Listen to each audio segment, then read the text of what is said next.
Love, you might need to lower your sensitivity on Discord just a little bit because it's picking me up and I'm just talking very quietly right now. At least the two of your pings are close enough that I honestly couldn't tell. That's good. Voice All right, activated. let's get some music. Wait, it's auto-determining its sensory output. Okay, there. Is that better? It's probably not good. Yeah, so far. That's a lot better, actually. Holy shit. So much better. Thank you. I would have probably died if that kept going. All right, let's get some music going here. Ooh.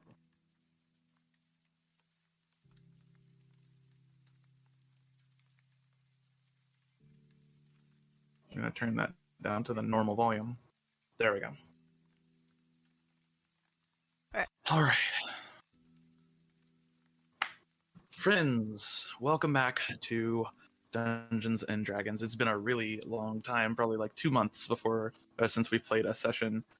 This is the Dawn Rises, and this is the second to last session of the Dawn Rises itself. We will be having a sequel campaign, but this session and the next session are going to kind of project or lead into the sequel campaign and set up the kind of plot for it and everything here. So I hope you're ready. I've had a lot of fun with the Dawn Rises so far. The West Marches style of game is really enjoyable, but I don't think we have quite enough players to make West Marches really work. And also, I think a lot of people kind of didn't like how story light it was. So hopefully with the new Dawn Rises campaign, Dawn Song, a little bit more story added to it, and a more kind of long-form narrative format like we've had before in our other campaigns. So hopefully that is a lot better for everybody. Now, it has been several weeks since any of you have been sent on a mission. There has been some tension in the air in Traveler's Rest. Nobody knows quite what happened, but it would seem that the leadership here, Merek, Wit, and the like, have had their hands full dealing with some type of situation. They've been gone out of camp for extended periods of time, which is very unusual for them. Merek does occasionally leave on expeditions himself, but rarely does he stay gone for longer than a day or two. Wit, who never leaves, has been gone for weeks at this point.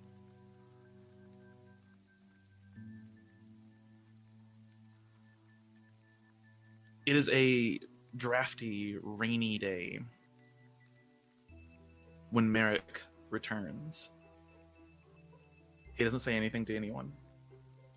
The 3 scouts that he left with are not with him. Hushed whispers roll through the camp, rumors of what might have happened. You've lost scouts, plenty of scouts, through the entire time of your time here at Traveler's Rest on Dragon's Tooth, but Merek Sliver never lost a man.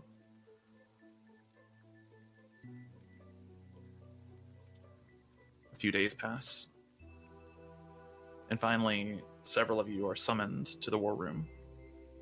Merek's shaky hand introducing a letter.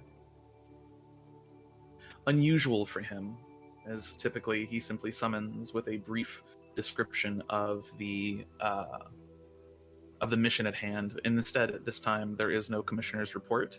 There is no post on the commissioner's board. It simply says, there's been a discovery, and it may fundamentally change the nature of this expedition. If you are able, please report to the war room tomorrow. We have much to discuss. The day passes as you begin to prepare for what may be a rather dangerous mission.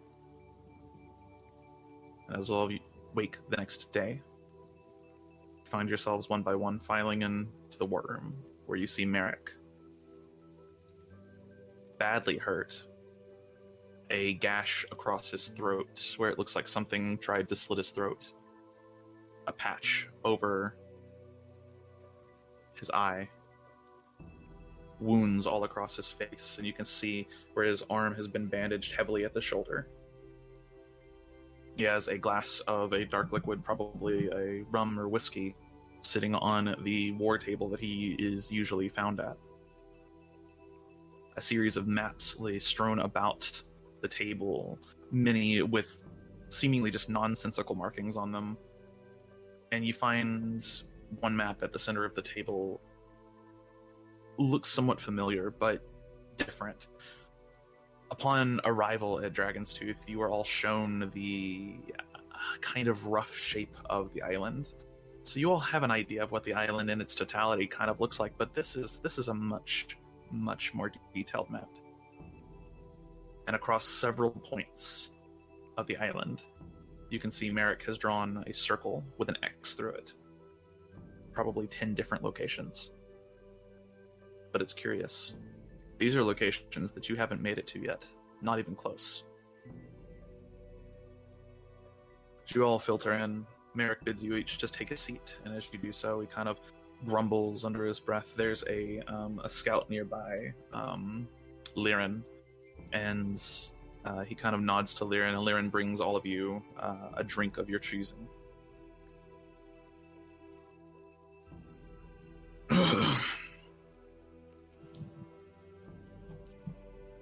Well,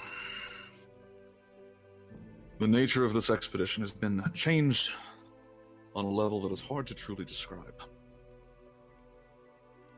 Several weeks ago, and he looks towards the kind of door to the war room and nods to Liren, and Liren goes and closes the door.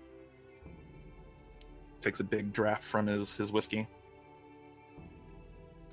Several weeks ago, we uncovered another structure. You've seen some of the structures around the island. Clearly, this place has been inhabited before. And you've seen some of the monsters that have come out of them. But in this case, it was different. Strange. Stranger even than the crystal mines or the temple.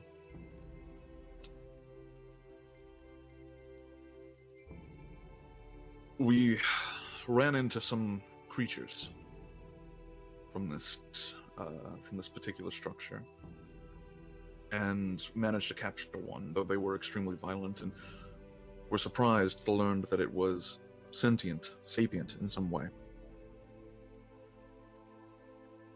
We grilled it for information as best we could, but its language was foreign, strange, like nothing we'd ever seen on this world.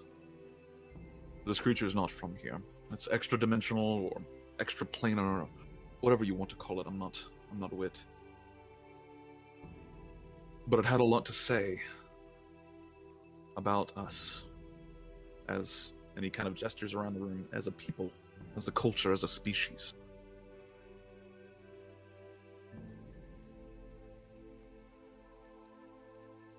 And then one day, one of the scouts that was guarding it started babbling. Just insanely. And then another. Until the whole room was filled with people just gibberish. At first we thought it was some kind of spell and tried to dispel it, but it didn't work. And then each of them took out their daggers and rammed it into their heart. 5 men dead of their own hand. The creature made a noise when this happened. He looks... You've never really seen Merek actually shaken before. You've seen him kind of like a little nervous about things like The Rock, but you've never seen Merek shaken, and he looks like he just watched somebody he did just watch somebody kill themselves in front of him. And the noise it made, sounded like it was laughing.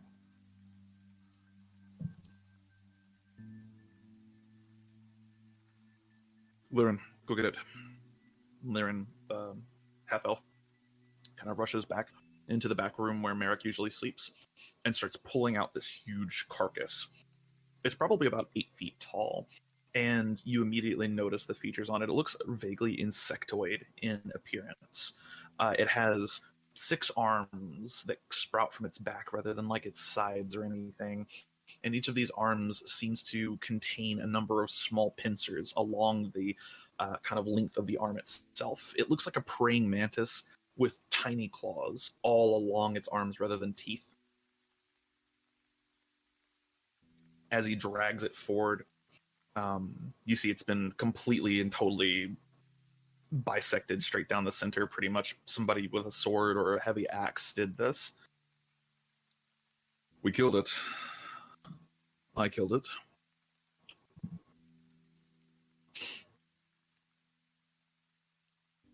We learned something important, though, before it died. The structure we pulled it out of, the structure we found and were attacked at, it's a base of operations of some sort. It said that it would protect it. It said that they would protect it.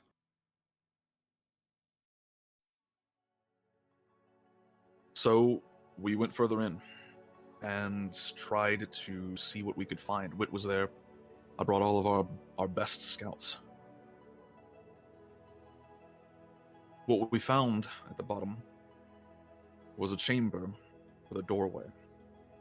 And that doorway led to a completely and totally separate portion of the island. It was a portal.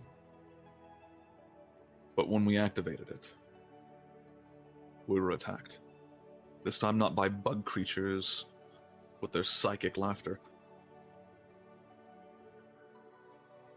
Undead and demons poured through the portal. More than we could even count. And then in the center of them was some beast. It was as tall as this building. Walked through the portal, barked some commands, and before we knew it, we were surrounded. Wit managed to teleport some of us out, but she couldn't get us all.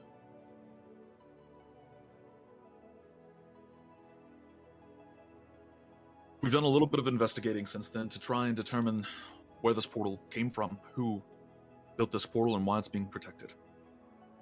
I have written to the Kingdom of Valia and several of our other sponsors for more aid, but it will be months before they can get here. Until then, I believe that this is a major threat that we need to contain. Wit is on a mission right now to contain one section. The alternative portion of the portal that leads to the other side of the island. In the meantime, I think we need to secure this facility. But to do that, we're going to need information. There is a building, a library, further into the island. Closer to the mountain than any of you have been.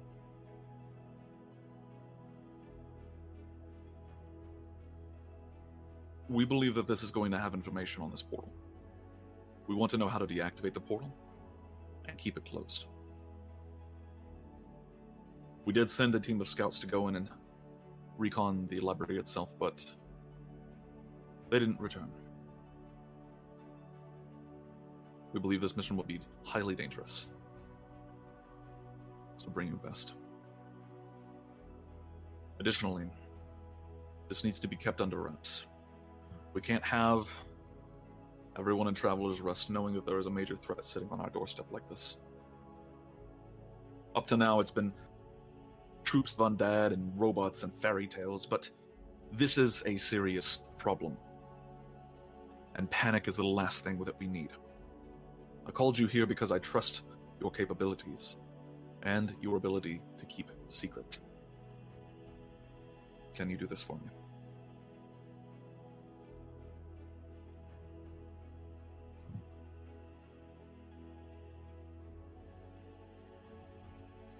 He waits, sits back in his chair.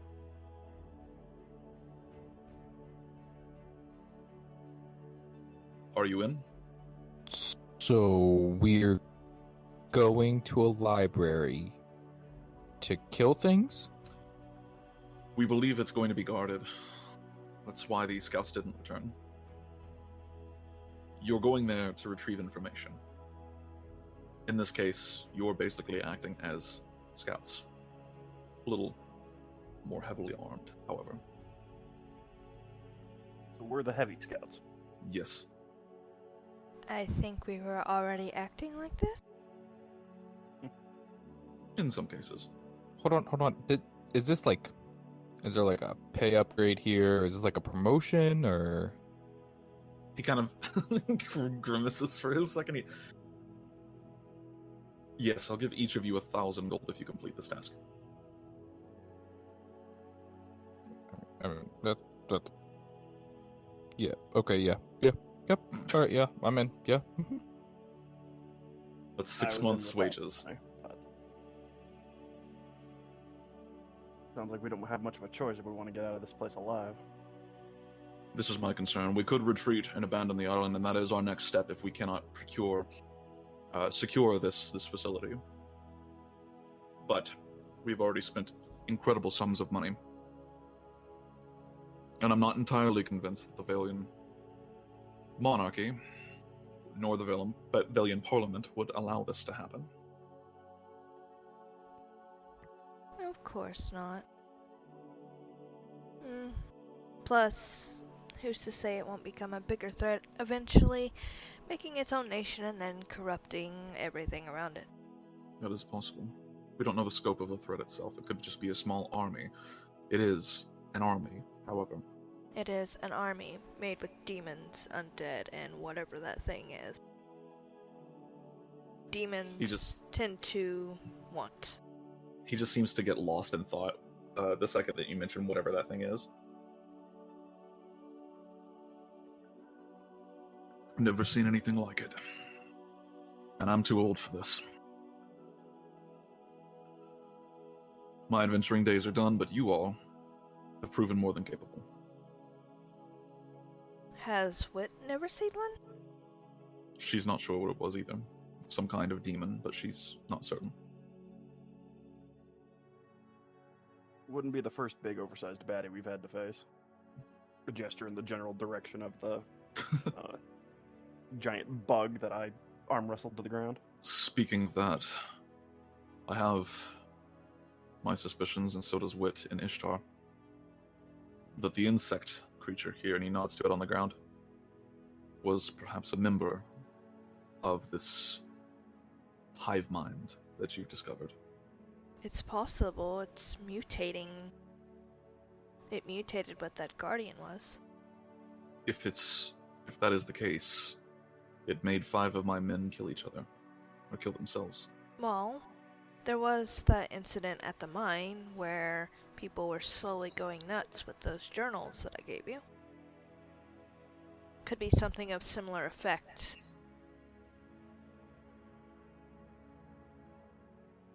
I think Valhalla was right when she left.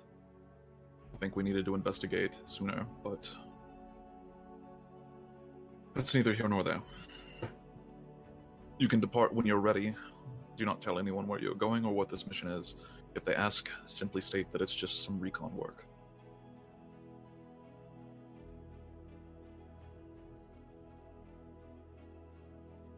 Well, which Any one of us questions? is coming and going? You're all going. I was gonna say, I think all the ones in the room are going. I think I'm asking which characters are going. Oh, Because I have 2 characters and Steven you has can't 2 ask characters. that in character. That's an out-of-character question. But yeah, so this will be, as a note, this is also a 4-person mission, so you will want to bring an NPC with you of some kind. Okay.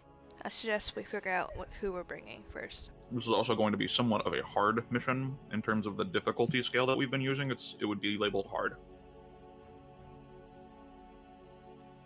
I guess that's somewhat dependent on what the 2 of you are bringing. I lean the direction of we probably need a cleric, but Yeah. I only have things that hit other things. This is true. I However, just have that seems to be things that don't take effective. damage. Yeah, you have things that hit things that get hit, and then you just have to fill the rest of the rolls. Well, I have a supporty or something that does a lot of damage. Or fucks with people, depending on how you look at it. Alright, I think we want something supporty so that way we don't, so that way we can continue to hit things. I have a bias that involves Bane, so I'm gonna not weigh in on this. Bane's so OP. It's the best spell in the game. Bane combined with my Thunderlance is very OP. Yeah, it's pretty silly.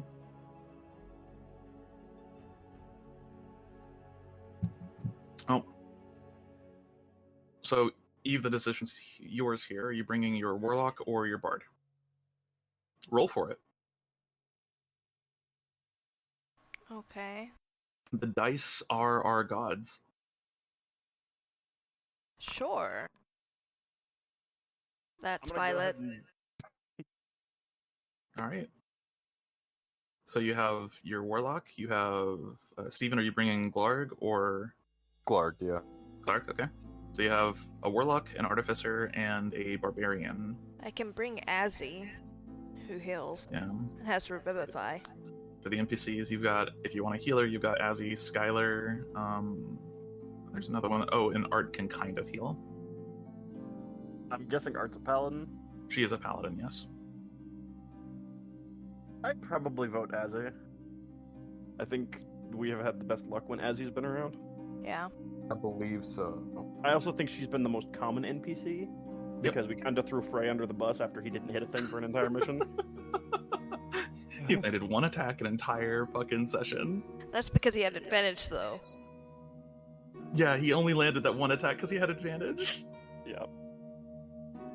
Anyways, so yeah, are you gonna bring Azzy then? Yeah. I'll Jaeger. Okay. Sure. Alright. Gathering your things and preparing for the mission.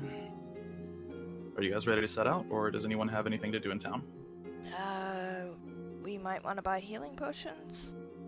If anybody needs them. Let's see. Um, I currently have 2 graders and 1 regular healing potion. It's actually quite a bit for your level. Pretty sure I'm also at a decent amount. Unless I started giving... I think I started giving mine away a little bit. I'm at 3 and 2. So. And a potion of Cloud Giant Strength if I really need it. Well, I have... I'll add an extra one. I've got 3 graders and 4 lessers. And then 1 lesser and 1 greater in my ring. So, I think I'm good. She keeps like a stockpile. Okay, and I just updated Emma's potions as well. I'm not going to update Wit's shop right now because Wit's not there. Yeah. That makes sense. Oh no. No. You will not be doing that shit.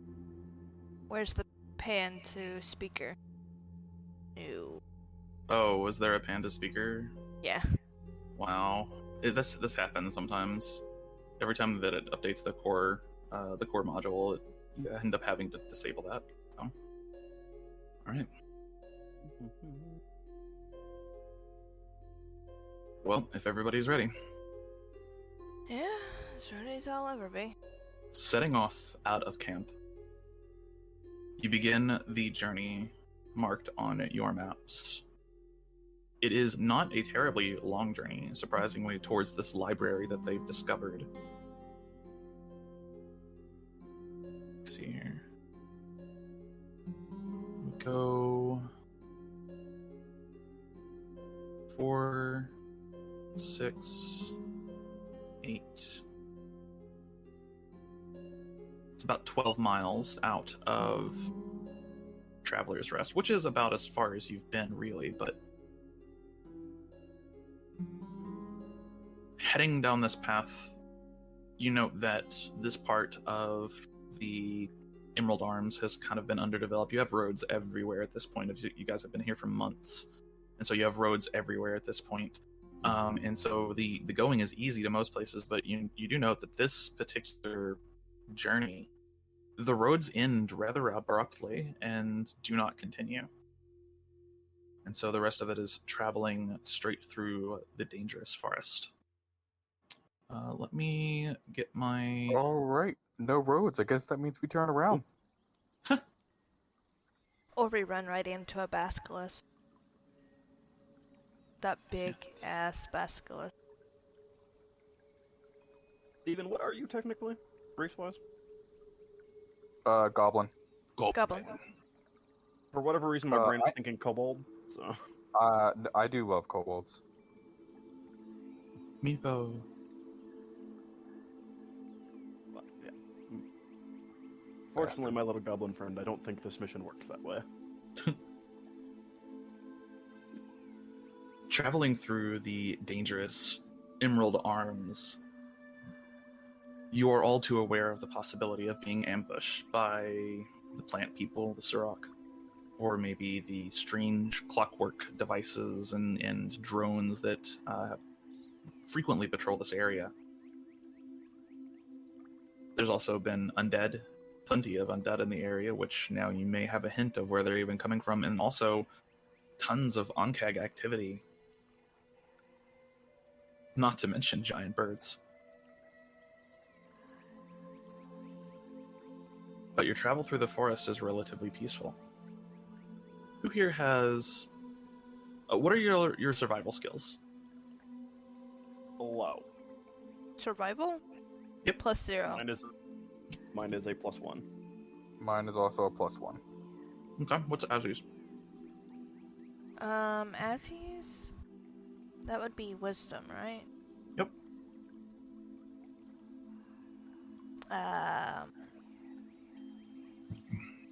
If she's not proficient, it's just her wisdom score.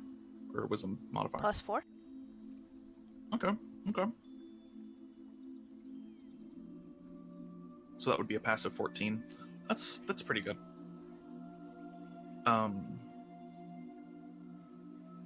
Traveling through the forest and being, careful and everything, most of you are just thinking about how fortunate it is you haven't run into anything. You've been traveling for hours at this point, but as he points out something rather important, and it all kind of clicks in your head the second that she points it out. There's no birds. None. You don't hear the wailing cry of insects like cicadas. You don't hear the chirping of birds. You haven't seen any wildlife. There's just nothing. Does that mean that there's something big in the area?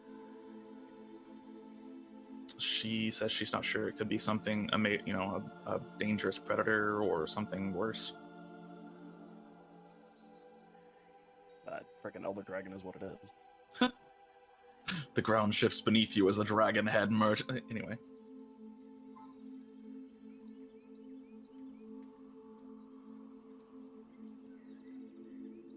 Continuing on.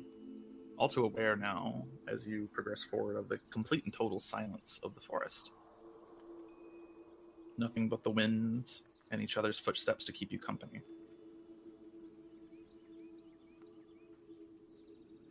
You walk for another hour. At this point, you've probably been gone from Traveler's Rest for about 2 hours. No, it would actually be closer to 4 hours at this point. And then another 5 hours. And you look on the map and you're not far from the designated location. This is also not terribly far from the gemstone mine that was found. Can my pseudo dragon make a perception check? Sure, what are you looking for? Anything dangerous that's following. Yeah, go ahead and roll perception for me. Okay, she has advantage.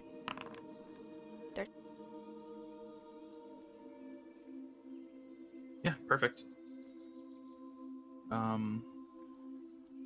Looking around, she kind of scouts out the area for a moment, flies a little bit further up ahead. Doesn't see anything dangerous. She does seem a little bit alarmed, though, and points you further in the direction that you're traveling.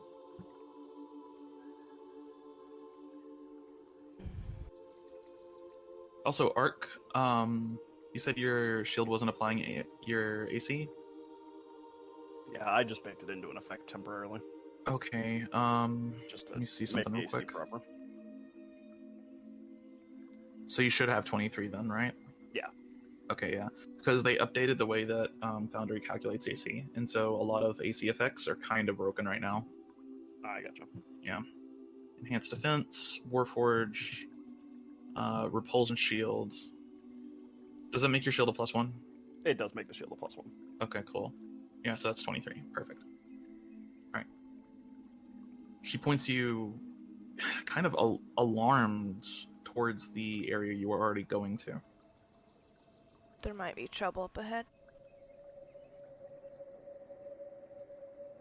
Pseudo-dragon familiars can communicate emotions, and the emotion that you get is confusion. She seems confused. Sounds like our big bug friend.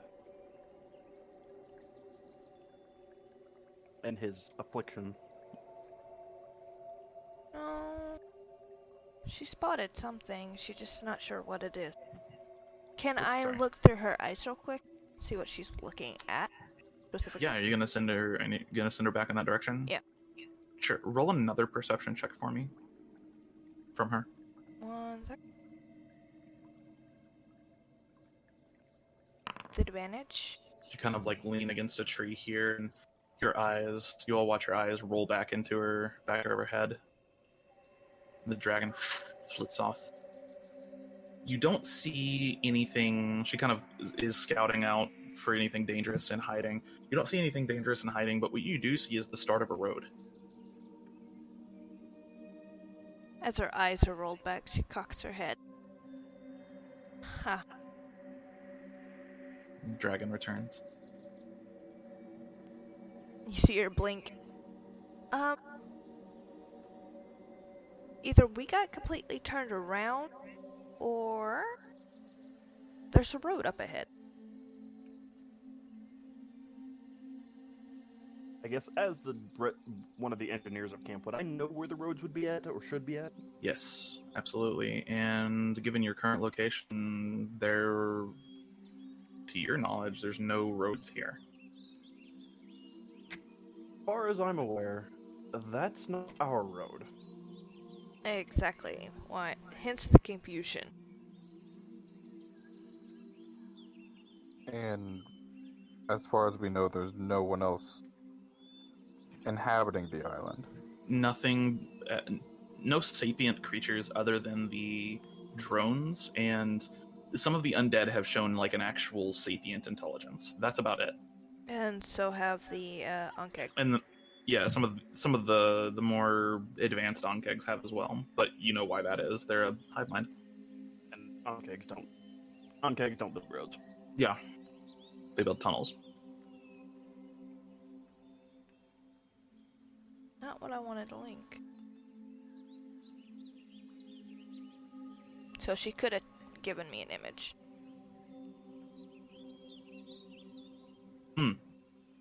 Gotcha.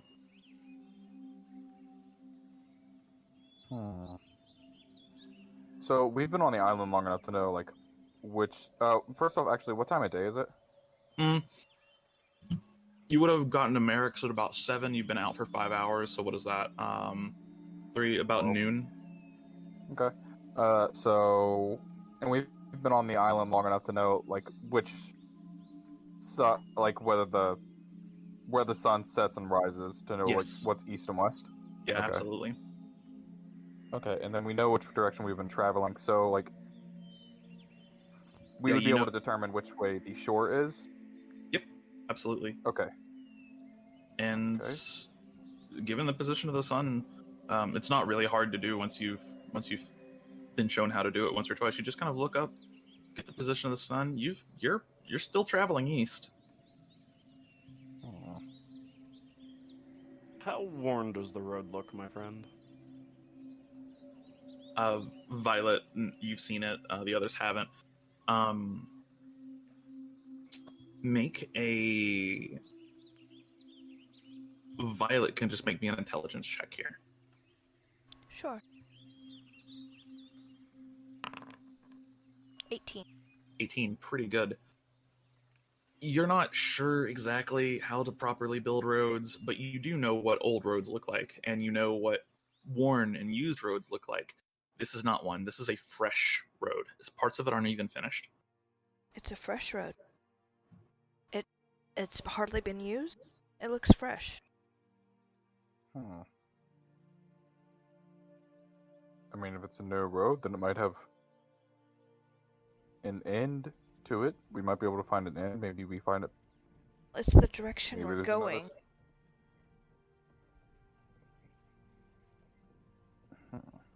I'm gonna take a guess and say that our camp is the end point, and it is not for our use.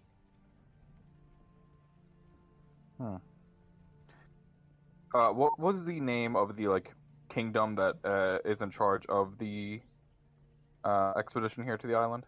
Valia. Yes, so maybe Velia sent out another team. Probably not without informing Merek, who's the leader. Maybe they did inform him, and he's been keeping him from. Maybe it was on a need-to-know basis. If it's a need-to-know basis, I think we would need to know. yeah, we would have to know because we'd probably kill them. Let me see here. Where's my dice at? There it is. As he kind of speaks up, he has been shown to be a liar.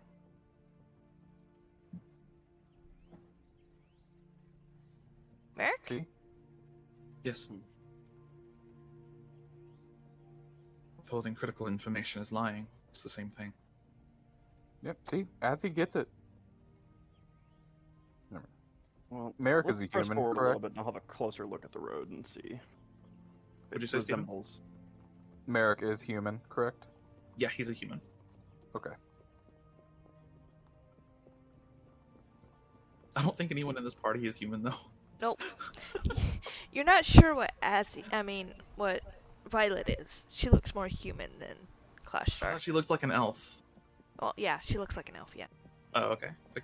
Whatever. They all look the same to me. Like kneecaps? Oh my god. Jesus. Azzy looks like an elf, and Violet looks more like human. Okay. I'll never get over the insults that Divinity Original Sin came up with for humans. They are long pigs. And I'm just like, oh, that is... Thank you, Larian Not Studios. inaccurate. Yeah, it's painfully accurate. It hurts. I'm like, yeah, we are kind of long pigs. Whoops. Alright. Well, I mean, I guess road or no road, we still have to go this direction, so I'm gonna say we don't walk directly on the road, though. I would have to agree. well, yeah, that's just you don't walk into the beholder's mouth. Not like it really matters. I make enough noise for an army.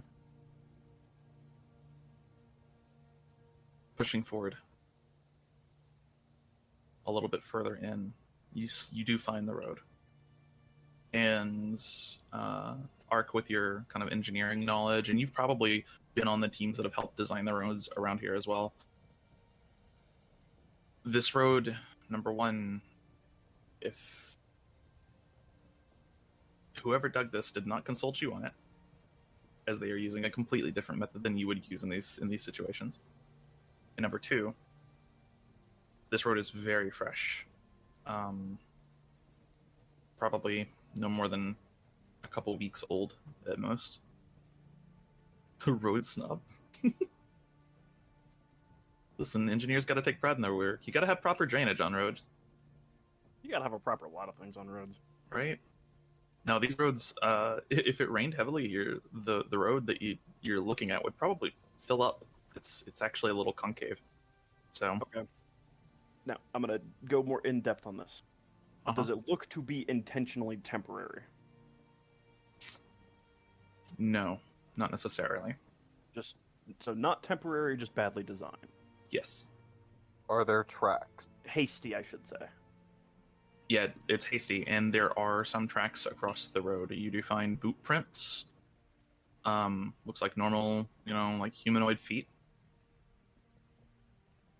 And then you can also make me survival checks for more information if you'd like, as you're kind of going down this road. Can I make an intelligence check instead to see how the road was made? Or Sure. to see if I recognize what tools might have been used? Yeah, I'll take that.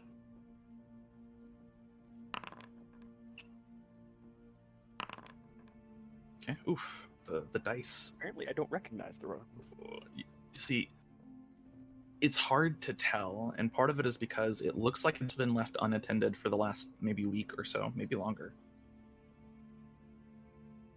So shrubbery and grass has started already growing over the edges of the road. Looking around, you do see several tracks kind of covering the dirt in the road itself. This is essentially almost like a ditch, a very shallow ditch that's been dug through the forest floor. You can see there's trees nearby that have been cut down to make room for it. I'm gonna, relay fun that fact, in whatever info I ditches. figure out. Ditches, terrible place to hide a body. People will find it. It's true. Unless if it's under the ditch dirt. Whoa. Now, then you're just digging a hole. Yeah, and then you're covering it up to look like a ditch. No, Yeah. see, that's ridiculous. You just boil the body down and put the bones in a bag that's weighted and throw it in the middle of a lake. It's fine. No, you just turn it into Very a skeleton. effective. That's what he just said. Said a skeleton. Oh, like animate. Yes. Oh. No, see, you can't give them any kind of false life because then they're just gonna want eventually. Who knows? Maybe they'll gain fucking self-awareness. What's the last thing we need? Did you kill this unit? I'm remembering something. Somebody killed me long ago. It was you. Does this unit have a soul? Just about to do a full Mass Effect playthrough again. I'm in 3 right now. Oh, it's so good. Middle of a road construction. But then when they do tear the road up to like change out pipes and shit, I mean, I don't know. They're gonna find it. I was thinking this was going more with the road snob comment, really. Oh, okay, gotcha. Like, actually in character, The So goblin called me a road snob. I'm gonna just go that route. you are This now officially a road snob. Traveling kind of not on the road, but following the road through the forest. It's not very long before you see what looks like a large stream or maybe a small river, one of the two, that kind of crosses where the road would, the road itself. On the other side, you see the road is kind of continued, but strangely, you can also see the road does stop. It looks like the road was never finished. Looks like it was started in the middle of the forest and was worked in 2 separate directions. But for some reason, it was never That's finished. not how you build a road. No, it's not.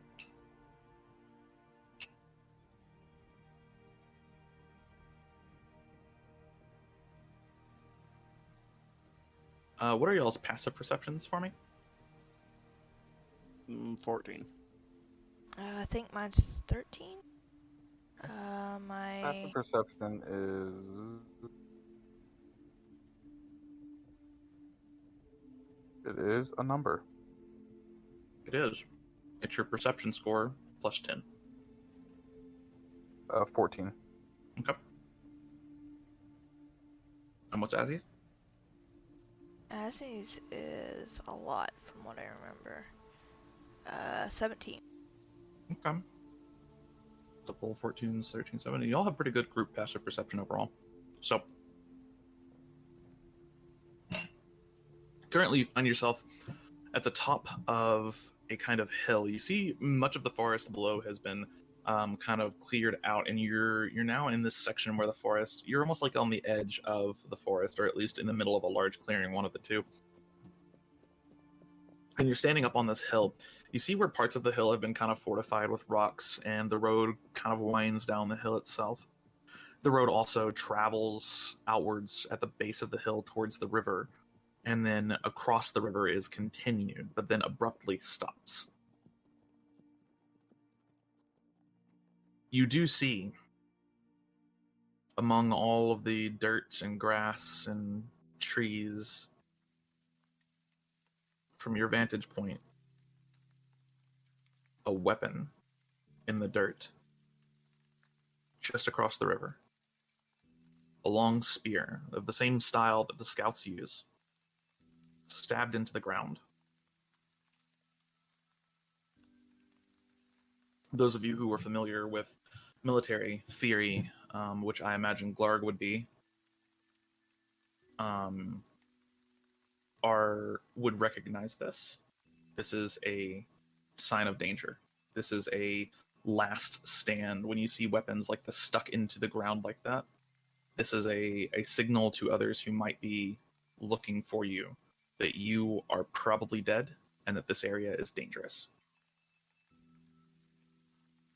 I open my mouth and say all of that. There's danger. That very, very bad danger.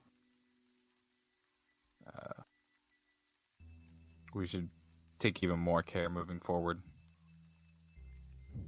Last thing we need is to stumble onto whatever killed our scouts. Yeah, I'd prefer not to walk into an ambush today. Do you continue moving forward? Do you want me to fly overhead and see what I can see? I don't think that's a bad idea. But if they're looking for her, I don't think it's a great idea either. I can disguise myself.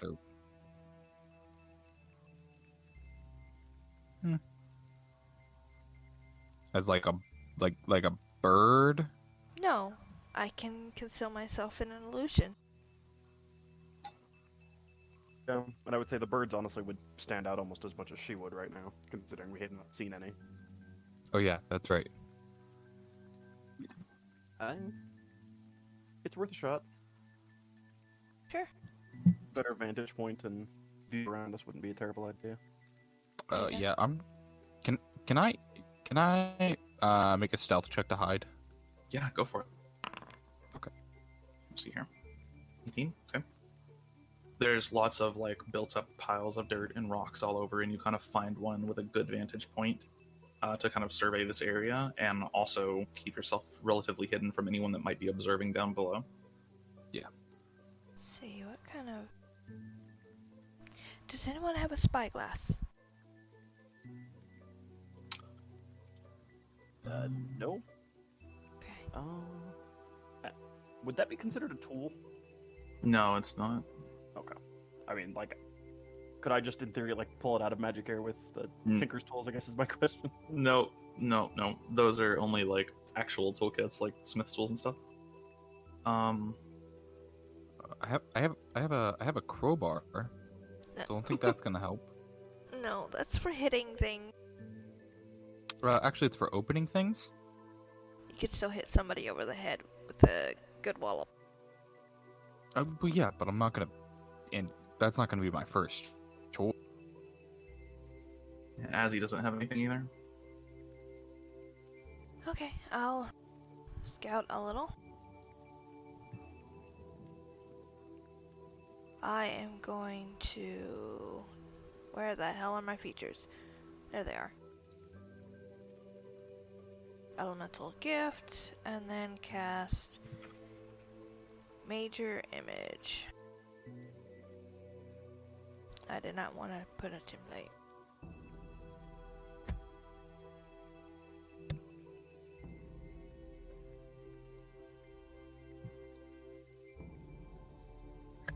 While she's scouting, I'm also going to follow Glarg's league and dirty my armor just a little bit so I don't glint in the sun necessarily. Not active stealth check, I should say, but just making myself less visible. Okay. Gotcha.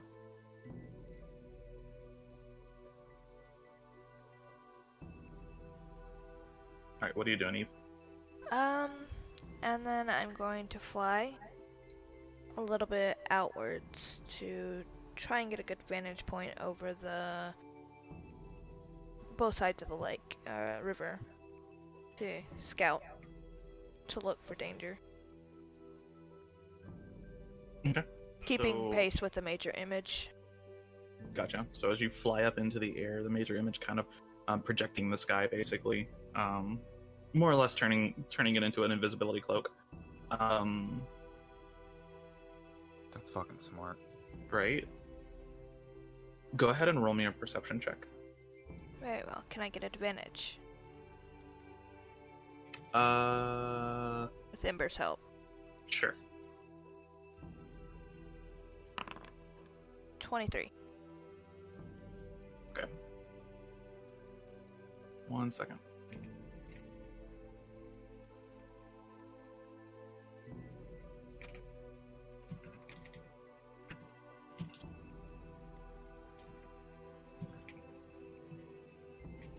Alright. So, 23, that's pretty good. There is, as you kind of raise up in the air and begin flying overhead, looking for anything that might be dangerous, there is a kind of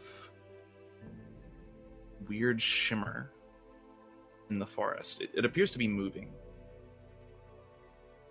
And as you kind of watch it for a second, it looks like multiple kind of facets of this shimmer exist, and it's moving rather rapidly through the forest at the moment. Probably, it's going a good 10 miles an hour,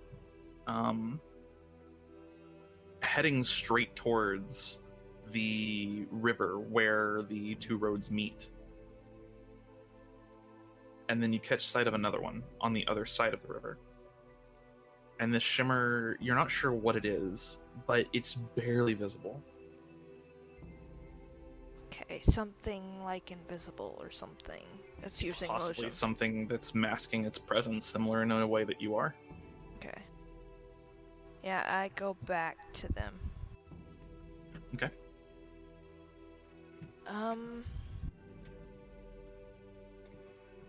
Goblin, are you here? Clark? I am hiding. You hear from a dirt mound. Okay.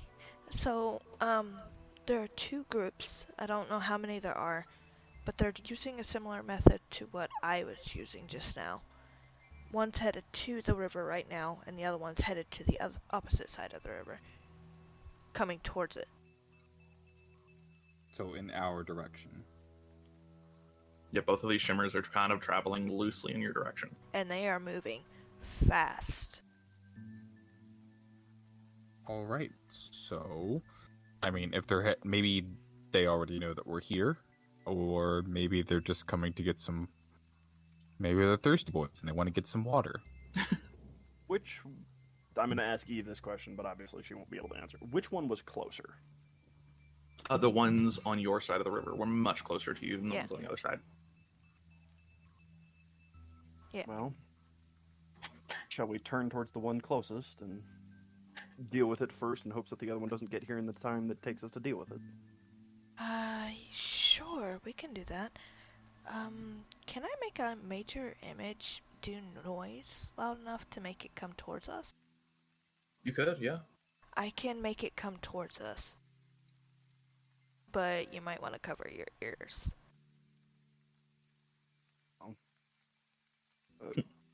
I think I'm used to loud noises with, chatter and whatnot. Okay. The dirt mound covers its ears. My image of what he's doing right now is like PETA from the Hunger Games. Yes. Like, Essentially, that is yes. my mental image of Glarg. God, I love it. It's Glarg just like, is really good at makeup. it's fucking amazing. Glarg was a cake decorator. Yeah. Okay. But keep in mind they are barely visible, but they are really fast. And I let out I think she would know what a banshee is. So she would turn her illusion to a banshee, but with, it's kind of protecting us, and let it shriek as loud as possible. Okay. The masking illusion reforms in the shimmer in the air, and then forms into this kind of elongated ghost-like figure, and then it rears its head back and just lets out this wail that just echoes around this entire little valley that you're kind of looking down in. Looking closely, since you've seen the shimmers, they are easy to lose, but looking again, go ahead and roll me another perception check. Okay. Because if you take your eyes off of them for just a second, you have to refine them. 18. 18? Good enough. It takes you a moment, but you do locate them. They are... In fact, let me go ahead and move you over to a map. Give me 1 second here.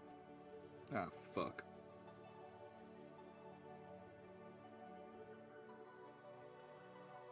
Let's see.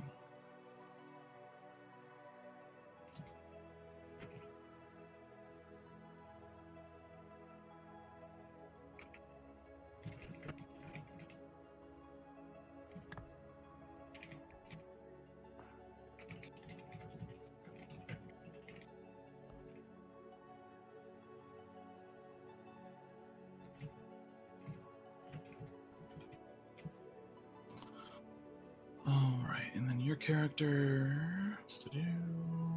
You are Violet. I'll put you right here.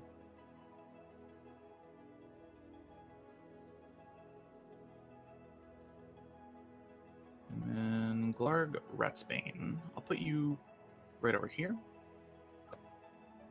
And then... You should totally start making icons for when people stealth and place those little icons on top of them. I'm a pile of dirt. I am a pile of dirt. My Rangers be Batman. God damn. Okay, let me see here. Azzy hasn't actually hidden either, but she is kind of next to Arc, kind of crouching down below some of these stones that have been erected. And then I'm gonna move you all over.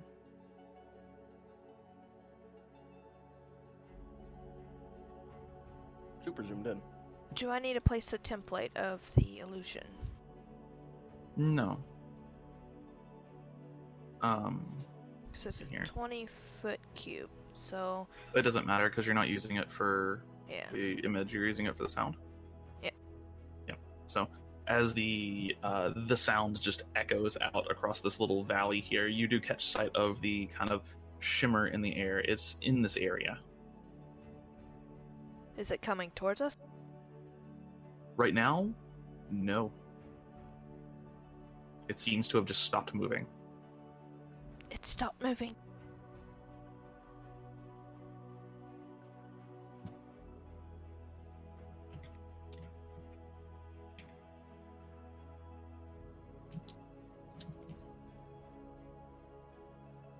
It still hasn't moved at all. And now that it's stopped, you can't really see it. Your eyes have just stayed fixated on that spot. It's just... Yep. You don't see it anymore. It's completely invisible whenever it stopped.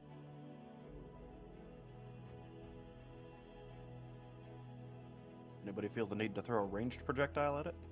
Yeah, I can. If I could see it. You can still throw something at it, it's just a disadvantage. Sure. I will pop shot it with, how many Elder Splash do I get? You'll get 2 right now because you're level 6. Sure. 12. That is gonna miss. 23 definitely hits though. Let me go ahead and...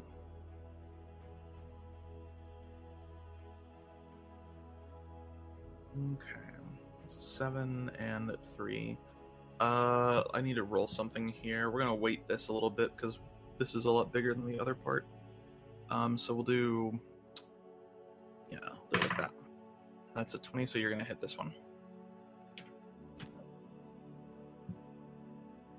As you strike the shimmer, you do see one of your Eldritch Blasts connect. The other one kind of just hits the dirt. The second this happens, you watch the shimmer immediately begin moving and mobilizing again. However, this time the shimmer almost kind of fades, and you catch a glimpse of something just metal and mechanical underneath, almost reminiscent in some ways of Arc, but much larger. Arc? I think I found some of your metal brethren. You do see the shimmer relocate. You don't see exactly where it ends, but it travels up in this direction somewhere. It traveled up in that direction. And you're having trouble relocating it now? So you said this general direction? Yep. Mhm. Just because.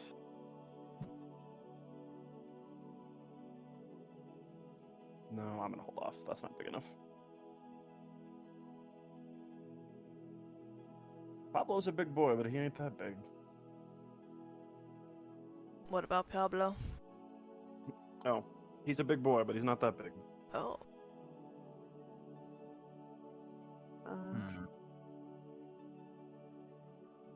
I'm gonna take a pot shot with my crossbow. Okay, go ahead and roll an attack. Disadvantage.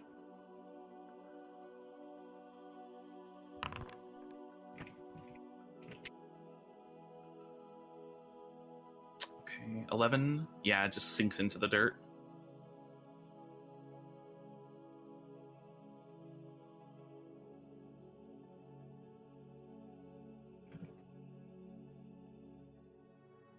Okay.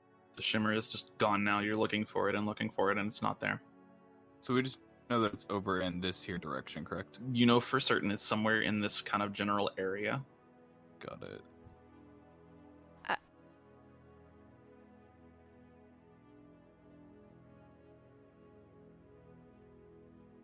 I forgot she had this. I like this thought. Ooh, that's a good. I like this thought a lot. Me too. I do too. This is an interesting solution. Okay, so it's a dexterity saving throw, so let me go ahead and highlight them. Okay. Can I opt to jump the hill as she's casting Fairy Fire? Sure. As he stands up for a second, she goes, "Oh, to hell with this!" And a glyph appears in like the center of her hands. Her shield glows for a second, and then Arc, you see what she's casting. Hop the hill, and she's going to go ahead and cast Fairy Fire. When she does this, I'm going to go ahead and roll saves for them. But I'm also going to start combat here. So if you don't mind, I need all of you to go ahead and roll me initiative.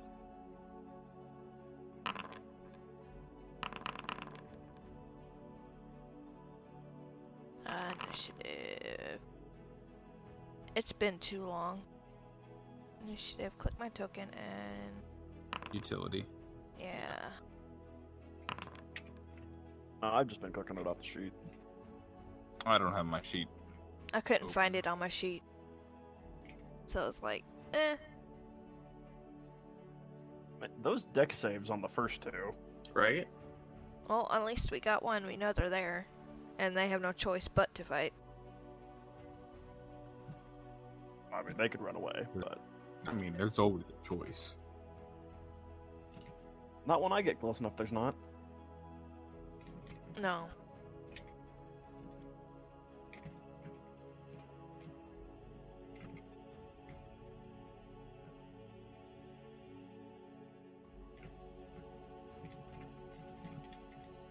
Okay.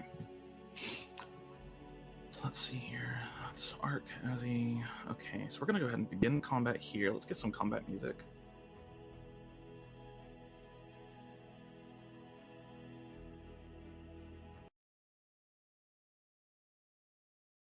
Gotta put little embers. Token.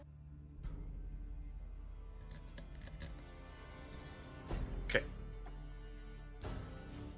As she releases the fairy fire, let's see here. Combat begins. What was their saves? So the second drone does get revealed here. So I will go ahead and unmask the second drone. And you don't see the full detail of this thing. You only see its invisible shape now highlighted in this kind of purplish pink energy. And as it's sitting there glowing, it seems to realize now that it's been exposed, and you watch the shimmer almost break into as this creature begins to move away from the group. And as it does so, the actual form of the creature is exposed, and you see this 6-foot-ish tall humanoid creature. You can see from various cracks and holes in the body, it's glowing with this kind of fiery red-orange energy. And you also see that its entire body, glinting in the sun, appears to be made of metal. Arc, you recognize this right away. This is some kind of automaton. And since you said you were jumping the wall, I will put you right here. All right. and combat starts. Ark, what are you doing? What about their initiative? Or that one's at least. It should be visible. Oh, maybe it's not because I rolled it when it was invisible. Let me go find which one it is. Hold on. It's this one right here. And you said it There you moved towards us just a little bit. It broke away from the group. The shimmer itself started moving towards you. This creature looks like it's actually moving backwards a little. Okay. So by process of deduction, they would be in that general area, correct? Yep. It looks like they're pretty much... You can see the shimmer now that it's moving quickly. It's like right here. I'm gonna get up here, and then we're gonna start off with a bang.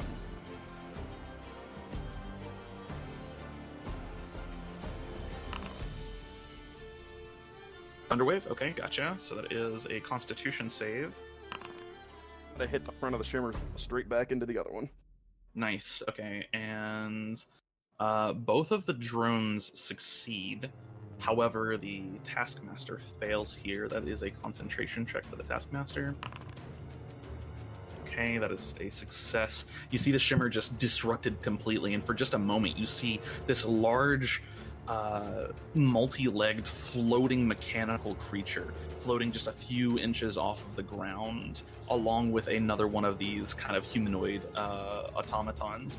You only see them for a brief moment before they're covered again in their invisibility. But Taskmaster also gets moved. he does. They all take the damage, but he's the one who moves. Yep. So he gets moved 5 feet back. 10 feet. 10 feet back. Uh-oh. Uh-oh. This drone is exposed. And the other one is re-stealthed. It is re-stealth, but since it's got fairy fire on it, you can still see it just fine. I'm gonna put green on it to show fairy fire. That definitely shows my process of deduction was correct then. Yep. And then I need to find the... Since the Taskmaster is now kind of semi-visible here, or at least you know where it is, I'll unmask him, and then the drone as well. Okay. All right, and Ark, is that the end of your turn? Yes, because I'm not close enough to shove anything. I guess that Gotcha. wasn't an attack anyway, so it doesn't matter.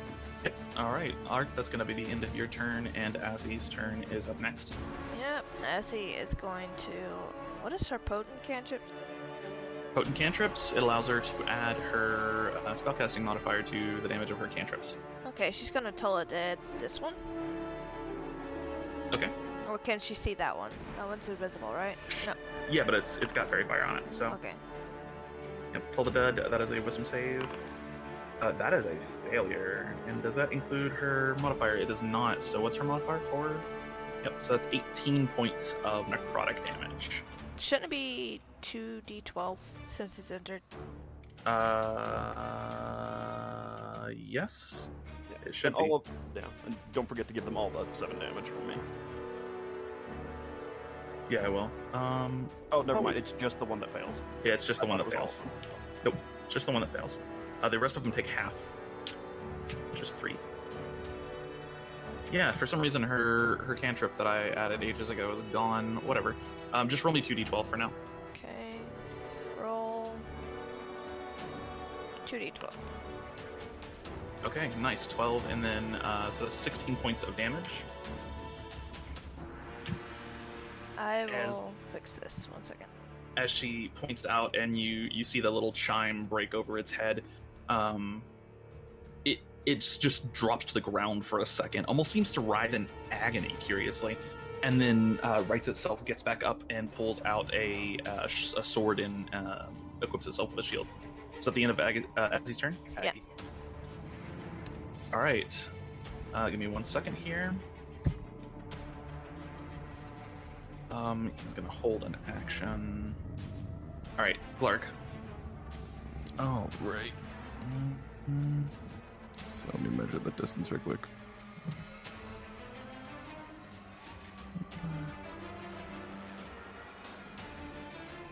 Yeah, Okay, so I'm going to go. Nope, I need to move.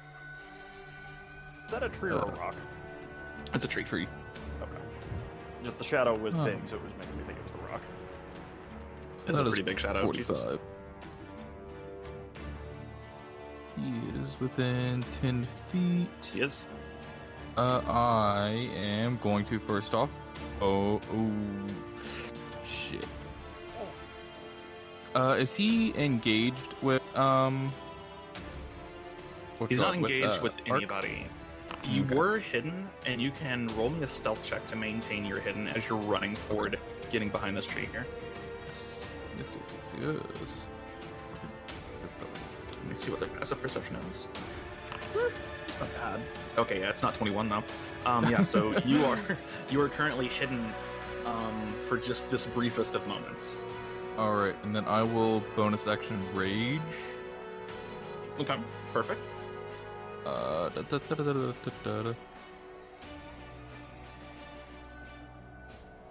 Those, and then we will attack with the glaive. All right, nice. 13. Let's see Fix. here. 13 is not gonna hit, unfortunately. Well, As that's you go- butts. As you go to stab it, the glaive just clinks off the metal armor. Or the metal body, really. It's not even armor. Well, that's not what I wanted to hear. I'm sorry. All right, well, Sorry. you are now raging. Yep, that I am. And I believe that is the end of your turn, Flarg Ratsbane. Unfortunately, yes. I will bonus action Cloak of Billowing. Okay. I will use my bonus action to rage. So, I would say honestly, Cloak of Billowing is a free action, frankly. perfect. All right then. All right. Violet, it's now your turn. Yeah. Yeah, it is.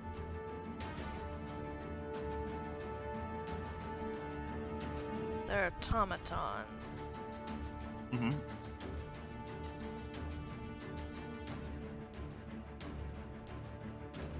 I know full well there's another group, so I'm going to drop concentration and summon undead.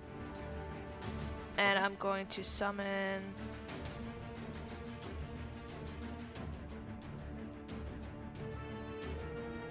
Sir Clickety Clack. Right here. Captain Clickety Clacky. All right. As the undead rises from this kind of like shadow portal you conjure in the ground, that is the end of your turn, unless you're moving. Nope. I'm good. And it is Clickety Clacky's turn. Yep. And he's gonna shoot off a spell, I think. He only gets one attack right now. Mm-hmm. Oh. No. Gotta make it count. Better make it count. You didn't give me a target before you rolled. Yeah, I know. I was gonna aim for that one. Whatever Alright. one's visible. That's fine with me. All right, let's see here. Okay, so that's going to be, yep, that is force damage. No, that's necrotic damage. Okay. Yep, necrotic. And that is a crit, but for some reason it didn't roll crit damage, did it?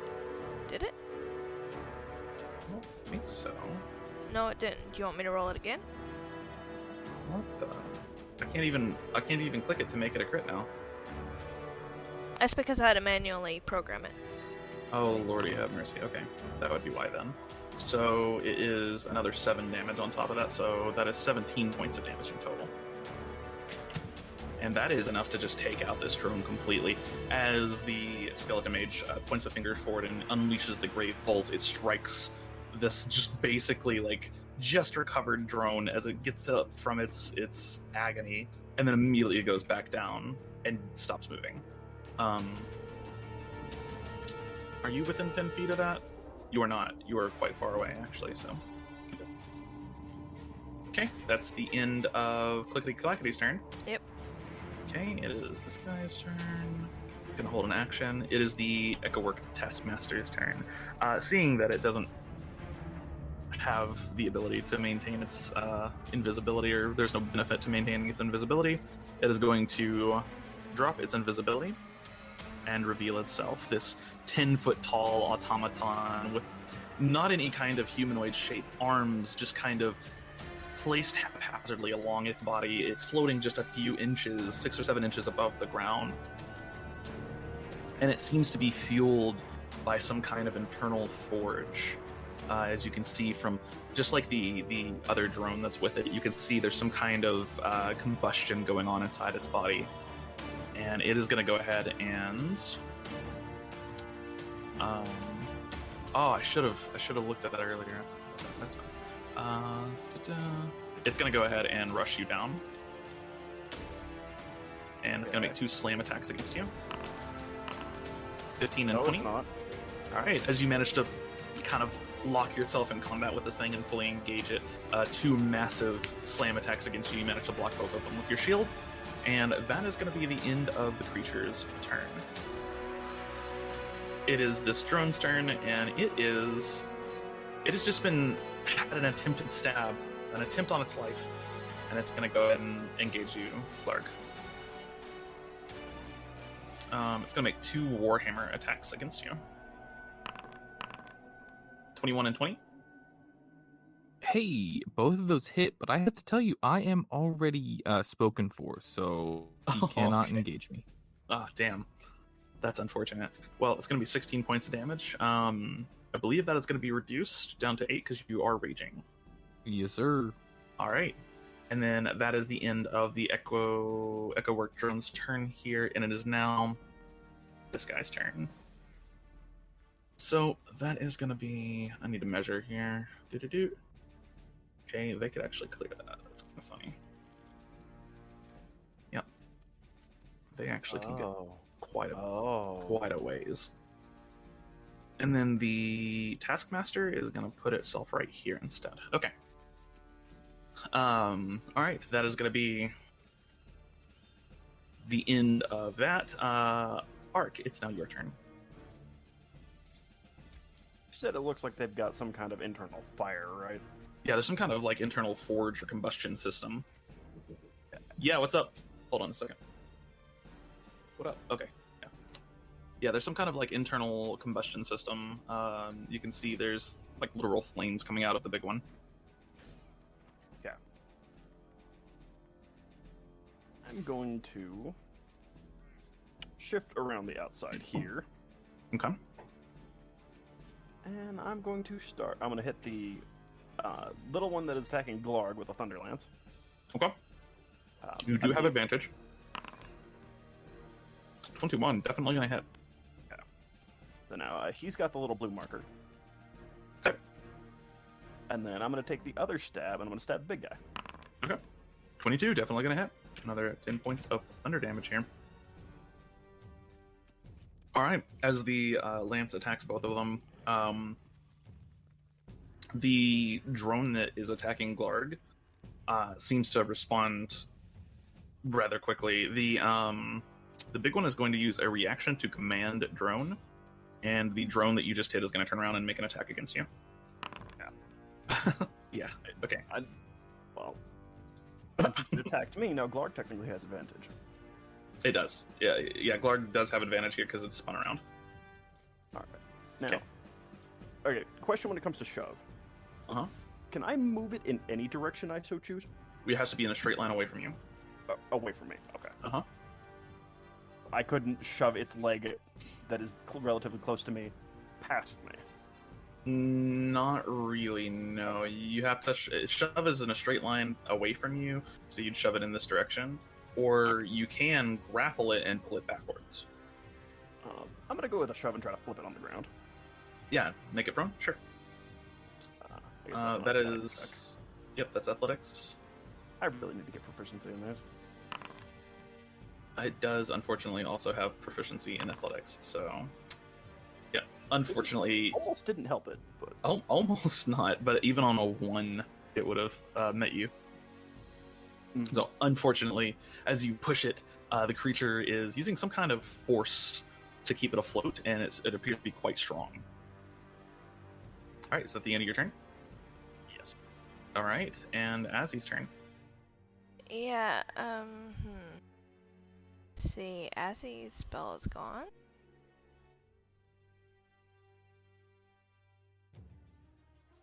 What are her slots?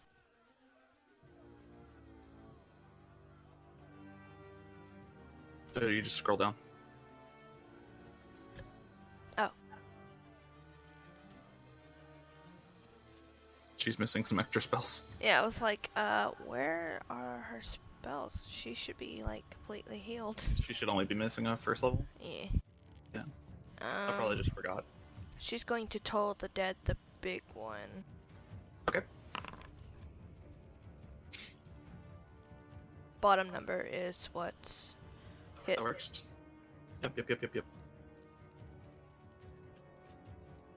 Yeah, it does. This is why clerics usually like to go later in the turn order. Like, really, I would ideally like to go right after Glarg or other frontliners so that I can hit them with it and they can have a full turn of Lobby. Yeah. Alright, that is 24 points of necrotic damage. That is actually a pretty hefty hit to the Taskmaster here, as it's, it seems to... The Toll the Dead seems to have an effect on it. Okay, and she shifts the down the upper wall. Okay, gotcha. As a note, this wall right here that everyone's hiding behind is, or not everyone, but as he's behind right now, is about 5 feet tall. So it is high enough, tall enough to give you 3/4 cover. Good to know. Alright, that's another held action. Actually, yeah, no, it's not a held action. This drone is going to break free from the group and go ahead and charge. It does have to dash to get here, but it is going to go ahead and get right here. Well, does it have to dash? No, it doesn't. What is this movement speed? 35? Hold on. Where do I see movements? 35 feet. Okay, so it's actually not have to dash. It's going to go ahead and get right here. 2 Warhammer attacks against you, Arc. Ooh. 24 actually going to hit. The crit actually hits. Yep. So that would be 10 points of damage to you. Good crit, but only rolled a 1 on the crit. Yeah. I don't have my resistance this time. Nope. Alright, and that is going to be the end of the drone's turn. Clark, it's your turn. Alright, 1 second. I just had to relaunch Forge. It crashed. I got you. On me. That's alright. Alright. Alright, so I'm just going to attack the guy that's right there in front of moi. As one does when they hit things hard. Okay. And you do have advantage. Yes, sir. So we are... Oh yeah, though. It's like I know I was doing something. Yeah, 19's definitely going to hit. Yeah. And you do get sneak attack. Yes, I do. Alright. Sneak attack. Oh, that's okay. Man, that That's damage alright. rolls tonight. That is going to be 7 points of damage to the creature. Decent hit, but these things are made of solid metal, so they are quite resilient. Alright, is that the end of your turn, Glarg? I believe so. Oh, and what's your rage damage right now? Is it 4 or 3? Oh yeah, my rage damage is... I think it's 3. It is, I'm level 4 barbarian, so I believe it might still be 2, actually. Oh, okay, yeah, I think it's 2 if you're level 4. I thought you were level 5.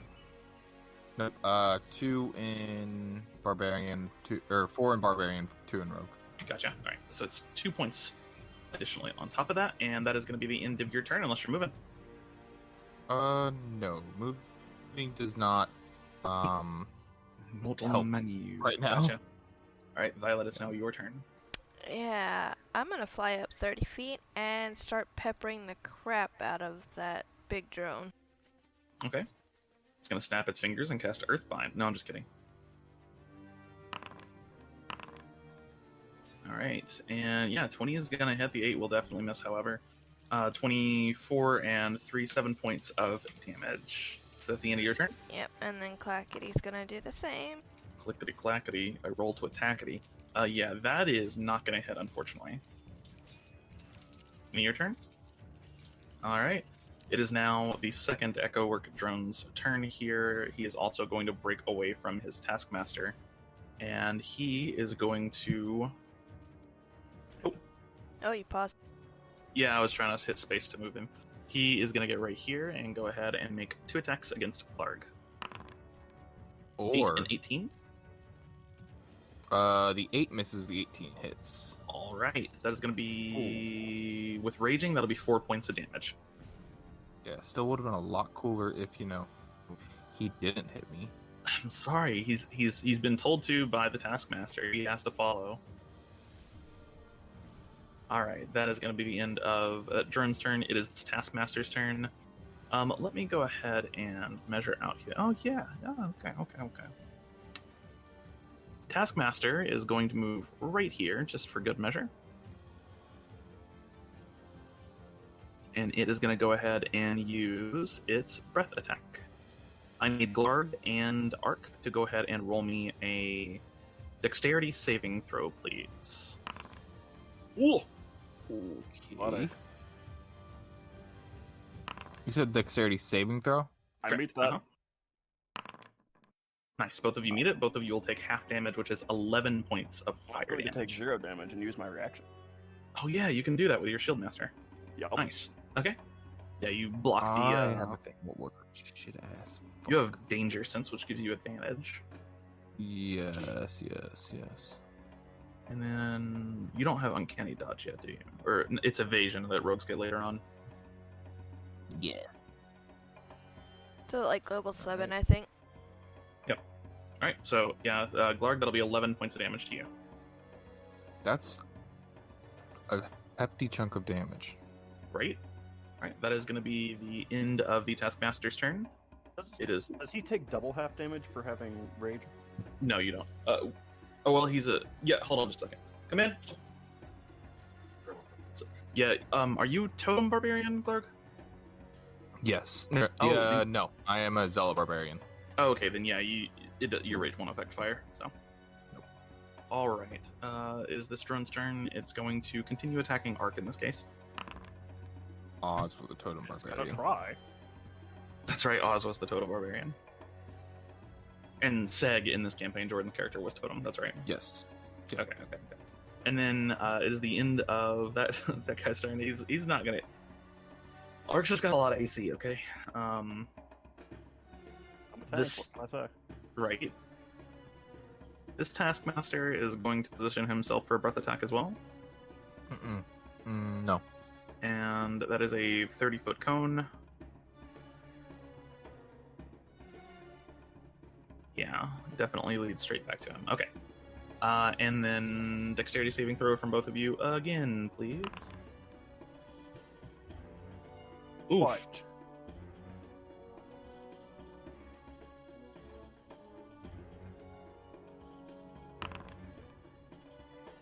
Oof. What gives advantage on dex saving throws, and do I have anything? I don't think so. Danger sense does. Danger sense does, so you actually succeed here. Yep. Okay, and Glarg, see something. Super fancy shields do as well. Fortunately, my shield is only kind of fancy. Glarg, how much HP are you supposed to have? Because it says you have 32, and I feel like you have a lot more than that. I'm supposed to have 55 as my max. I was taking it from. I was deleting things from the wrong side. There we go. There we go. I got you. I was like, what the fuck? Hold on. Alright, let's see here. Yeah, so Glarg, you do succeed. You will take 16 points of fire damage. Oh, what? And then Arc, you will take 32 points of fire damage. I'm look a little torched. You and me both. Holy ass. As the Echowork Taskmaster lands on the ground, you all hear this kind of buzzing sound around you, and all the drones turn straight towards Arc. That's going to be the end of its turn. Arc, it's now your turn. Yeah.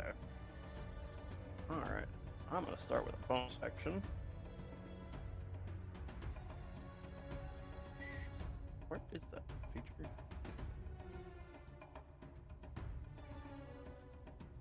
my defensive field. Okay. And then, top of that, I'm going to.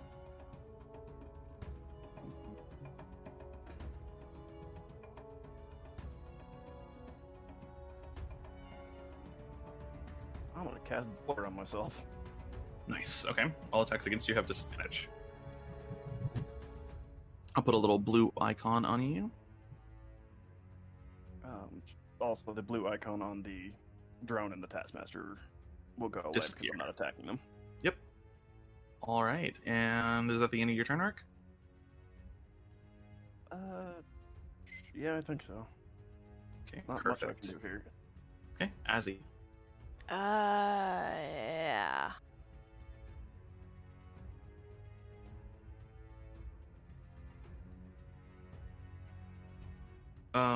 She is a Twilight cleric, so it gives people like semi-sanctuary type thing. Yeah, she's gonna hop off the thing and cast.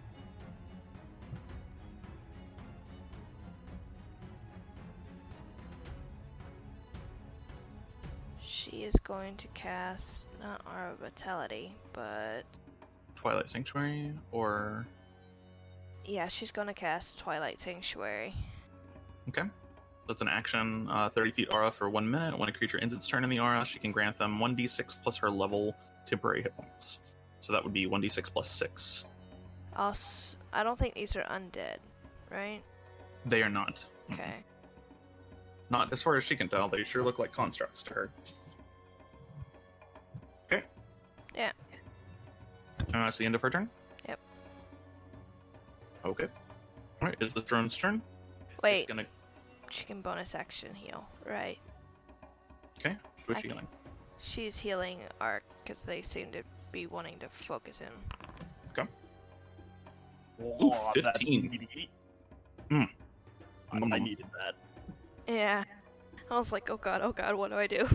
He just doubled his current health. You were just barely out of her range to get to you and give you a cure wound.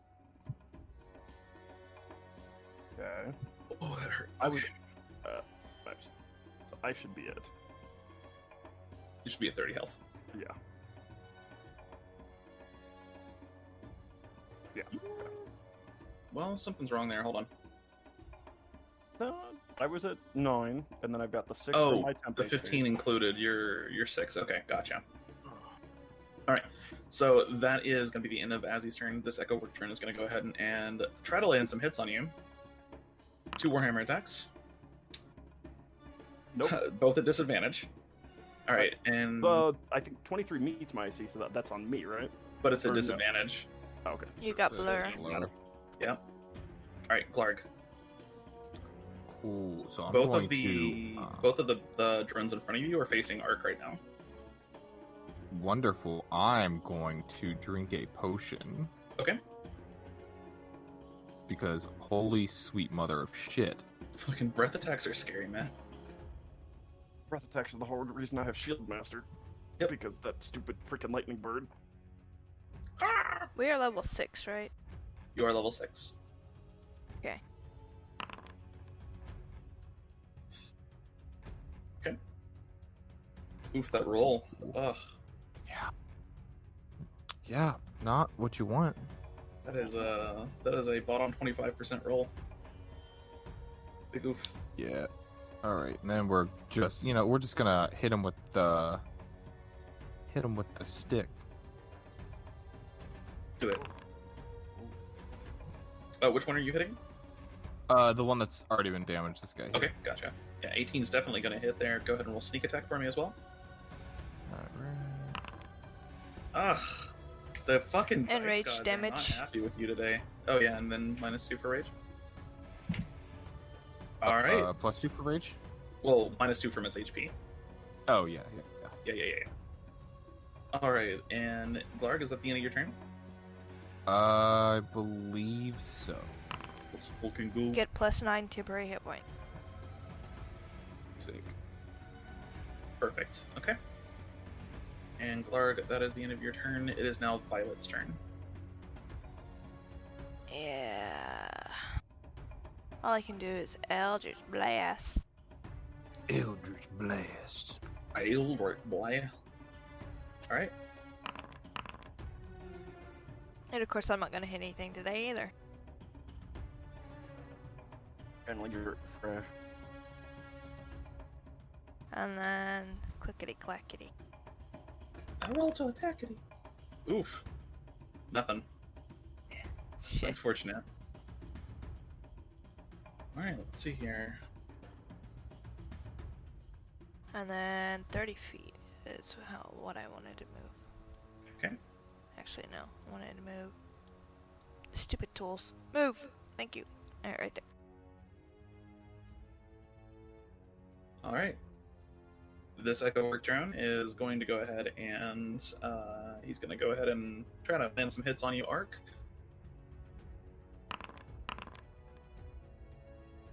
Disadvantage, so no. Yep, he's not. disadvantage, so nope. Is that technically an attack of opportunity for Steven?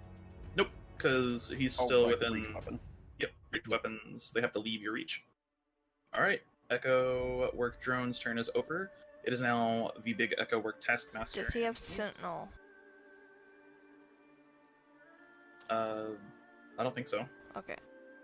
Wouldn't I do matter have anyways. Sentinel. But yeah, that's only if they leave my area. Yeah, they have to leave your reach. But they attacked me. Yeah, you can hit people with Sentinel when they attack. Oh, that's true. Yeah, Glarg, you could Right. take an attack of opportunity. Oh, you God, know. Every fucking character I have has Sentinel. Oh and I my don't know why I God, didn't remember love. that. Listen, Love. it's been a long time since we played D&D. It's been It a has been. hot minute. And I also apparently am the Sentinel guy, so. Alright, 25. Yeah, that's definitely going to hit. And that is 11 points of damage to the Echowork drone here. That You didn't managed- take nearly enough of his health away. This one in particular rolled pretty high HP compared to the others, actually. Let's see. I'll just give you some numbers. He has 12 HP higher than every other one of the drones, than the second highest. He's a Wow. meaty son of a And bitch. how much does the second highest have? You know, just for my deductive reasoning. More HP than you. All right, let's see here. Yeah, that's not hard. All right, no, it's not. It is the Echowork Taskmaster's turn. We're gonna go ahead and roll and see if it gets its breath back. Okay, did not get its breath back, and it's gonna make 2 slam attacks against you, Arc. With disadvantage. It wouldn't have passed that anyway because it doesn't have advantage. Right. Thank God it doesn't have advantage because that could have been bad. All right, so it is gonna end its turn. Are they gonna revise their strategy? What's its intelligence here? Oh no, they're not gonna revise shit. All right, that's the end of its turn. And it is the Echowork drone's turn that's been getting the shit beat out of it. It's gonna go ahead and make 2 attacks against you, Arc. Disadvantage. Nope. Echowork Taskmaster's turn. How are your feet in the ground right now? Like, What do you what's someone slamming against a shield on someone's head and it just making a crater? fucking like nailing you into the ground? Probably a good like 6 inches at this point. Literally a nail because you got a shield and then a body. Yep. Point. And your metal. Alright, it's gonna try to see if it recharges. Alright, it also did not recharge. That's good news for everybody involved. It is... I don't know if it's gonna go for you or you. I mean, didn't you say they all turned to me, or was that a command from one of the taskmasters? There was a buzzing from this taskmaster in particular, and they all turned towards you. I think it's gonna go for you. It sees you as a problem. It sees Glarg as a problem too, but it sees you as like almost like a challenge. But I'm a small green problem. I'm the bigger problem. He Oh, sorry. Arc- I'm the defensive problem. Arc is the automaton of the group, and these are automatons. I don't know Got why it. they're not trying to just let Mr. Anderson, this guy, and like turn him into another automaton. Mr. Andrew, god damn it, fucking Matrix 4. Anyways, we'll talk about that another time. Echowork Taskmaster. Yeah, it doesn't have much it can do here. It can command or it can slam. It's gonna slam. All right, No, disadvantage. That blur is doing some work too. Oh, as no, well. there's a reason I pushed that button. That is my biggest oh shit button I have. It's a good one. Good defensive cooldown. All right. Ark, it's now your turn. Okay. Okay, question when it comes to temporary hit points. Mm-hmm. Since Azzy's don't specifically specify, does hers get stacked with mine? Nope. All temporary hit points. It doesn't specify because the rule for temporary hit points state they can't stack. Okay, that was my question because mine specifically says, so I was thinking it was the Yeah. other one. Do you want temporary hit points from Azzy, or do you want to keep yours? Azzy's will automatically be better. Okay. By at least one. By at least 2. Dude. I'm gonna hold that button for now. You know what? This is why I have the spell. Do it. Whatever it is. Gonna roll like crap, but it's gonna hit them all. What is it?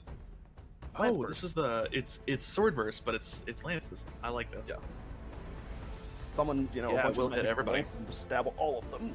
Yeah, just kind of like spin around, slam your shield into the ground, and then this just like arc of like what are they? Are they like hard light lances? Are they flames? What are they? Think like Aurelia's Oh hell yes! sword just Okay. stabbing into the ground or in each of them. Some real Tony Stark shit going on here. All right. Oh, yeah, absolutely. All Like, this right. character So was designed with Iron Man in mind. right. So several lances just kind of spear out, and I'm gonna roll you a dex save in this, but just ignore that. Wait a second. Tony Stark is Iron Man? What? This character is like a mix of Iron Man and Captain America. Why won't it let Iron me roll this? America. Iron America. All right, so let's see here. Ignoring arcs because we don't care about that. Echo work drones. 2 of them fail. This one succeeds. Which one is this one? It's that one. Okay, so that one takes no damage. This one takes 5. This one takes 5. And then the Taskmaster. I've only rolled one of them for some reason. The Taskmaster succeeds, and then this Taskmaster will fail, so he'll also take 5. It's 15 points of damage total, not too bad. As the Lance Burst kind of expands outwards and manages to chip away at all of them. Is that the end of your turn? Okay, question when it comes to, does Sword Burst apply on hit effects? No. Okay. Nope, unfortunately it's not a weapon attack. Okay. Well, roll me that temporary hit points. 9. Alright, 9 temporary hit points. I'm also gonna take this opportunity to down one of these in my bonus action. Okay. So that is 9, and then plus 6. I can Alright. feel it. And then Azzy, it's now your turn. Yep, she's gonna Toll it dead, the big one. Okay. The one that's Whoa. already hurt. Doing some damage. That's just barely a failure for it, so 21 points of necrotic damage. That Toll the Dead cantrip's pretty good, It really is. That's And a solid one. right? And I've worked on prepping 2 more things to be told the dead. Perfect. Yeah, that's right. You weaken them so they all can be told to the dead. The only one that can't is the one that charged me and just kind of stared at me. He took a Alright. swing and it did nothing. Yeah, it took a swing and then it just like bounced off your shoulder. Azzy, is that the end of your turn?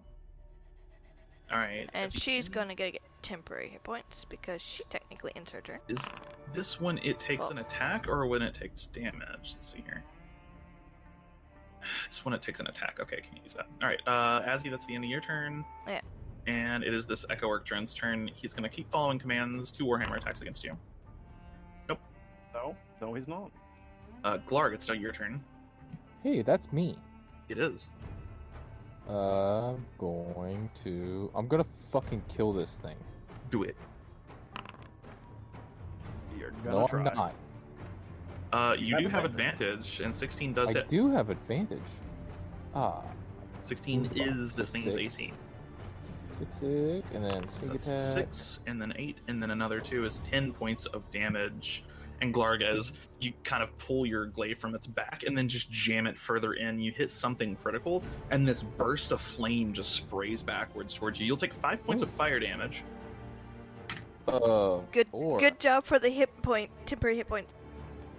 Thank God, right? Yeah? So yeah, 5 points of Jesus. fire damage, and as this kind of like you open up the body of the drone, and it spews back all this kind of like just molten material on you, and then it falls. As an automaton, would I know if automatons can be blinded? You would know that yes, you can obstruct their ocular sensory arrays. But would the flashbang affect them? Probably. I'm going to use my movement to climb into this here tree. Okay. The goblin has abandoned me. The goblin has not abandoned you. The goblin has just given himself better perspective. I mean, Exactly. when I'm buried beneath a pile of automatons and the goblin's climbing a tree, I get concerned. I won't know what's you and what's them. I'll piece you together as good as I can. Oh god. They can't hit me, neither will you.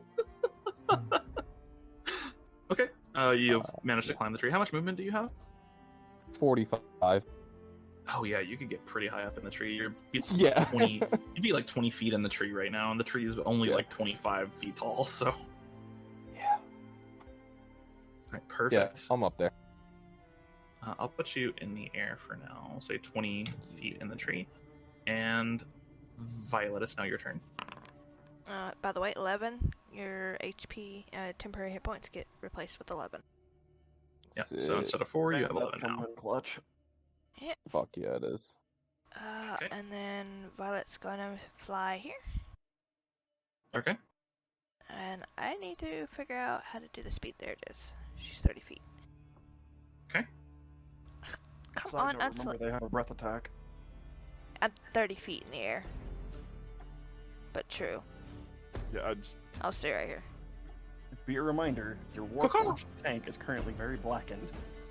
Use that as a reminder. And she's going to Eldritch Blast the big one. Okay. Alright, let's see here. 17 will hit, 13 will miss. And then Sir Clickety will hit him. Oh, ow. About time. No, hold on just a second. You gotta give me a moment here. The 17 is actually gonna take out the big one.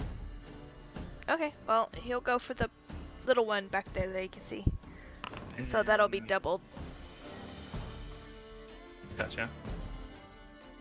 Which little one? This one. Okay, thank you. And then So he's that gonna would jump be here. 14 points of damage to that one in particular. And as the big one falls, it just collapses to the ground. You do, Arc, suddenly have to kind of like turn around and protect yourself from just this blast of flame that ejects from it. You're going to take 5 points of fire damage. Ooh, temporary hit point. No kind of deck save or anything. Nope, just 5 points of fire damage on its death. Okay. All right. Violet, I believe that's going to be the end of your turn. Yep. Okay, it is this particular drone's turn, and well, Glarg's in a tree. I'm gonna move my little pseudo dragon so I can actually see what the fuck is going on over here. Sure. Glarg is in a tree. I guess it's just gonna keep hitting Arc.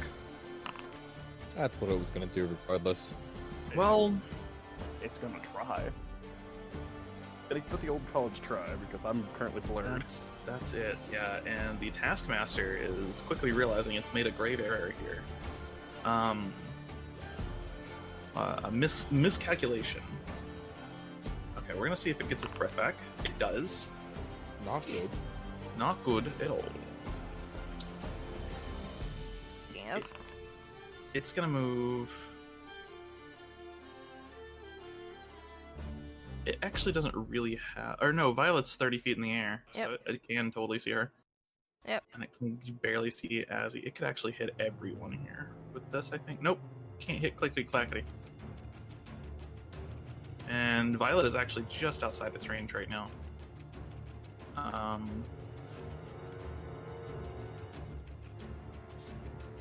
It's gonna hit Azzy, Glarg, and Arc with a fire breath.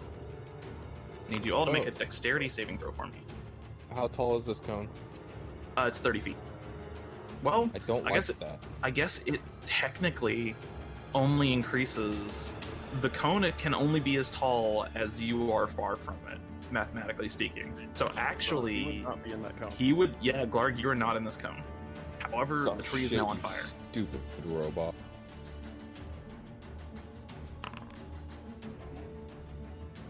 But the tree is on fire. That's worse. That's so much worse. The tree doesn't get a dex save. It's now on fire. All right, Azzy and Ark, you both fail, unfortunately. So 26 points of fire damage to both of you. I'm gonna have that. And, Huzzah! Temporary hit points.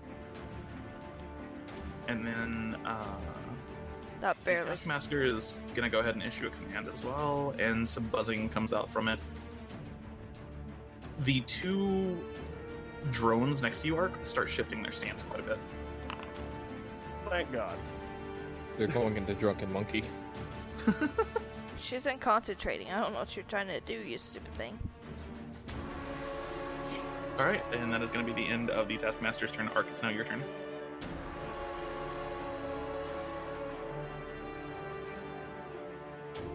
Alright. We are going to stab drone A. Attempt to. Okay. Unfortunately, not going to hit. That one was at that one. Yep. And then drone B with Thunderlance number 2 That is going to hit, and that is 8 points of damage. plus 6. Oh yeah, because of However, is if it, it has fire resistance. it does have fire resistance, so it doesn't just have fire resistance; it's immune to fire damage. Okay. That's why they don't have to roll for the breath attack.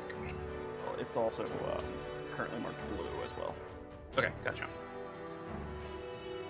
All right, and Ark, is the end of your turn? Want to down me the potion. Okay.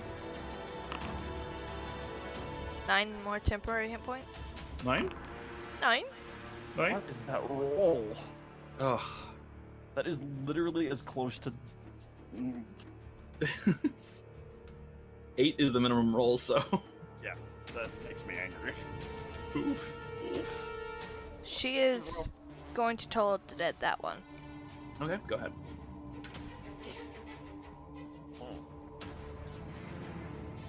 Make sure this actually works.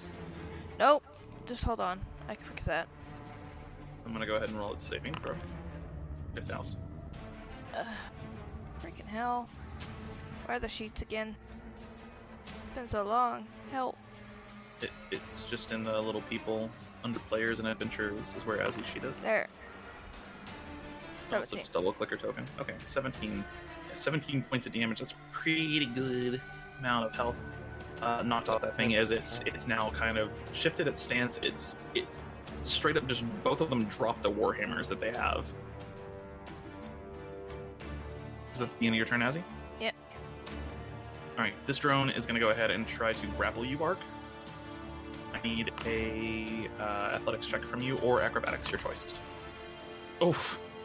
I'm not sure you even need to roll. Oh shit. Oh my god. Oh my god.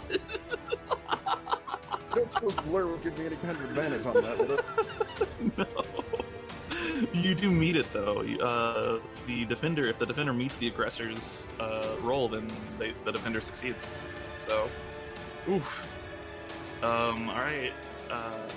It has another attack. It's gonna try to grapple you again. Roll again. Probably gonna succeed. We'll see. Yeah. Okay. You are currently grappled. Does that count as an attack? Grapples are not. They don't count as an actual attack roll. No. I mean, so I couldn't use one of my various features to fling it off into oblivion? No. It would have to be an attack roll, which it's not. Yeah. Alright, that is the end of the drone's turn. You were just grappled for now. That just sets your speed to 0. It doesn't do anything else. It can't do anything else on its turn because it's out of moves. So, Clark. Cool. So seeing the so which one of the automatons grabbed the other automaton? This one just grabbed Arc. See, I can't reach that guy. Well, what I can do, Well, you couldn't reach I the can- other one anyway. I can jump out of this tree and land on this guy. You can try. I'm gonna put you right here. I don't like that. What's your? Wait, here, I'm just gonna take a look at your sheet real quick. Your stats, your physical stats are pretty good. You're more than welcome to try. Okay. Are you shitting my ass? Well, It seems to be doing that for you. at least your sneak attack also will hit, but I also need you to roll me either an athletics or an acrobatics check.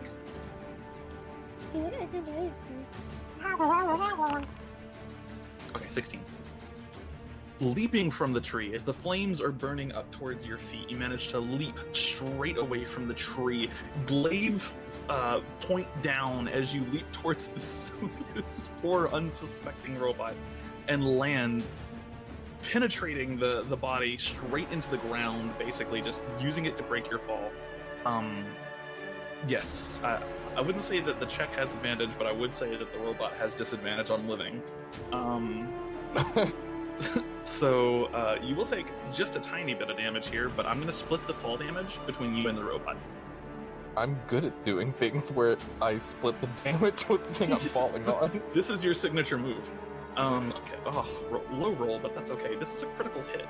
So, we will say that the robot takes 2 damage from you falling on top of it, and then it will take 7 damage from the attack itself. Then roll your sneak attack twice. So we're at 9, we're at 10, we're at 16, and then 2 for rage is 18 points of damage. It has 16 points of health. As you land on it, just Fucker. impale it into the ground. Use it to break your fall. You do take, what would that be? 2 points of damage. Half the one. Right, half to 1 because you're raging. So you'll take you return to the line of fire. 1 point of damage, and additionally, you will take 5 points of fire damage as the robot's core is exposed, and ash and molten material just kind of sprays out of it. Don't forget to take that from your temporary hit points instead of your main HP. Thank you.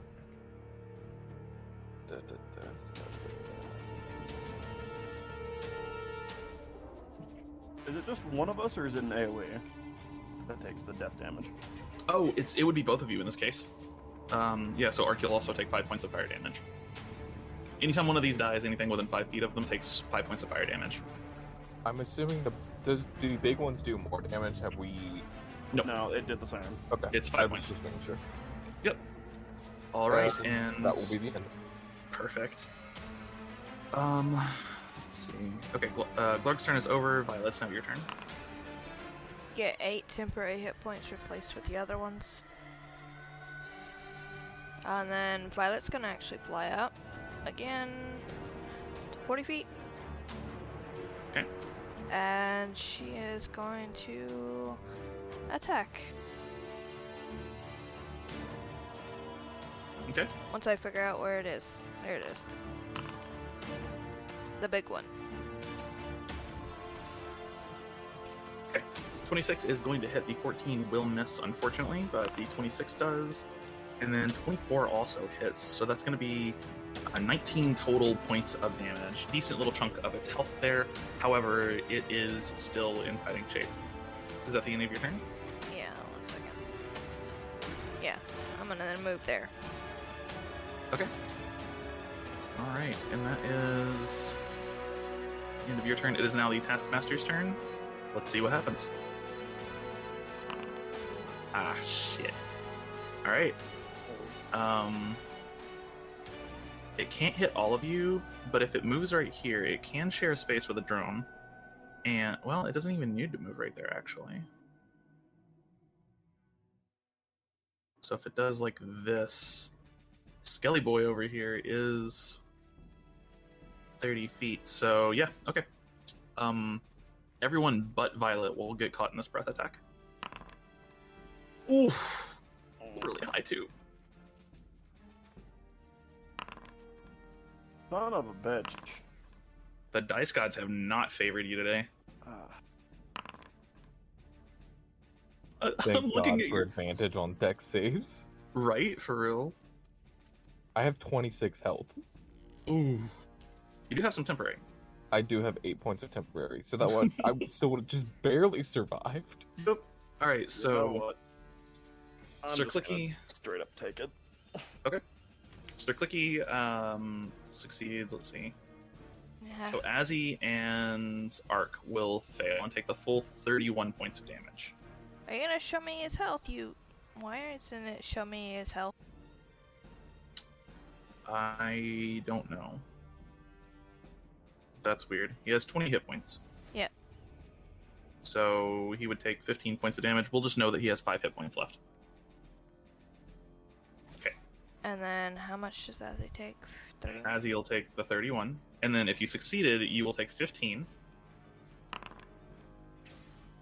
So it is technically 21.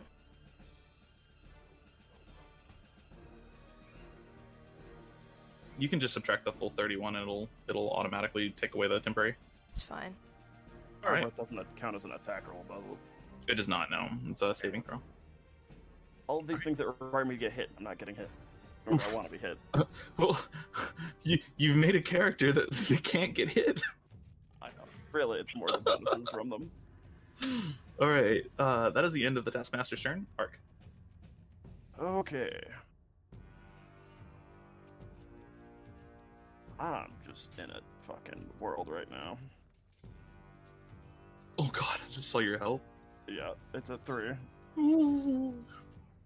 What are you doing? Gonna pop that potion. Okay.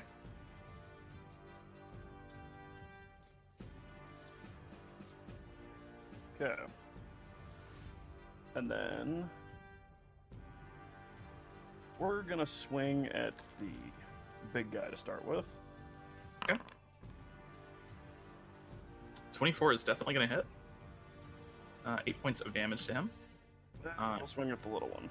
He's also going to use his reaction to command ally, and the little one is going to make an attack against you.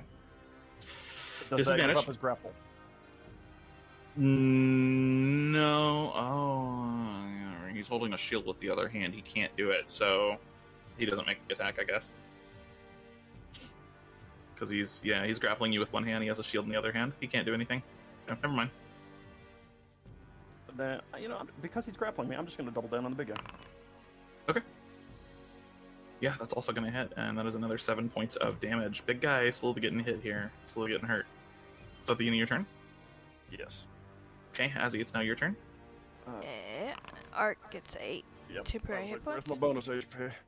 I'm relying on that to keep me healthy enough to survive. She's gonna move here, and as she moves, she's going to toll the dead, the big one. Okay. And then she's also gonna healing word at the same time. Let's see here. Arc. That's a failure. So that's 16 points of health away from the big guy. He is slowly getting whittled down. And then Arc, you gain 8 points of HP. Alright. Is that the end of your turn, Azzy? Yep. Okay. Let's see Well, here. she also gets temporary points. When she ends her turn, yeah. The drone is going to go ahead and he is going to use the robotic yo-yo. He is going to use his one of his attacks to try and pin you. So that is an athletics check on his part, and then another acrobatics or athletics check on your part. Arc. Oh. Yeah. All right, you are now prone and grappled. Still doesn't count as an attack. No, this is these are they use attacks, but grapples and stuff like that don't count as attack rolls. Incapacitated. Where's prone at? There it is. You now prone. He's got you like pinned to the ground.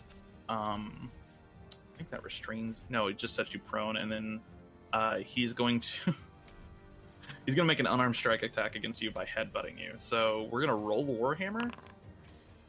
That's gonna miss anyways. He goes to headbutt you and just like kind of stuns himself for a second.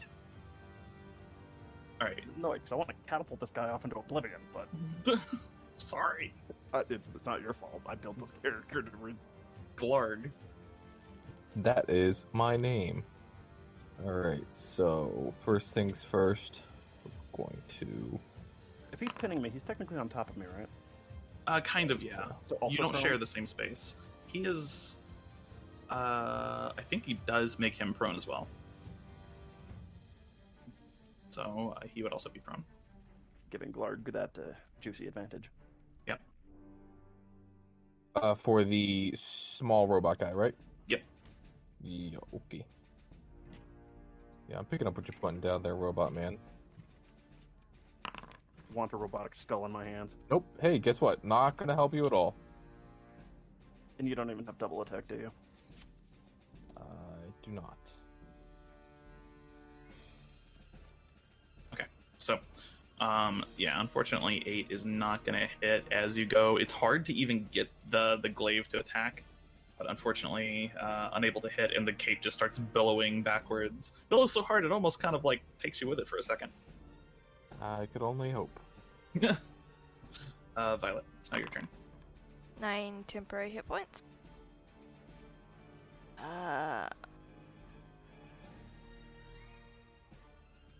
Violet's gonna move here. Okay. Elder's Blast.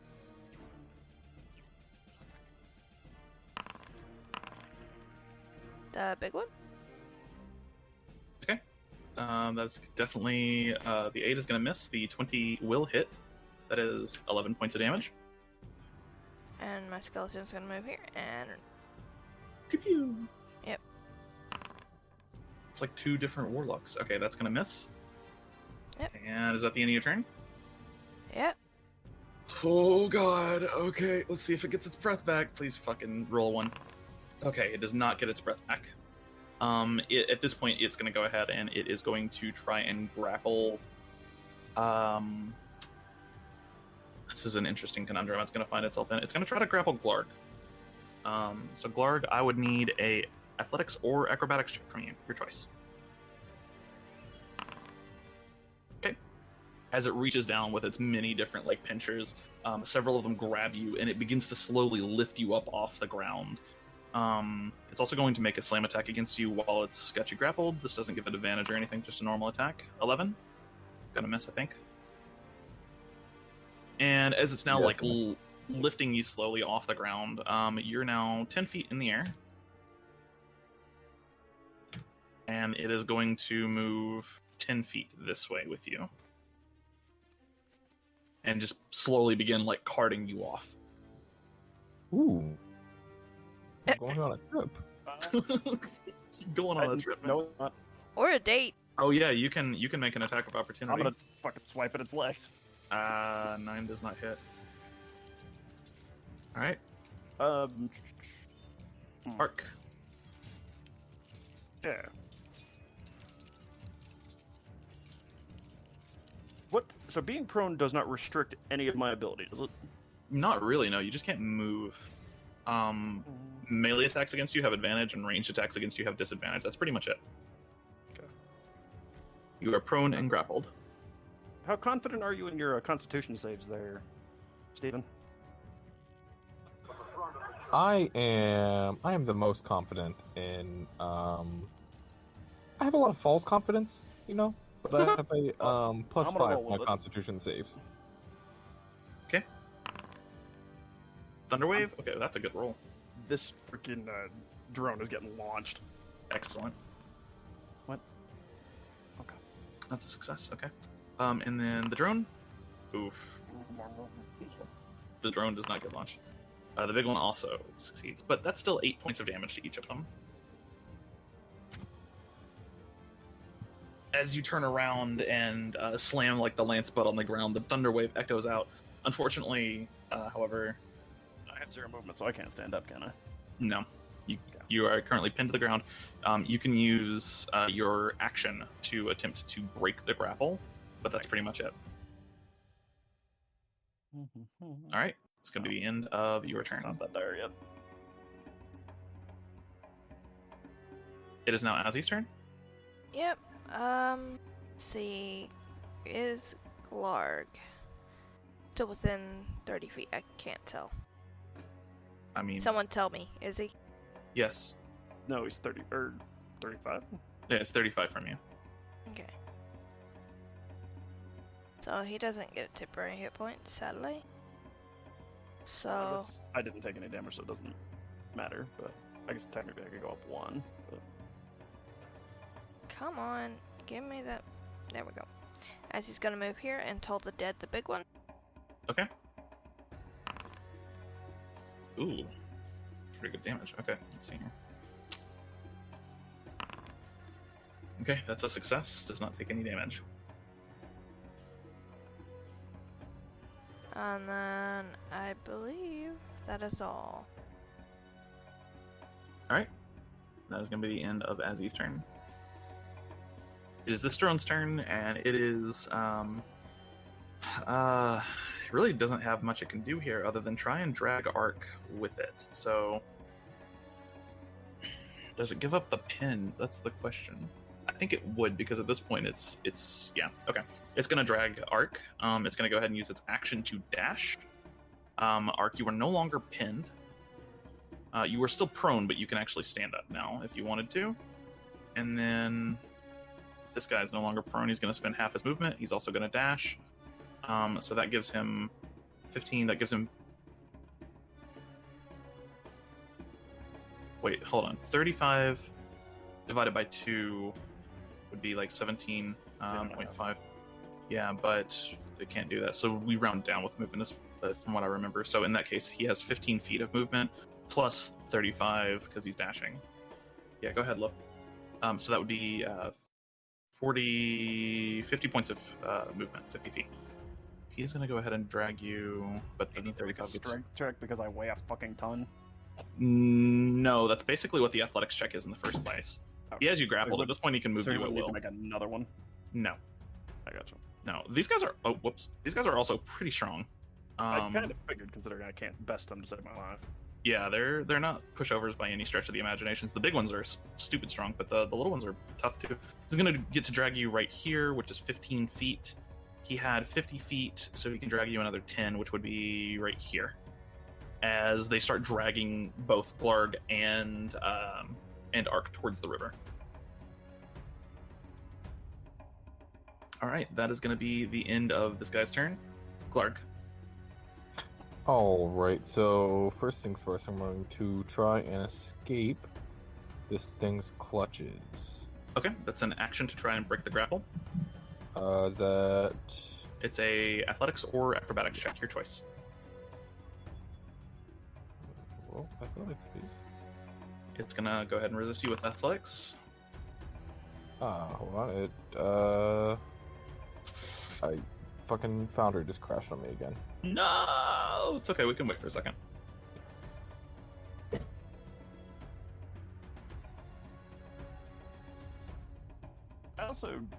I didn't ever lose concentration, but the concentration marker went away. Huh? Did you cast a concentration spell? Uh-uh. Weird. The only thing I've cast since Blur was that Thunderwave in an attempt to launch the stupid fucker.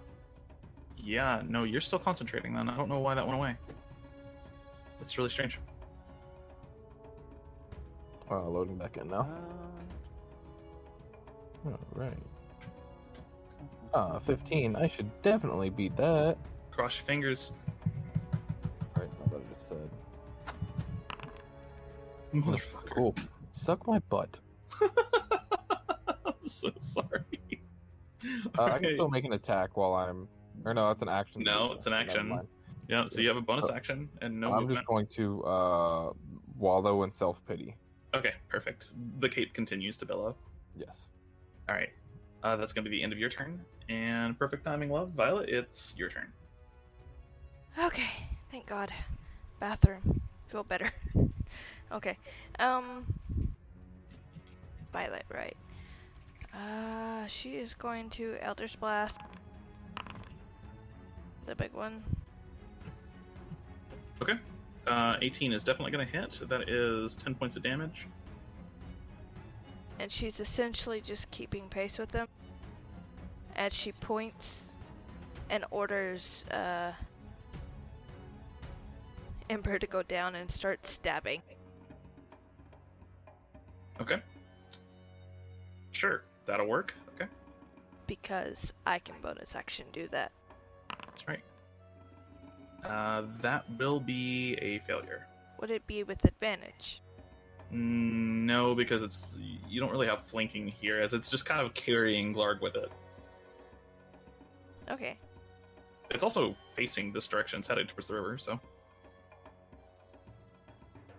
Okay. Okay, and then 16 just hits. And this thing has 6 health, and that is 7 damage. So, Glarg, as you're, like, struggling with it, you spin the glaive around. You're about to, like, slam the glaive into this, like, eyeball port thing, and you see this bolt just slam into it, and part of the actual metal begins to rust away. And then you see this just jet of molten material shoot out to the side, and the flames that you see inside of the creature just kind of die off, and you both crash to the ground. Roll acrobatics for me.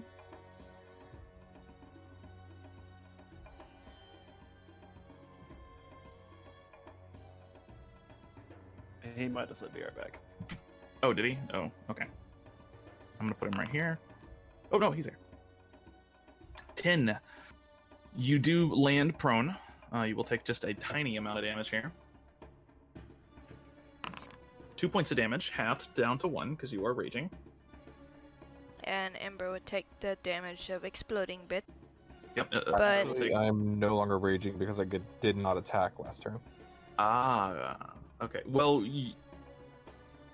I made an action to try and escape, but I did not attack.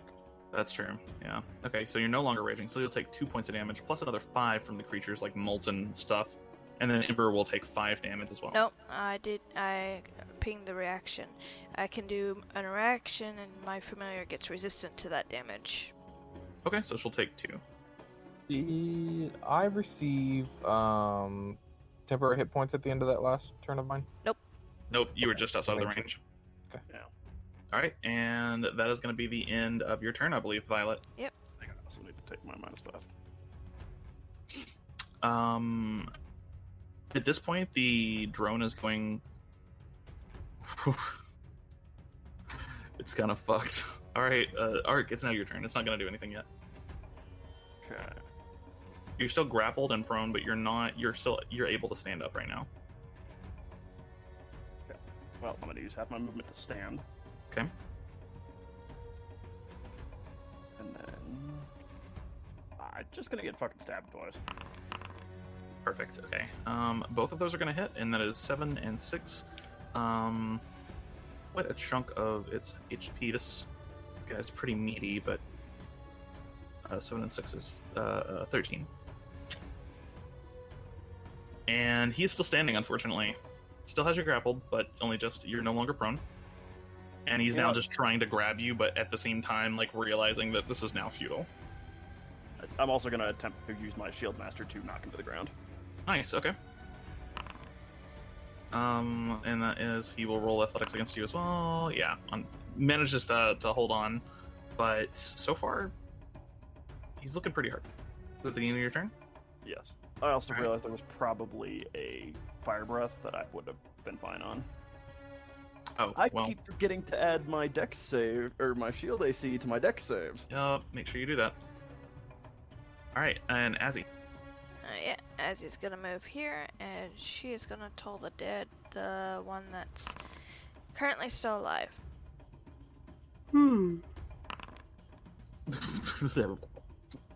Yeah. Loads. The chime just breaks over its head, and all of a sudden, you watch the fire inside it just seem to die. Molten metal and stuff does pour out, so Ark, you do take 5 points of fire damage. However, it does fall to the ground, and you are no longer grappled.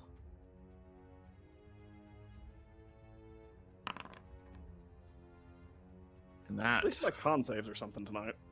right? As the machines fall silent on the ground, quickly looking around, scanning the area, I need all of you to roll me a perception check.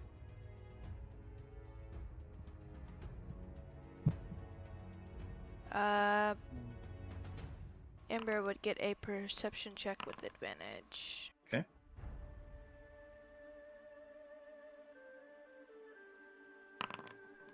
Of course, hers would suck. Big Rippy. Okay. looking around, just quickly trying to establish that there's, if there's anything else in the area. You don't see anything else headed towards you in the moment.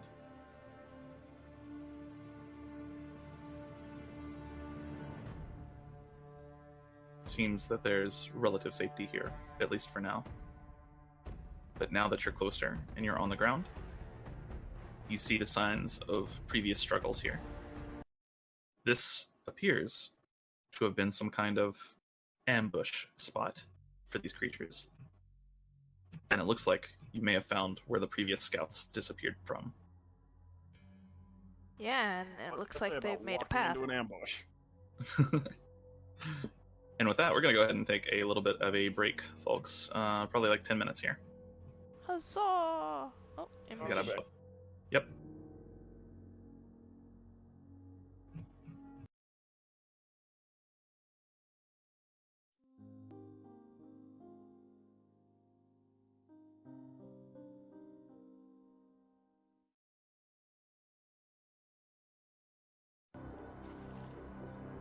Head back over. Sorry about that. Also, I hope none of the three of you were rooting for the Phillies tonight, because they got absolutely fucking crushed. Listen, I just want the sports team to win against the other sports team. Baseball is about the only thing I keep track of. I don't hate sports. It just doesn't interest me.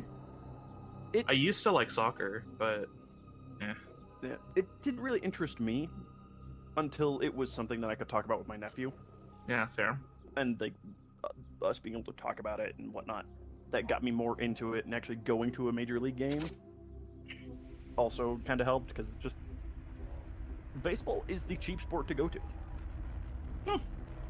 Like major league games are like $15 for tickets. Wow, that's dirt cheap, Jesus. Compare that Alright. to the fucking football stadium, which is like 400. So, the ground around you littered with mechanical parts of defeated automatons. The ambush against you staved off. You are all rather hurt. What are you doing in the moment? First thing I'm gonna do is wipe off some of this charcoal.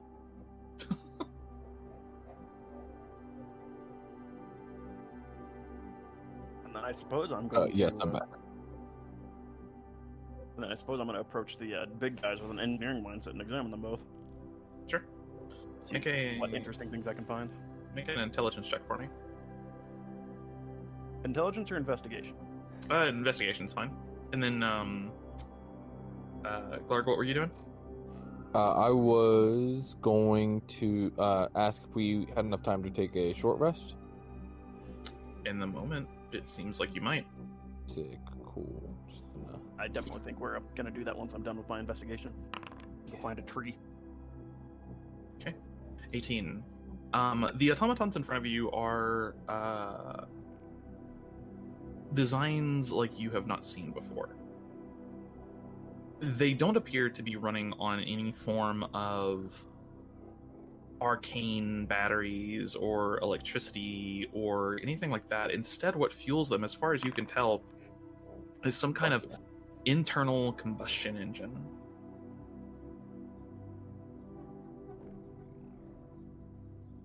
Okay. Question regarding their heights and whatnot. Yeah. Are they tall enough that the little ones would have kept this engine out of the water when crossing the river? Nope. Not at all. How about the big one? Big one, yeah, the big one can float. Or, as you saw, it could float until it, got destroyed. So the big one could fly. It could just fly across the river, but the little ones would have had to swim across the river. Yeah, so they must have some kind of watertight sealant. Strangely, the combustion engine is like exposed to the air, so you're not sure how it didn't get affected by that. A closer examination of these may yield some results, but the big ones are far too large to take back with you. Definitely going to take one of the little ones. You could try to do that, yeah. Hit die for clerics, it's a d8. Okay, thank you. D8 plus what? Whatever her con mod is, so... Okay, thank you. And as a note, all the NPCs have a d8 hit die now. Because none of them actually have a class anymore. So do I still put a +2 Arcon? Yeah, whatever her con mod is. So it's 1d8 plus her con mod is her hit die.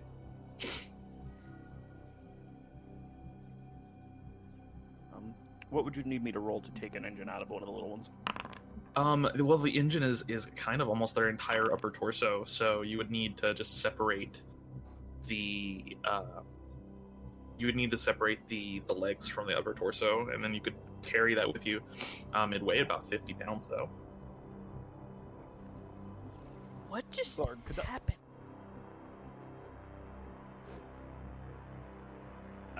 These things are not that strange to me. I was created by Mel. Stuff similar to this littered her lab.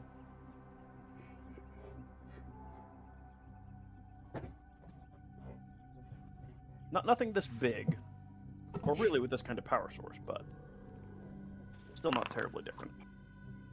What are you guys doing? I'm gonna join the short rest. Okay. Yeah.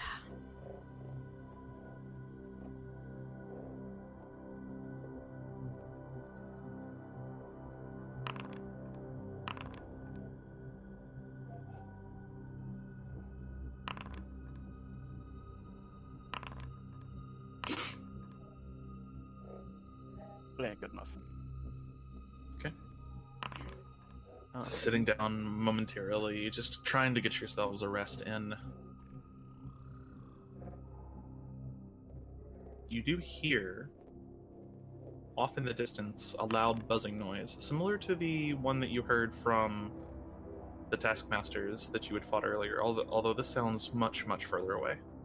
But the dead silence of the forest around you makes it much easier to hear. Is it coming from the direction we were going? It's coming from the west in this case. Okay.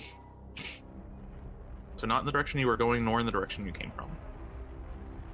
Wait, so we went east? Well, on you that? you technically came from the west, but at this point you've kind of wound down, and this is coming from like a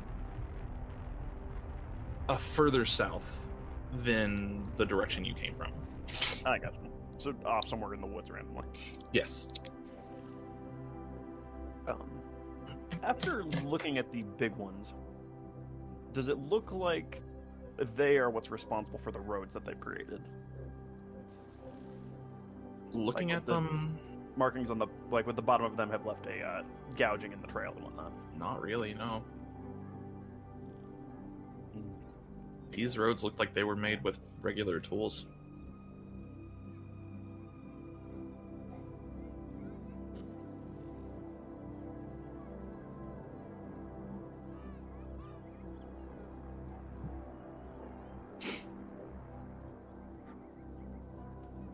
Do you need some extra healing, Glard?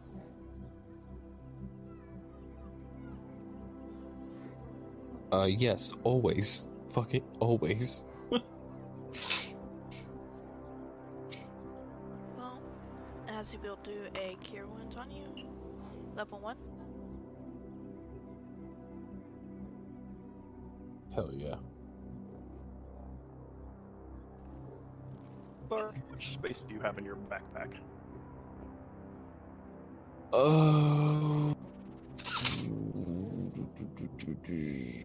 What's fair amount? A lot. Enough that I could trouble you to carry this drone torso back with us. How big is Wait, the drone? It weighs 50 Yeah. pounds.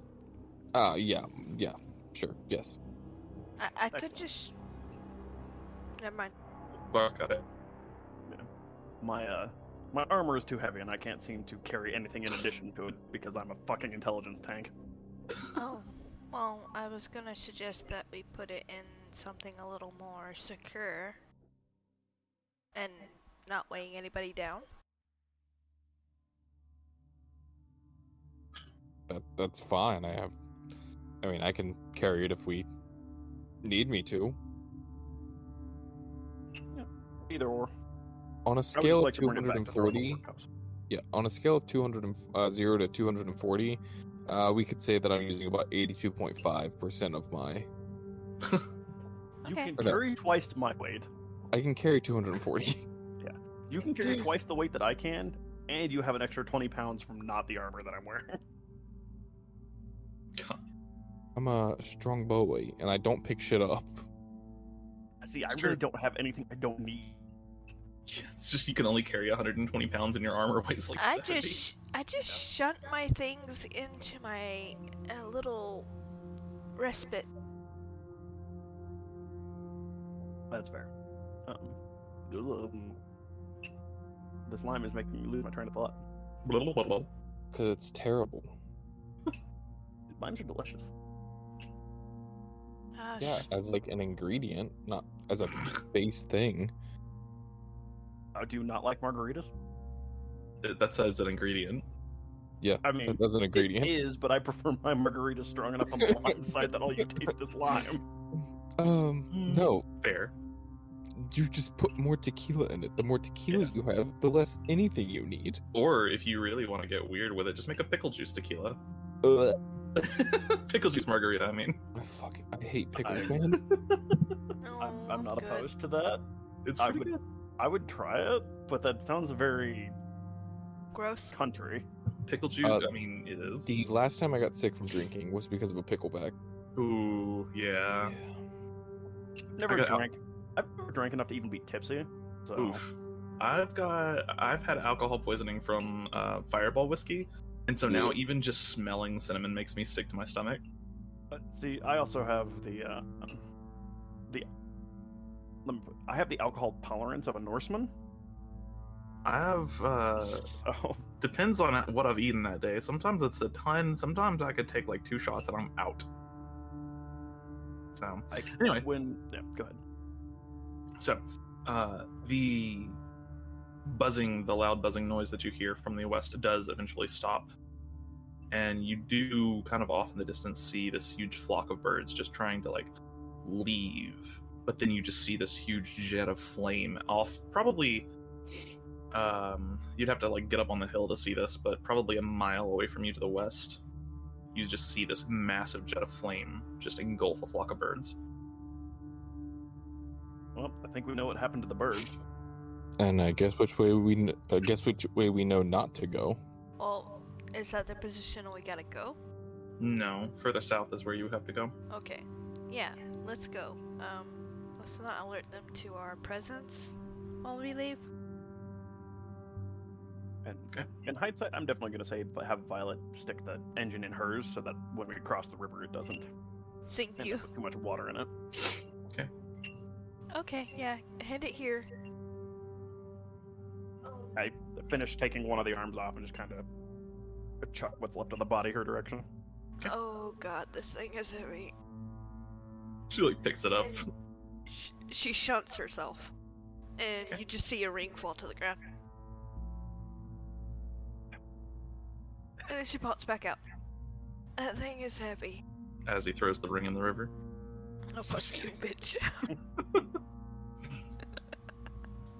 Skip it like a rock across to the other side. The fucking genie curse.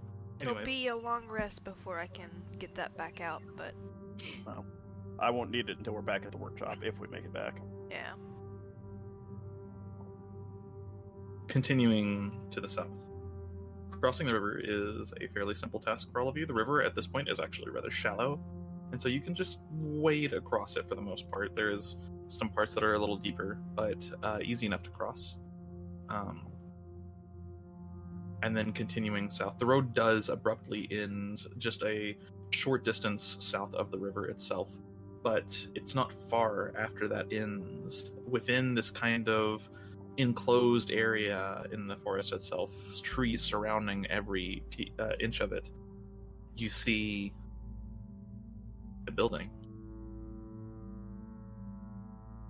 This area is curious. The building seems to appear almost out of nowhere. A small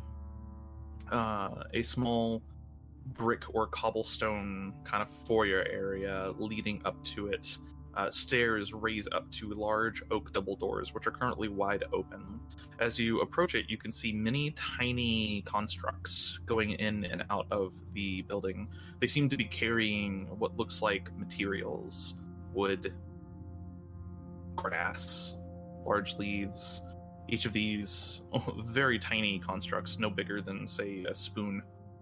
But there are probably hundreds of them.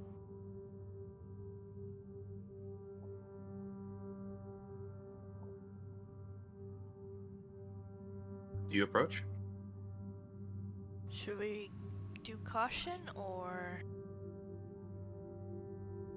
Absolutely be cautious on this one. I don't feel like being barbecued again.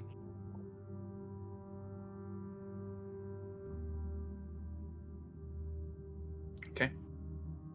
So you're approaching cautiously then? Yeah, I'm going to do what I do best apparently, and slink off, kind of maybe approach in a more stealthy manner. Gotcha. There is a way to kind of sneak around the contour of the building itself and kind of sneak through the shadows. There's still tons of vegetation just covering the building. Yeah, It looks do we see any old. signs that happen to say like book house or library or No, tree graveyard? you don't, but even from a decent distance away, you can see partially inside the building, and you do see several shelves visible that look like they might be bookshelves.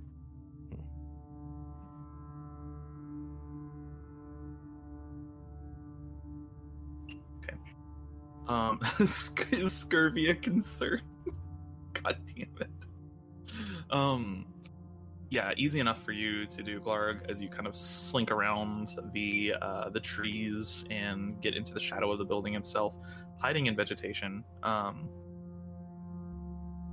is a pretty good deal. Hiding in vegetation around the building, you are pretty well hidden right now. You do see some of these little servants like pass you. They're carrying, it's bizarre. They're carrying leaves and twigs, and some of them are carrying stones. However, you do see some of them at this point carrying pieces of an animal, and you look closer at it, and this thing has torn a rabbit to shreds and is now carrying like pieces of a rabbit. And then you see others, pieces of birds, some of them charred black from fire, some of them just not charred black from fire and instead ripped to shreds. Yikes. You also see on the cobblestone leading up to it, there are various dark stains that are likely blood.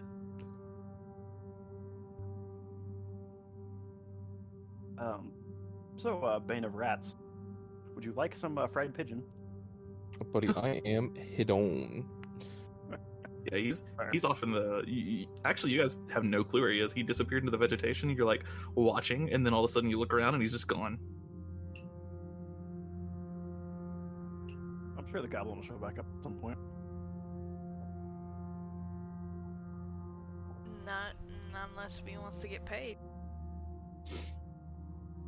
Ark, you're standing there, kind of watching around, and you feel something bump into your foot and look down, and there's this weird small mechanical contraption. It looks like it's made out of silverware, but has other pieces of silverware attached to it, and is just carrying like this large chunk of meat. And you look at it, it looks some kind of red meat, like deer meat or something. I'm gonna reach down and pick it up. Pick up the device. Yes. It continues to try to walk, and upon realizing that it's not moving anymore, drops the meat and tries to pry itself free. However, it's the size of a spoon, so it doesn't exactly have much strength. I'm gonna grab one of its leg and I'm gonna pluck it off. Oh, It's mechanical. it's got feelings. So as you just pull, one of the legs pulls off, and then it surprisingly turns around and grabs the leg with one of its other legs and tries to pull its leg back to it. That's one determined little thing. I'm gonna let it do it and see if it reattaches and can walk again. Okay, yeah, you let the leg go, it pulls the leg back to it, and then holds it close, and then you see this kind of almost like the area where the two pieces of metal touch heats up, and then it's welded its own leg back on and starts to use it again and try to pry itself free from your grasp. I'm gonna pluck it off again. Yeah. And this time, when it grabs the leg to put it back, I'm gonna put my finger between the leg and the socket it's trying to put it in. Okay. Tries to grab the leg back. You put your leg between, or you put your finger between, and then it like shifts the leg further downwards to try and just attach it to anywhere on its body, and you watch as it actually manages to do so. Fascinating. I say again, that thing is very determined to keep all of its body parts together.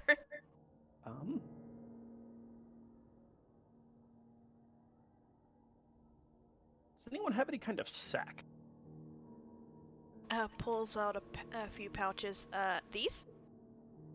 May I borrow one? Sure. Go right ahead. I'm gonna stuff it in there and tie it as tight as I can and see if it tries to escape. Okay. And you shove it in there, tie it as tight as you can. It is trying to escape. Oh, okay, yeah. You watch it just puncture a hole through the bottom of the sack and start ripping the sack open from the bottom.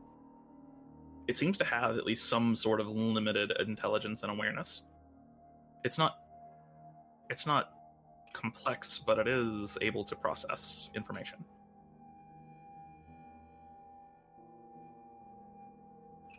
Do you think it's one of those things where it must complete its tasks by any means, even, it's being held? Yes, I do.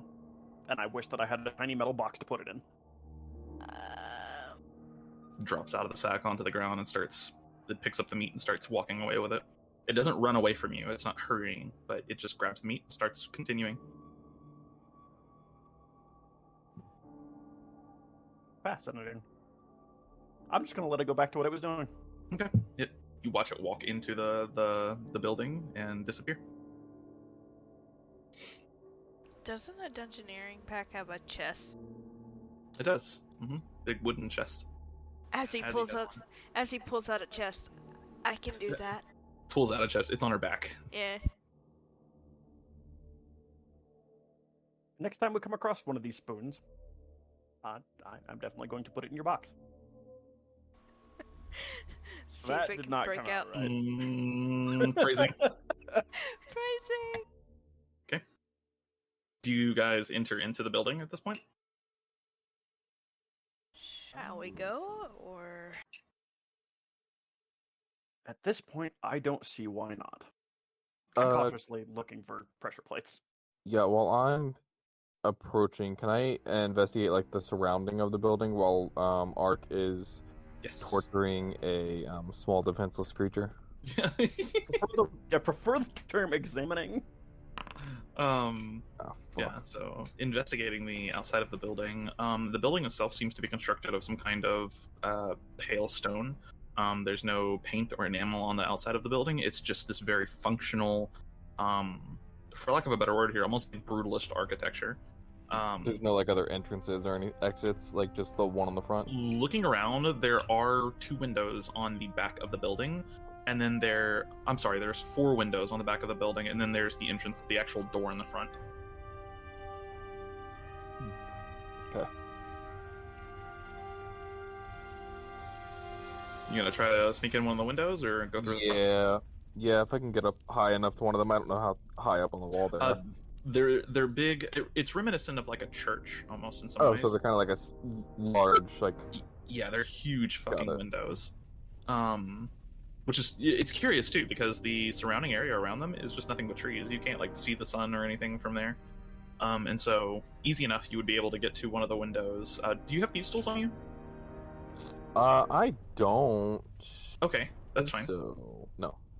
Okay, that's fine. Yeah, you would be able to like break one of the windows, or you could try to get it open with just a normal check without thieves' tools. Yeah, I'll try and get it open. Okay. Is there a way that I could try and pry it open with my crowbar? Oh yeah, you do have a crowbar. Okay. Yeah, I would say roll me a strength check with advantage. Yes. Get the crowbar up underneath the window and try to just snap the little bits holding it in place. 14 or 15. I would say that's definitely good enough. Yeah. Pushing up with the crowbar, you get a good amount of torque there, and you just hear you've broken some kind of wood on the window seal itself, and the window just slides up and down now, all you want it to. All right then. I will slink my way into the library. Okay. I am going to, at this point, move you all onto a different map. Let's see here. Park would go right here. Eve has Violet right there. And then Glarg is off in the back here doing his thing. Put you right here. Dog is doing slinky goblin shit. Slinky Goblin. Alright, and then who are we missing? Azzy, that's right. Yep, as And then what Okay. was it we were sent to procure here? Information, or was there a infor- specific item? Information regarding the portal. Merek seemed to believe that the portal and this building, We're connected. whoever created them was probably the same person. Okay. I'm gonna move you over to this map. Nice. oh, I Um, is still saying Azzy is concentrating because she is not. It's a thing I'll have to fix later. That Um, and her health. Yeah, because she's an NPC, it doesn't carry over from map to map. We have to remember it each time. It's really annoying. Anyways, Glarg, as you enter inside, you do happen to see there are mechanical drones, not the kind that you just fought, but the kinds that you've seen before patrolling the forest. And they appear to be doing something with the books in this area. Just observing them for a few moments, one of them takes down a book and then scrolls through the book, like flips through several pages, and then uses a an inkwell and a pen to make one adjustment, and then puts the book back on the shelf, moves to the next book, does the same thing. They don't seem to take any notice of me, or I'm just fucking. Right now, you roll me another stealth check because you did crack that window. Yep. Ugh, I got a fucking flu shot today, and now I'm starting to feel it. Fucking oof. Okay, yeah, alright, whatever. Yeah, you are practically invisible, Cool. He's as good at stealth checks as my ranger is. right? Yeah, I have a +9. Fucking stealth. You don't need the stealth when you don't exist. Alright, yeah, they haven't noticed you at all. Good. Hmm. The rest of you, as you approach the entrance to the building, you do see the same thing. Several of these little drones, which you've all seen before, these are quadrones.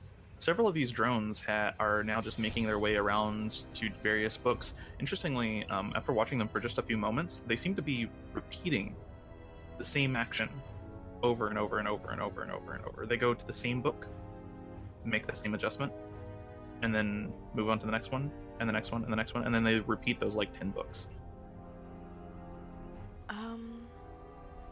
Are they broken? Or just waiting for stimuli?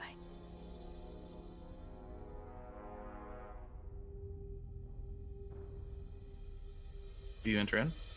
I'm gonna take a couple steps in.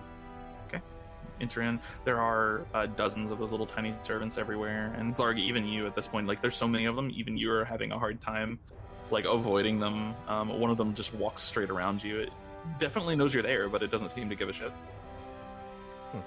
All right. But these are the little quadrons, tiny right? servants. Not the Yeah, not the quadrons. There's only a couple quadrons that you can see. The tiny servants are everywhere, though. I don't have yes. tokens for them because there's like literally dozens of them. So, And it was the tiny servants that walked around me. yeah, the tiny servant is the one that walked around you. The quadrone, none of the quadrones seem to have noticed you yet. The next tiny one that walks by my foot, I'm gonna pick up and toss to Azzy to throw in her box. Okay. You there's like 5 or 6 of them around you right now, so you just bend down, pick one up.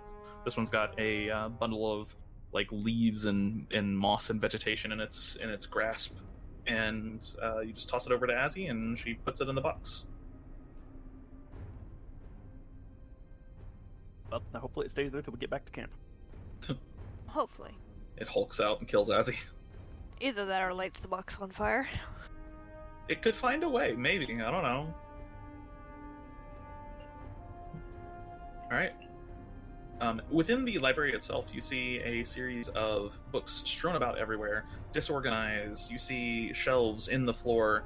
What once was probably an excellent house of knowledge, a great library, has now rotted away for the most part, and been left to the machinations of time.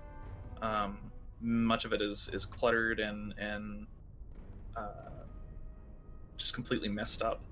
And the drones within it, even though you enter in, none of the drones seem to just acknowledge you at all. I'm gonna walk over to the nearest quadrant and poke it. Okay, you poke it. It Flick it in the head. it does acknowledge you for a moment, and then goes back to its task. And so it's just, the task that it's doing is just going through 10 books, making adjustments, and then starting over at the first one. Yes. And are they 10 books in a row, or? It's all 10 books on one row of shelves, yeah. I'm gonna Is put it my a- shield in front of the books that it's trying to adjust and see what it does. I'm going Is to it interrupt like- its task with an impenetrable barrier. Steven, what were you saying? Is it like making the same mark every single time, or is Yep. it like, oh, weird. And on getting closer to one, you see where the page that it scribbles on, at this point has just been eviscerated. Like it's now like actively harming the book. So, Ark, you place the shield in front of it when it goes to grab one, and it tries to move your shield, and then kind of turns and looks at you for a moment, and then moves your shield or tries to move your shield again. And these things have like no strength, so actually they're stronger than you. Yeah, I was gonna say, are you sure about that? Yeah, they are stronger than you.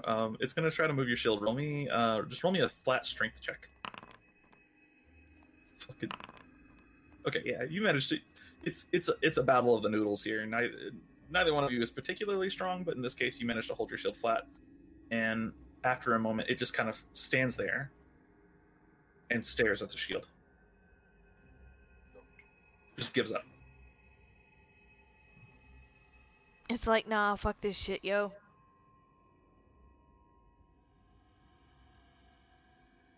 I'm gonna- Here. I'm going to put I'm gonna move my shield down and see if it returns to its task. It does almost immediately.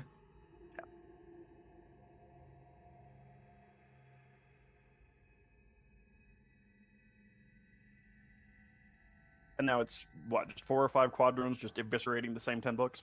Pretty much, yep. And there's no changes. You also see the tiny servants all kind of filing in. There's a staircase, and up behind that staircase, they all seem to be filing in behind it. this staircase right here in the center of the room, I'm Yep. assuming. That one right there. It goes up. It kind of looks on the map. It kind of looks like it's concave right here. This is actually higher up, and so there's like a space underneath the staircase, and they're all heading into that space. Because there is a whole separate level that looks like I forgot what you call those, but it's like a balcony around the entire like middle floor. You Yeah, can look up into it, but it's got a word I don't remember. The lag. Beep boop. Yeah.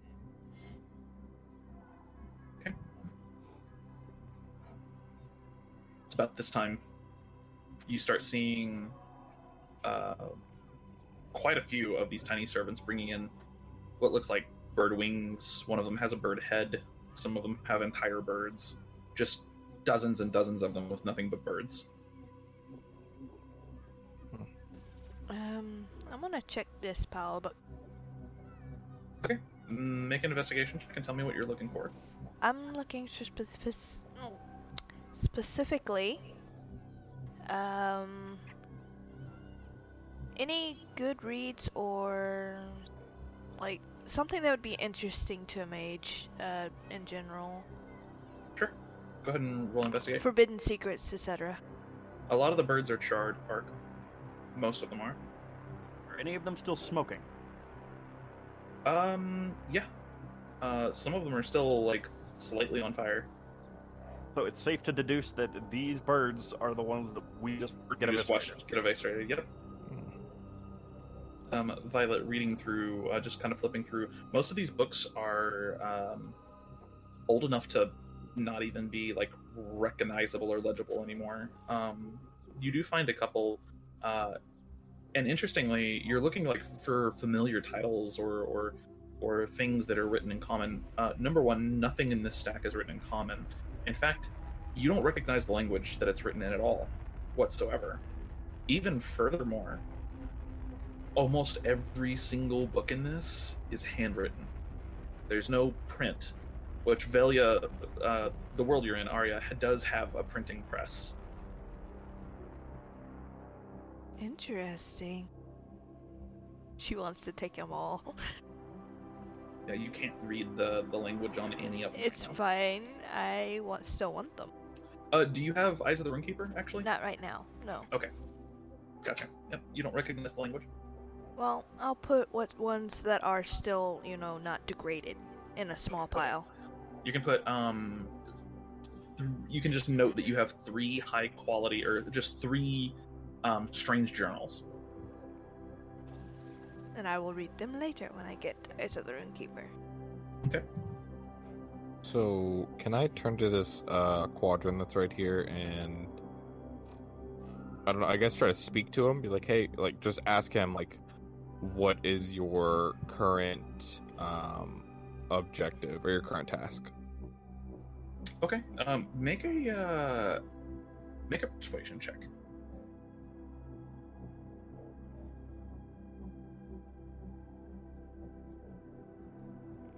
Persuasion. Okay. As you do this, it acknowledges you for a brief moment, like looks at you, and then goes right back to its work. Well, that's rude. Little bitch.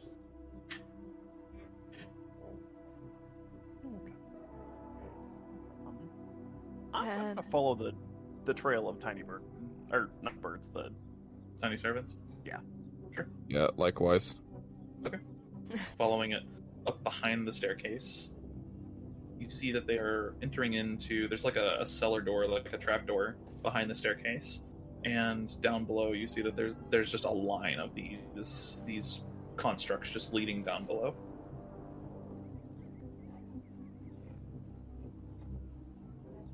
Do you enter into the cellar? Can I stealthily enter the cellar? You can certainly try. Roll a stealth check. As soon as Forge loads back up for me. You're fine. Violet would still be examining the rest of the books, like moving in from pod to pile. Okay.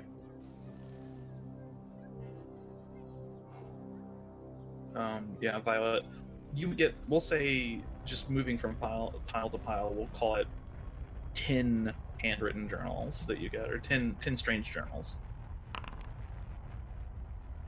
Because this is we're looking for knowledge, and she's not above looking for knowledge because she is from where she is. Yep. I'm all about knowledge, but tiny machinations are fascinating. Okay. They are, but handwritten journals are rare. And there's no telling what's written in them. There's probably 1,000 handwritten books in this library, from what you can tell. You could not alright. put the entire library in your pocket dimension. I probably could.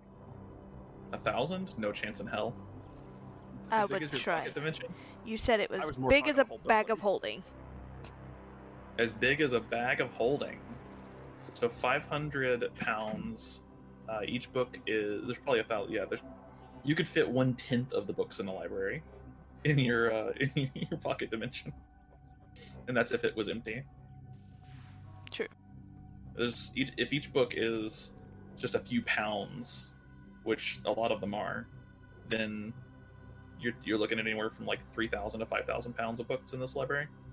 Good Christ. Damn, that's a lot. Fun fact, there's so many books in the British National Library that you could stretch them around the Earth 10 times. I believe it. It's insane. That fact wasn't fun at all. To be fair, I live with a person who has a collection almost that big So it's fair. as the lower end of your library mark. It's fucking nuts. Anyways. Proceeding down into the cellar, there is a small staircase that winds down and you emerge out. The smell hits you probably about halfway down the staircase. You're not sure how to place it. It's somewhere between rotting quartz and chemical acridness. Continuing down into the cellar, you see barrels of what was probably at one point food, now something else. A writhing mass of tentacles in one of the barrels, slimy worms that crawl over each other, pouring out of the barrel and along the floor, only to wither and die a few moments later.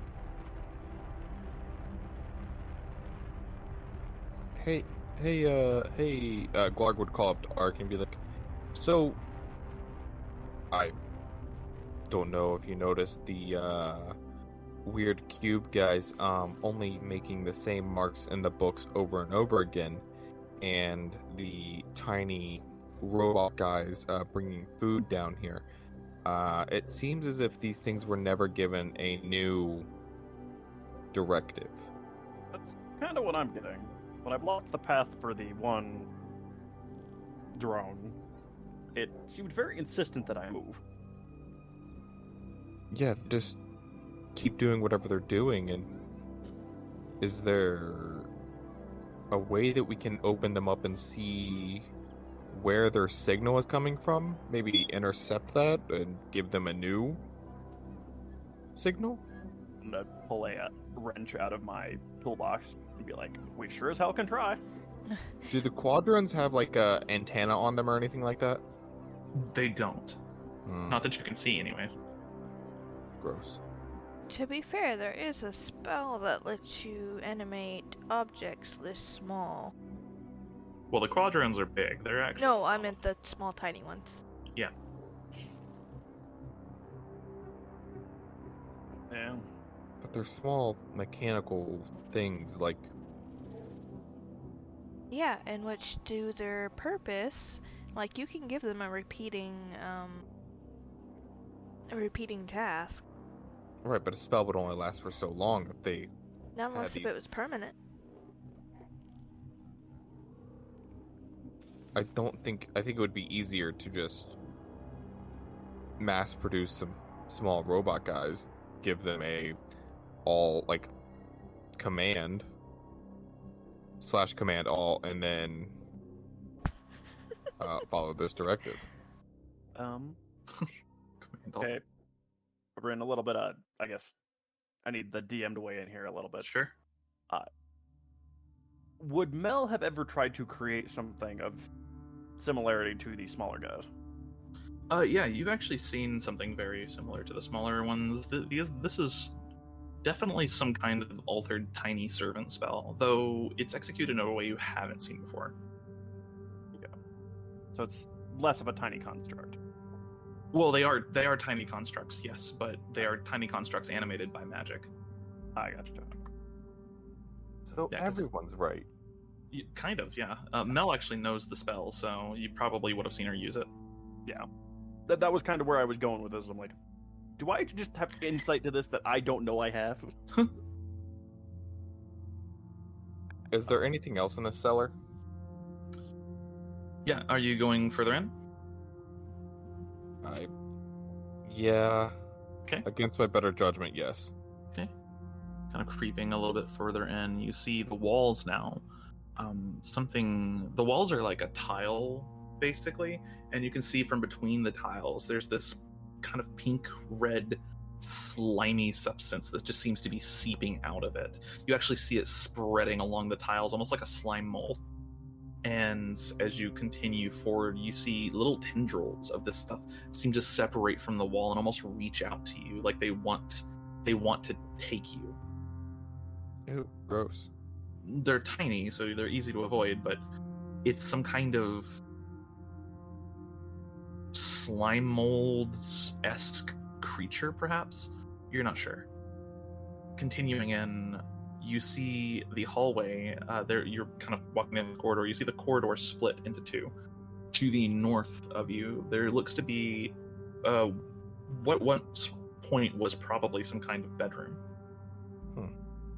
To the south, you see a large opening that reveals beyond a room that looks like at one point it probably held books, but instead is now covered in this pinkish red substance. You can see bones floating in it.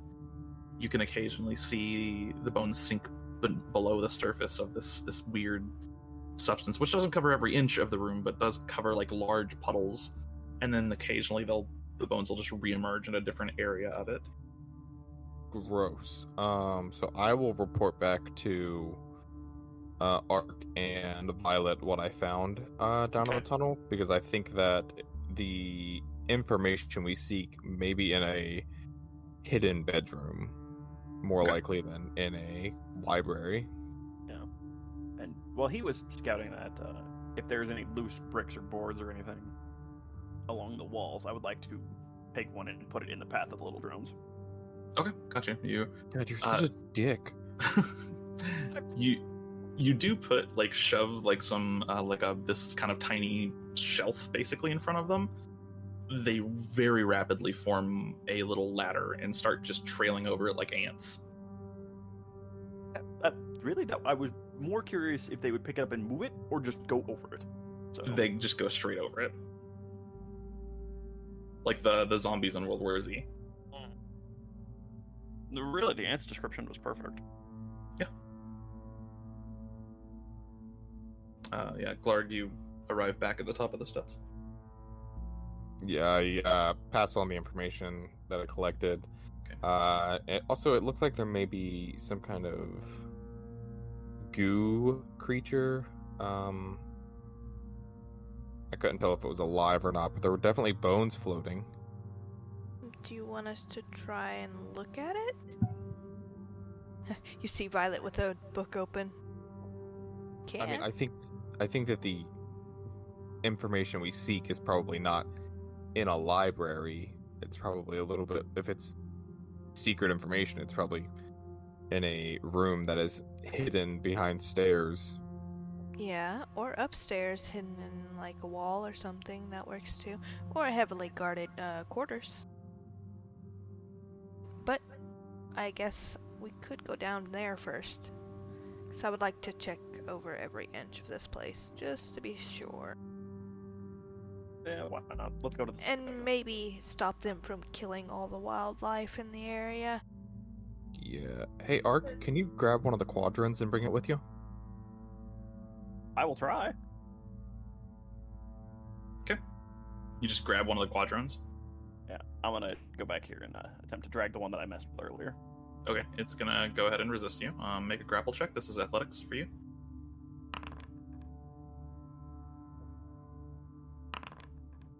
Okay. It does resist your attempts and continues scribbling. Poor thing. Damn it. Alright. I'm gonna need somebody with a little more muscle. Alright, I come back up. Okay. What's the check? It's an athletics check? It's athletics if you're initiating. Okay, yeah. Oof. Whoa. Whoa. It just slips away from you. This little bastard. As he tries to help. It actually increases its pace in scribbling, like it's got to finish the task before it gets captured. I take its book away. Oh, you take its book away? Yes. Roll a flat strength check. Ah, No, you don't. you grab the book and the book just tears straight in half. It's so old, and the quadrone. Let me roll something real quick. The quadrone is left with the half of the book that it was working on and furiously scribbles on the page, and then puts the half of the book back on the bookshelf. When it moves on to the next book, I'm gonna replace that book with a new one. Ooh. That's interesting. Okay, hold on. I didn't have the thought of rearranging the books until now. Okay. When you do so, it stops for a second and then grabs the book that it's supposed to get. Title of the book it's supposed to get. You can't. Most of these don't have titles at all. Oh, that's right, in their language that we don't speak. Yeah, none of you recognize this language. You've never seen writing like this either. Are there any exposed bolts? Or anything that I can open like a hatch on the top of the quadrant? Yeah, the quadrant itself, these drones are kind of like biosynthetic. There is, there's no like hatch, like programming or anything like that. But it is like a cube of flesh and metal. Yeah. Oh, there's not a way to open it to try to find the brain as Glarg. Not exactly. You know these smaller drones, the quadrones, tridrones, and decadrones are all made of like flesh and metal. The larger ones, or not decadrone, sorry, the pentadrone. The decadrone itself was pretty much exclusively metal and steel, except for its core, which seemed to have some kind of biological properties. It's working on like 10 books in a row, right? Yeah, it's just the same 10 books. Okay, I'm gonna grab all 10 of those books and carry them away from it. Okay, you like wait for it to you like wait for it to like get done with a book and put it up, and then grab the book and then take all 10 books off the shelf. Yes. And then just kind of like start walking away. And after a moment, it you could tell it's like thinking about what to do, and then it starts following you. Perfect. That worked. Before we go downstairs, Glarg, or I guess no, we'll deal with it when we come back upstairs. No, for the rest of your plan, I'm just walking in circles with the books. Okay. While you finish your plan. Okay. So, Glarg, put those books on the ground and come help me move this bookcase. But he'll get the books then. I know, but I want to move this one's bookcase and see if it follows the bookcase. But he's following the books. We can try that when we get back up here, okay? Alright, yeah, I take the books into the cellar. Okay. Wait. Hand each of us 2 books. I want to see what the drone does when we stand in 4 different directions from it. You're a Oh dick. god. I'm a scientist. Let's see, that's 10, so a weight of 2 on each. Alright, cool. So you split the books up? Yeah, Ark, are you even strong enough to carry these books? Yes, God I damn am. it. I have 20 pounds worth of space. I'm good. Unfortunately, these books are 45 pounds. No, anyway. Yeah, so splitting up into into multiple like stacks of books, so to speak, it does walk over to in this case it would be Ark, and tries to take one of the books from you. I'm going to resist. Okay. It pulls on the book for a minute and then just waits. And just All right. watches. Now let's go to the cellar. Okay. I'm gonna join Glarg and walk into the cellar. Okay. Yeah. I wanted to know if it would just lose its mind trying to get all 5 books at once. Nope, it's trying. What it's doing is trying to. It knows which book it needs. It needs the first book within the sequence. I wanted its head to spin in a circle hunting down the books. You're a dick. All right. Let's see here. So what's the marching order for going down the stairs here? Glarg was down there first. I think that he would be going first, leading the way. Okay. And I would be second to protect the squishier duo. Alright, now be quiet while we're down here. No, we're just gonna be as loud as possible. I don't think Ark knows how to be quiet. I am literally a 500-pound mass of steel. How do you expect me to be quiet? I am incapable of quietness.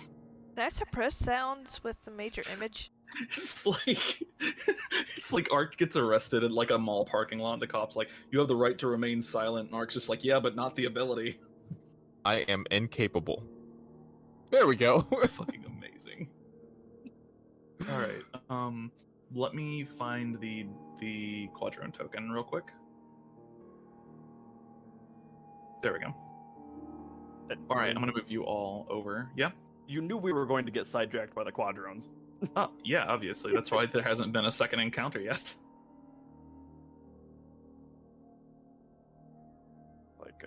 This would have been so much worse if I were here. We probably could have sat there and played with the quadrones all night long. Yes. Yes. Well, hopefully in Dawn's song, it won't matter because you don't have to end the session back at town. That's also fair. So, which, as I know, we don't necessarily have to end the session back at town either. All right. As you kind of creep forward, you see the barrels with these like weird tendrils in them of weird flesh-like substance. You see the walls are covered in this this same substance. It looks like pink cat food. Yeah, I don't recommend touching that. Yeah, and little tendrils of it are kind of reaching out towards you as you pass it. Are they also reaching out towards Arc? Good question. And they are not. Good to know. Well, in that case, I'm gonna walk over and take the small knife in my bag and chop one off the wall. Chop one of the little tendrils off the wall. It's only a few inches long, probably no bigger than like a centimeter wide. And as you chop it off the wall, the second it hits the ground, you watch it just kind of like sit there and writhe around for a moment, and then just start turning black. Gross. Here, That proves here, it's still give it alive. some food. I give you some No, dried we're fruit. not doing this again. We're not feeding it. We're not making it a pet. I'm not. I don't want to make it a pet. Eve? I want to see what happens. And What? dried fruit is the easiest way to do that. What happened the last time you, me, and 2 others fed something? Fed a tentacle. Did Gross. happen. Meat flour. Oh yeah. Oh yeah. I mean, if you're not, I Different will. campaign, but I know, but I just mean. still, yeah. Though to be Um, fair, we made and then fed it. Yeah, that's okay. That's fair. So are you gonna try to give the little writhing tendril on the ground like a piece of fruit? You said. Yeah, some on the wall. You I think are you they giving it to the wall or the need- tendril? The tendril's dead. I can tell. The wall. Yeah, the tendril's dead. Okay, so reaching over, you pull out some like dried apples from your bag, and one of the tendrils, as soon as the tendril touches the apple is wrested from your grasp with a force that does not match the size of that tendril, and just instantly pulled into the wall and disappears. Okay, definitely don't touch that. Yeah, okay, yes. You fleshies should probably stay away. Well, I just mean that, like, that thing is very strong, whatever it is. Hypothesis proven correct. I had to check. Moving further in, the tendrils continue. There are the walls are just covered at this point with them. The quadrone is still following Arc in particular. I need It can the follow book. me all day long. Alright. You also note that you do see torches and candles within this area, and they are lit. Are they giving off heat? You're not close. Well, there's one right next to you, actually. Yeah. So yeah, as you approach it, it is not giving off any heat. Cool. Magic. Alright, Arc, I need your books. I'm coming. Oh my god, I know what you're about to do. You're about to see what happens. Oh my god. Little did you all know that we are a party of scientists. I mean, I'm not about to tell you no after I tried to torture the damn thing and make its head explode. I mean, we could have just pushed it against the wall. Well, that's not what I wanted to see. Okay. No, it's bait. Okay. Yes, I take Arc's books specifically and throw them into the room with the thing with the bones in it. Yeah, that would be right in here. I'm gonna move you a little bit. Yes. You can see the like weird tentacle mass off to the bottom left. You also see as well, there's some like back here you can just barely make out. So you just throw it into the mass? Yep. Okay. Just throw the books into the mass. You watch the quadrone, almost desperately. Like, it seems to be conscious of what you're doing, but unable to Stop. resist, and just rushes with. It actually makes a little noise like a, and then rushes into the tendrils, and you watch the tendrils separate for just the briefest of moment, this like weird sludge of whatever this is, it separates into what looks like muscle fibers and then just consumes the quadrum all at once. Books and everything. That was cool. You know, I'm a- that's exactly what I thought was gonna happen. I'm gonna go and Just- check out the room ahead. back here. Does this wall still have tendrils? Yes. Oh yeah. Are they still ignoring me? For right now, yeah. Do not touch them. I'm They don't I'm gonna appear to be reach- like reaching out to you or anything. Yep. I'm gonna reach my hand out and touch the wall. Oh Jesus fuck. You touch the wall right here? Like this little section right here? Yeah, right where the quadrant went in. Okay. Arc, it just took the books that were inanimate All right. objects. That's all right. So Violet, as you're like checking around here, Arc, you reach out and grab a hold, just kind of like touch the wall itself, and nothing happens. Oh thank God. I mean, I was like 80% confident that was what was gonna happen, but I was willing to live with my actions if it The didn't. wall does. So I mean, you know what Newtonian fluids are. The wall almost appears to have the properties of like a Newtonian fluid, as when the second it looks very fluid, like you could just sink your hand into it, but the second you put any pressure on it, it feels hard as stone. I'm gonna take the knife and Mhm. I'm gonna make a small cut in the wall. Or Okay. attempt to. Yeah, you go and try to cut the wall and push really hard and watch your knife bend in trying to cut these tendrils. Interesting. Now, are any of the tiny drones with bird in the area? Yes, so there are still several tiny drones that have made it down here as they are piling over the little barricade you set up, and they are currently delivering birds to the substance down here in various locations. You see some deliver vegetable matter, some deliver birds, some deliver rocks even. I'm going to find the biggest bird that I can, Okay. and I'm gonna throw it at the spot on the wall where I tried to stab. Okay. You From throw back it. by Glarg. You throw it at the wall. It sticks to the wall, and then it is just immediately like pulled into the wall by the tendrils.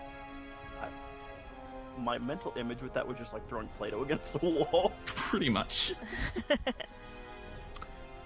What if it doesn't kill what it consumes? What if it just takes it somewhere else? I mean, there's That was why I went up and touched it, honestly.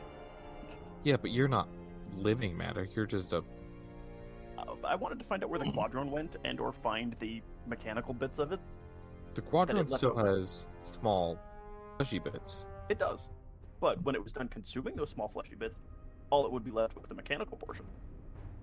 And that's interesting to me.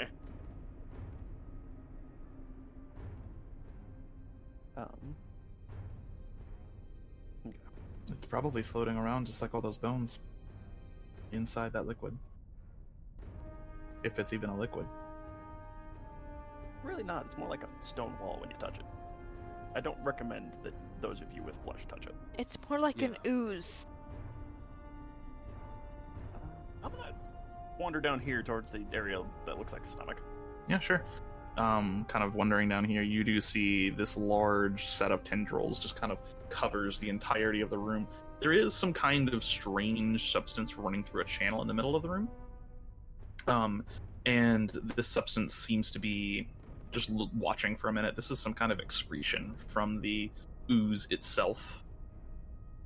These tendrils seem to be kind of almost like squirting this out. You also do see more and more of the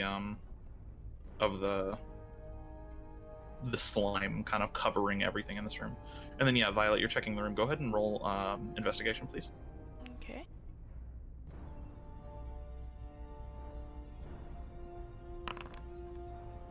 $11. Looking around the room, this was once a bedroom. It's now covered in a lot of the slime stuff. But curiously, you do see that there is a desk and a set of drawers that are not touched by the slime at all. In fact, it seems to be actively avoiding them. The desk, as you look at it, has a series of papers on it, And one of them is a large map. And as you look at the map, it's a landmass that you don't recognize. You've never seen this landmass before, but it's got a series of writing, kind of all over in various places of the map. It's reminiscent of like an engineer sitting there and brainstorming notes while looking at a reference. But you can't read any of it, and some of it looks like math. You see sections that look like equations. Other parts of it look like just rambly notes or something. But there are other pages on the desk as well, on top of a single book, which is bound in this kind of hardened leather. Okay. Can I open it? Yeah, you open up the book. Within the book, only about 20 pages of like the 60 or 70 in the book itself are filled at all. And those 20 pages, again, are in this language you don't understand. However, 2 of them come with diagrams, and one of them, you don't really understand either of the diagrams. One of them shows something that looks like a pool of liquid and then something suspended above it, and it's got like notes all over the diagram. The second diagram, you have legitimately no fucking idea what you're looking at. Actually,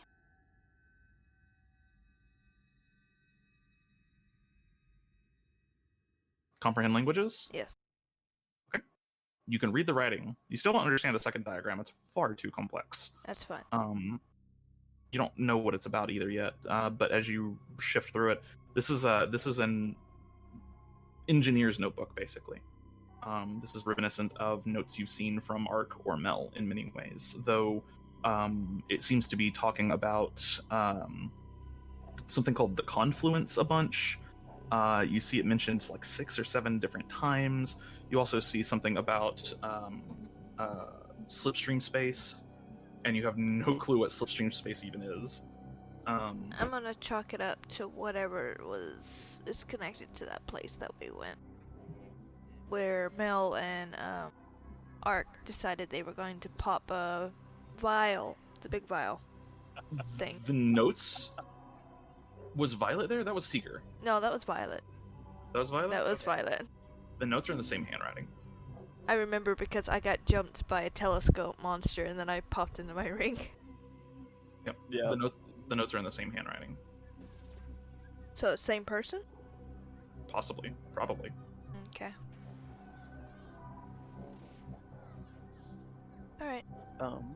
I'll keep what they have, just in case. Okay. So I'm gonna need more time to actually read through shit. See if this is what we're looking for.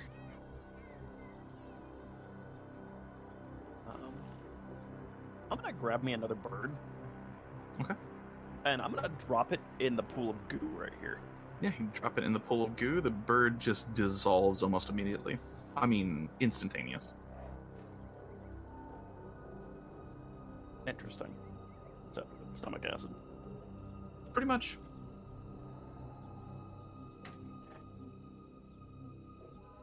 Well, that is definitely not a safe direction for flesh.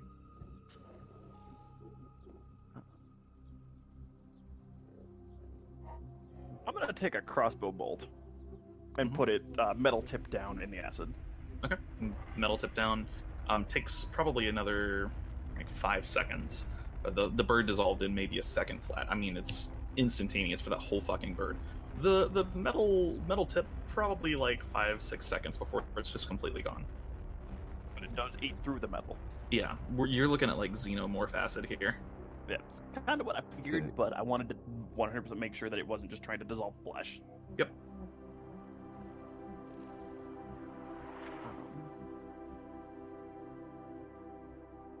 Now, the map seems to show like a gaseousness in the room.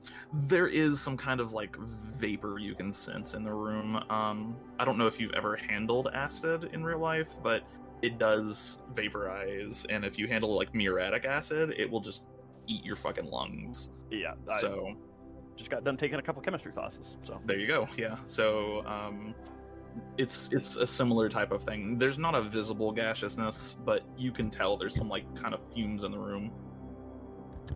It doesn't really hurt you as much, but you could tell this would be pretty bad if you sat in here for any extended period of time. Well, I'm gonna vacate this room then, since there does not seem to be a reasonable way to get around it. I'm noticing there's a door icon up here. Basically, yeah, you could. There's a lot of situations where you can like cut through some of this if you want to, although it might be difficult. I don't want to touch up there. So, what'd you find? Stomach, A what? I believe. If you look down the hallway, it is just acid. Stomach. Don't breathe. Okay. Well, I think we had to go one of these two ways. What's this? Right over here. It's more of the like, Doopy gross. yeah, it's more of the gunk. Still kind of shifting around, but you can see parts. You can kind of see through it in parts. It's not as thick here, and there does appear to be space behind it. This is like a big tendril just sticking out of the wall. Cool. Can I swing my glaive at it? Sure, go ahead and make an attack roll.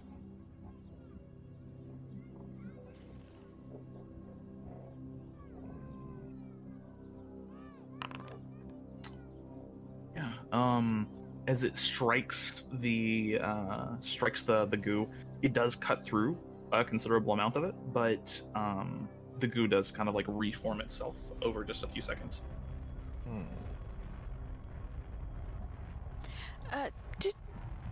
Do any of you know how to light a fire magically?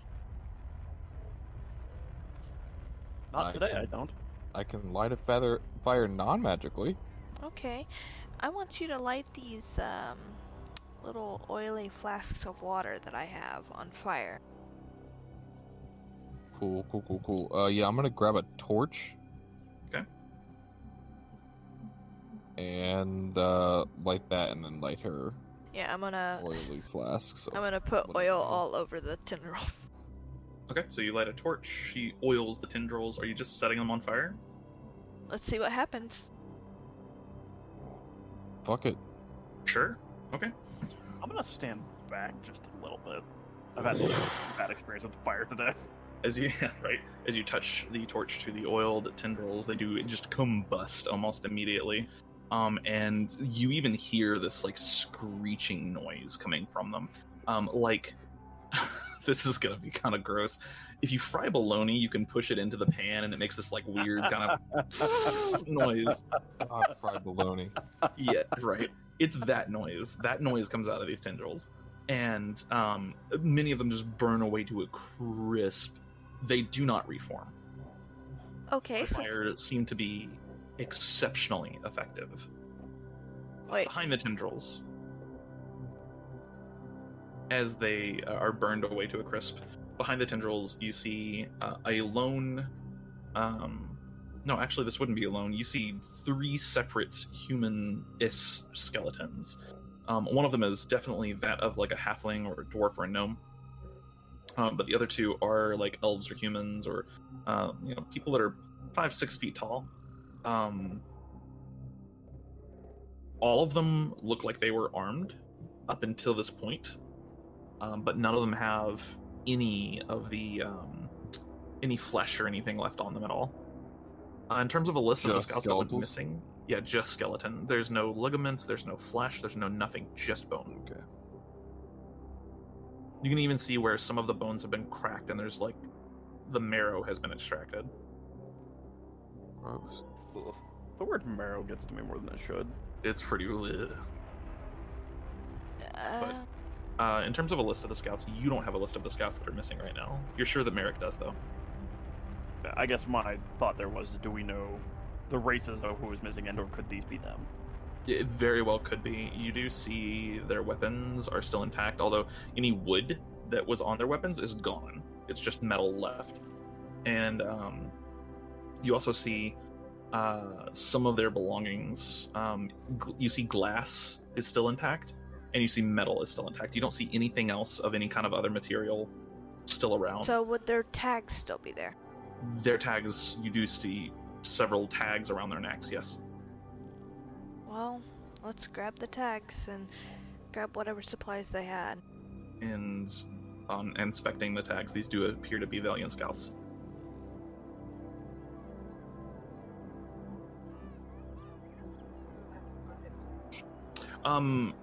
Potion bottles, although the bottles themselves, most of them are empty, you do find a couple of potions that are still intact. Alright,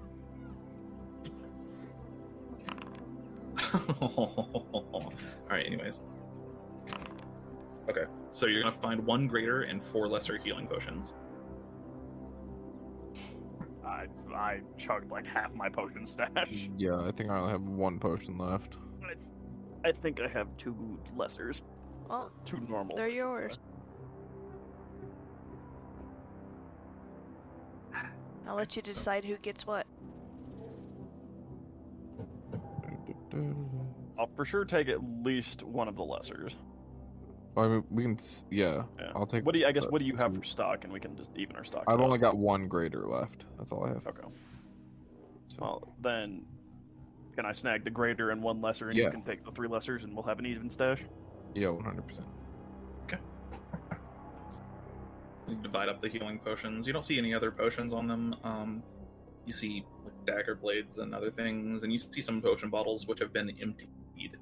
Not a drop remains in them, whatever they were. Well,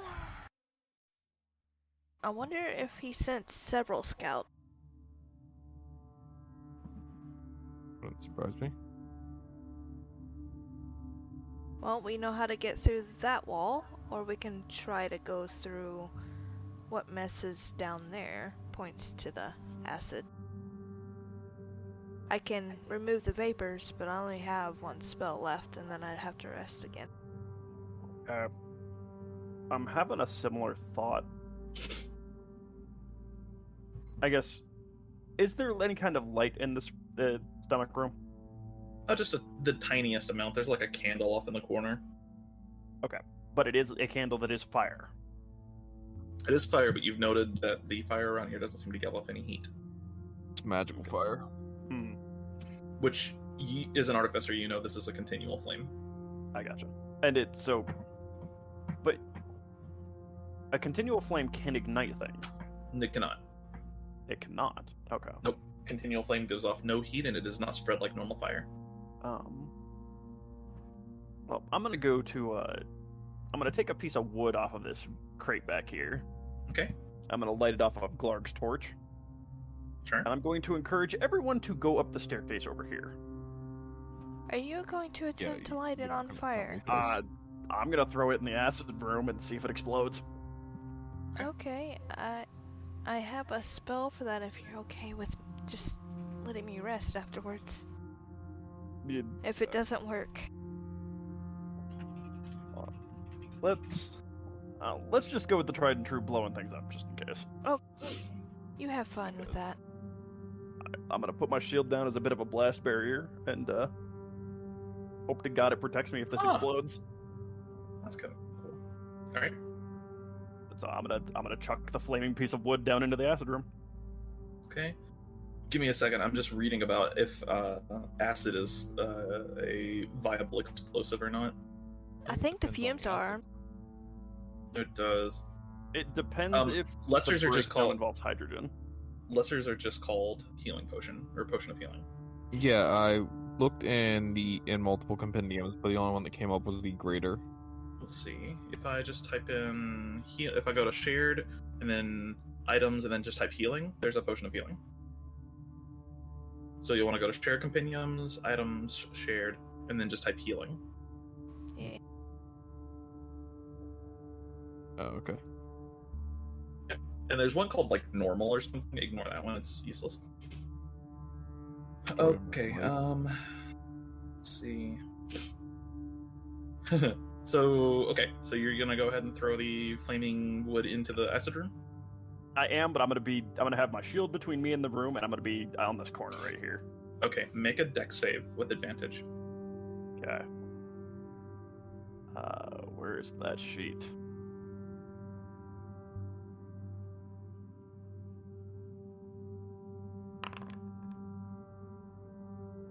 Okay. That is a 19. Okay, 19. All right, as you kind of place your shield in front and go ahead and throw the flaming wood, there is a gout of flame that just kind of covers the whole room for a moment.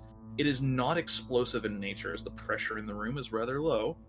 And so it doesn't explode, but it does kind of almost like light the air itself on fire for a brief moment, like burning a fart.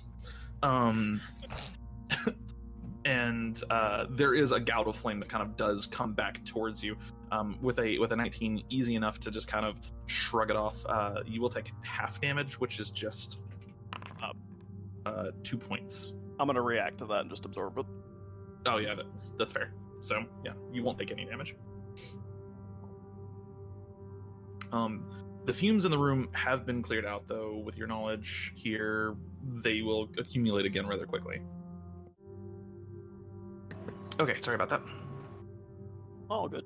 All right, so yeah, you would know that the fumes could accumulate again rather quickly, sometimes within minutes. Yeah. Now, is the stomach acid that was on the ground at the bottom of the stairs still there? It's within that channel. There's so much of it. There's no way you could burn it all away. But this little puddle of it right here. That's actually supposed to be like a gas cloud or something coming out of the little like tendril there. That's not. On the floor. Okay. Yeah. That was what I was trying to drop the bird into to see if it was gonna dissolve me. Oh, okay. No. This channel further down is what I was talking about. This big channel down here. But this is a gas cloud, not a puddle, then. Yeah, that's what it's supposed to be. I gotcha. So there's a bridge over this of meat. Yeah, and it's sometimes some of the meat like falls into the acid, and sometimes it like will scoop stuff from the acid. The tendrils themselves will before it actually dissolves. But there are like more tendrils just covering the wall here, and they seem to almost just be like reacting to your presence, but not in an aggressive manner. Like they still don't care about me because I'm made of metal. Yes. They acknowledge I'm here, but other than that, I also, just torched some of them. Yeah. Singed the leg hairs on the stomach. Oh, that's a good point. A lot of them would be at this point quite singed. Bless you. Whew, there we go. Nose was going crazy there for a minute. I'm gonna test my weight on the edge of this bridge. Yeah, as you try to push on it, the tendrils do recoil, and the bridge just immediately fails. Okay. But my fat ass isn't getting across that.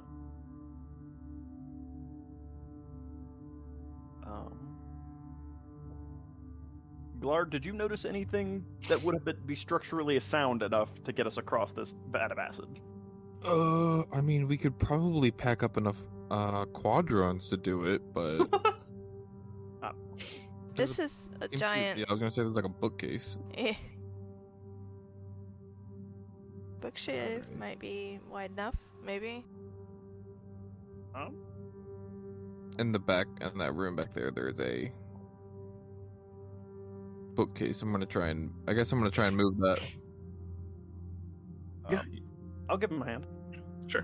Between the two of you, it wouldn't be too hard. Pulling bookcase around, it would be just barely long enough to make it across this gap. Cool. Perfect. That's all we needed. Okay. You managed to set the bookcase in place with a little bit of luck and a little bit of work. And now there is a bookcase crossing this.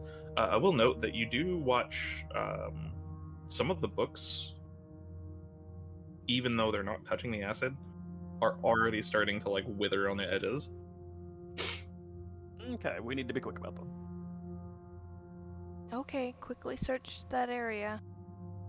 I'm gonna examine this desk very quickly. Okay, getting over, I'm gonna put you right over there. There you go. Or you got it? Okay. Yeah, looking over, there is a desk. It's got candles on it. You see this room was some kind of like common area maybe at one point, but it's now been kind of subsumed by these tentacles. You don't find anything of interest here, but you do see a way around the tendril right here. Mm-hmm. That also... How much past this can I see? Because the camera is showing me a little bit up here. You can see just a little. You can see like probably up to like right here. Okay. But I can see the backside of that tendril. Do I see You can. the quadrone? You do not. Alright. So I'm gonna hurry back this way, back into the room we came Okay. out of. Get out of the acid. I'm gonna make a roll here. Okay, you make it across just fine. The bookcase is holding, but only for now. Burn through? Yeah, that's kind of what I was thinking. Because there's definitely space on the other side of that room from where this tendril is. How much oil do you have? I have 2 more flasks. We're gonna try something different then. If/when Glarg is done in the acid room, I would Yes, like to done. request his cutting precision against this tendril, and I'm gonna use my shield, since it's metal, to press it back from rejoining together. Okay. I'm coming. Oh gosh, my sinuses suddenly just started going crazy. I hate it. Alright, yeah, we can get to cutting. Okay. Can we... can I press the torch against it as well? Yeah, you touch the torch to it. This stuff does not like fire. It almost immediately begins separating to get away from the fire. You watch some of it just immediately singe and burn and turn into ash. And it even creates like this large hole, almost like an opening in the wall itself. You can even see part of the room beyond. I say Hell let's yeah. burn it more. Yeah. I say so too, but I want to save the oil for the burning for later. Okay. Right. Yeah. Yeah, I kind of just chase the tendrils with the flame. You managed to create a small opening for yourself. I hand the torch to Ark so he can make a hole big enough for himself. Are you gonna try to slip through the other side? Yeah. Okay. You slip through the other side, and as soon as you slip through, like some of the tendrils go to grab you. In fact, make a dex save for me. No, I don't like that. Advantage because of danger sense. Just bring my sheet back up. Dex save. Oh yeah, easy enough. You manage to slip free of the tendrils before they ever touch you. And as pretty much as soon as they start moving, Arc with the torch. These things do not like fire at all. They like big time avoids fire, and so easily enough you're able to clear a space for yourself as well. Rather than darting immediately through, since it won't eat me, I'm going to put my shield against one side and kind of make a doorway, but with myself and my arms in the hole that I made Okay, to let the smaller people through. gotcha. And you have the torch in one hand. Yeah, I've got the torch. I've got the torch being held by the same arm that my shield is strapped to. Okay. Azzy will also take a torch out of her Dungeoneer's pack and light it with thaumaturgy and pretty much do the same thing to help kind of maintain this little doorway here with you. And now there's a pretty wide space to go through. I would imagine that both Azzy and Violet are significantly smaller than me. Yeah. A little bit. Azzy's, from what I remember, Azzy's actually fairly tall, isn't she? I don't know. Oh, okay. Tall, but she's decently lean, I would imagine. Yeah, she's not 500 pounds of metal. No. Yeah, my thought was, like, basically, I'm standing on the left side of it with my shield propped up on the right to hold back the other side, Yeah. and my arm making a bridge over the top. You do see the tendrils kind of wrapping around your shield right now, and some of them even like form a little like helix around your arm as you're holding it back. But it does give Azzy and Violet enough time to slip through. Good. Okay. Yay. As you slip through, it's only a few moments from when you withdraw the fire from the tendrils that they do close shut again. On the other side, you see an amalgam of furniture and barrels and all other manner of things kind of forming this large makeshift wall. You can't see across the other side of the wall as this kind of barricade that they've created is rather high. It doesn't reach all the way to the ceiling, but it looks like they're building it up to do so. You see some of the tiny servants have made it through into this area as well and are like dumping various organic materials onto this pile, and you see them just be subsumed by the weird mold that's kind of consumed this area. You also just hear this kind of almost like whispering. All of you hear it at once. And I need you all to go ahead and make me a wisdom saving throw. I don't do those well. Can you do Awesome. I'm something glad I have else? advantage on these. 18, 22. Azzy I'm good at. has advantage as well. Well, I'm good at con saves, but Alright, Glarg, you were the only one to fail here. Actually, go ahead and roll me one for your familiar as well, Violet, please. Okay. Okay. Yeah, Glarg, you do fail. Go ahead and just keep track for yourself that you have one failed wisdom saving throw. Got it. Glarg, you start to feel a little more paranoid in this room. Like, the shadows would be really good hiding spaces for people that want to attack, and you feel like you're being watched. Hey, you know what? It sounds like those shadows are somewhere that I should hide, and I'm going to slink off and hide in one of the shadows. Okay, are you going to get close to any of the goo?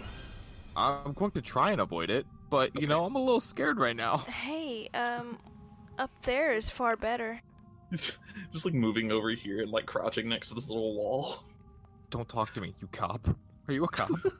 Are you a cop? I mean, it's far darker up in the sky. Do you not want to come with me? You have to tell me if you're a cop. You legally have to tell me if you're a town guard. okay. Now, am I recognizing, as I'm at the top of the stairs, am I feeling more of the acidic vapors again? Not a ton. I mean, they're there, but it's not as prevalent in this room. Okay. But there is a giant pile of wooden furniture. Yes. It is wooden, correct? A lot of it's wooden, yes. Also, let me measure something here. Azzy, this is kind of our, or not Azzy, Violet, this is our, Oil moment? this is our nuclear option. Okay, nuclear Should we option. should we need it, we just pour a little bit of oil on this pile of furniture and burn it. Sure. As you get close to the furniture, you all also hear one big thump, like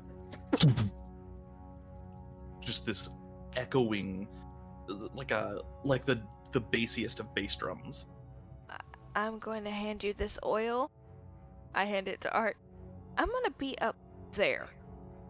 Are you flying up to the ceiling? Kind of in the middle. Okay. Kinda staying just with the like- ceiling. As you get closer to the ceiling, you do notice that there's ooze all over the ceiling as well. Looking over, let me see how tall this would be. That's like 15 feet. The ceilings are 20 feet. You could see over this barricade if you flew closer to the ceiling, but it might put you within 5 feet of the ooze. I'm not going to go anywhere near that. I'm gonna hand her up the torch in case she wants to use that to get closer to the ceiling. Okay, thank you. I don't have any. I mean, this is Glarg's torch for the moment, and he's hiding. He's like crouched against the wall. Do you want me to peek over the barrier? If you can do so safely, Sure, I can try. because that Okay. kind of dictates whether I say we light this on fire now or save it for our nuclear option. We might have to do the nuclear option. Anyway, No, true, What are you but I doing, think- Violet? yeah, I'll take the torch and go up and peek over, put the torch above me. Using the torch to clear space above you to make sure that none of the tendrils approach you. They all recoil from the heat itself. You manage to get fairly close to the ceiling with little danger and peek over the barrier. What you see beyond is a confusing sight at first. It takes you a moment to really even believe your own eyes. Many of the tendrils in this area almost formed together here behind this barricade and have twisted themselves together into one massive mass of strange pink and red flesh that seems to merge together into what can only be described as a massive heart. I don't know if any of you play Binding of Isaac, Ooh. but that's where my brain went. Thank you for answering in my name, by the way. Oh, well,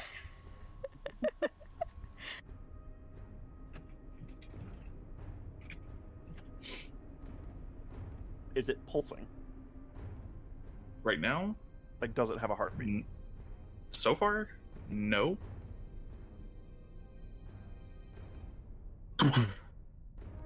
Oh, yep, there it is. Okay, yeah, let's light it on fire now. Yeah, looking at Mom's heart from Binding of Isaac, it is very much this thing right here. Exact same vibe. I'm going to tell the Violet to come back down and move away from the barricade. That's weird. Very, very weird. Yeah, I'm gonna move away from the berry and move this way. May I borrow a torch? Anytime that one of the tendrils gets a little bit too close to Glarg, he uses his tinderbox to kind of like spark at it, so that way it'll go away. I can prestidigitation it and light a fire. You want to light either this desk or this barrel on fire? Sure. I think it's time we start smoking us out. You're gonna light it ablaze?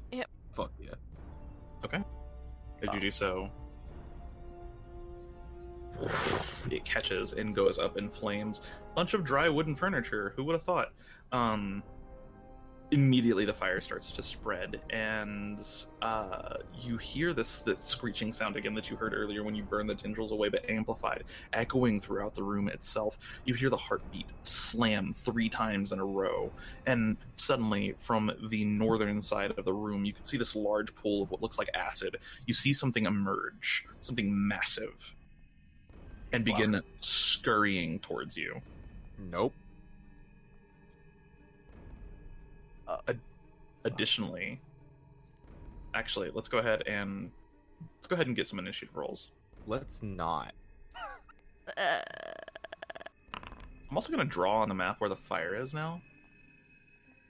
Man, do I wish that I had fucking heat metal right now. Okay, this is all on fire at the moment. Everywhere the pink line is. Very impressive. Okay. Let's see here. Yep.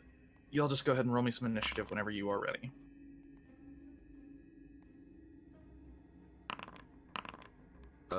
So I'm. It's not letting me roll initiative. It's saying there's no initiative like encounter. What the heck? There should be Yeah. one. I know, especially because I see Okay, your let me- guys' initiative Let me rolls. try something. I'm gonna roll for you, and then I'm gonna delete your initiative. It keeps it in there. Oh. Now try it again. Just say it's hold not on, I'm started though. I'm going to. We're gonna relaunch. begin combat, and then I'm gonna just leave it like that. I've been having a lot of issues with Forge tonight. I'm sorry. No, I'm not, you're good. I'm using an older laptop, so. Yeah, Who's rolling? that would be me. Oh. The ever concerning rolling. There we go. Perfect. Okay, cool. And you rolled exactly the initiative you needed to. Yeah, so as the creature scurries forward, you hear that it just lets out this huge screech. It looks like a giant insect of some kind, almost like a giant crab, armored in multiple places, but made of this pink fleshy tendrils that you've seen. It kind of looked like a hunter from Halo. That was the vibe I was getting. Absolutely fucking not, sir. And Please Glarg, go it is now back, your Mr. turn. Crab. Mr. Art thou feeling it now, Mr. Krabs? All right. Yeah, I'm just going to remain hidden. Okay. I don't want to. Fuck. Actually, you know what? Yeah, no, I'm just gonna remain hidden for now. I'll hold my action to attack it if it gets within my range. Okay, gotcha. That is going to be the end of your turn. At initiative count 20, the heart is going to go ahead and use a lair action. We're going to switch the music over as well. Yeah, I was about to say, music my- does not match here. This does not compute. Okay. At initiative count 20, the heart is going to use a lair action. Let's see. Azzy, Violet, you are holding a torch. Yep. You are immune to this. So Azzy, is also holding a torch. Yeah, that's as right, he she is. And then Ark, you have a torch as well. Huh. Okay. not really anybody that's can be hit by this right now. Yeah, so tendrils snake out and try to grab some of you, but the heat from the torch does keep them at bay. All right. Clark has a held action. Violet.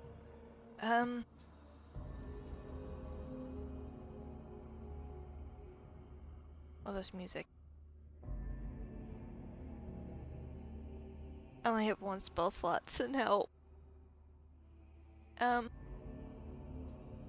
I'm guessing that creature's aggressive, so I'm gonna Eldritch Blast it. It definitely seems like it. That's a good opening. Okay, nice. There's a 27 and a 20. Both of those are gonna hit, and that is a crit. So what is that? That is 15. Oh, by the way, that thunder damage gets added once. It does. But since it's a crit, it gets added again, so we'll just count it as... Or no, it only gets added once. Flat rate.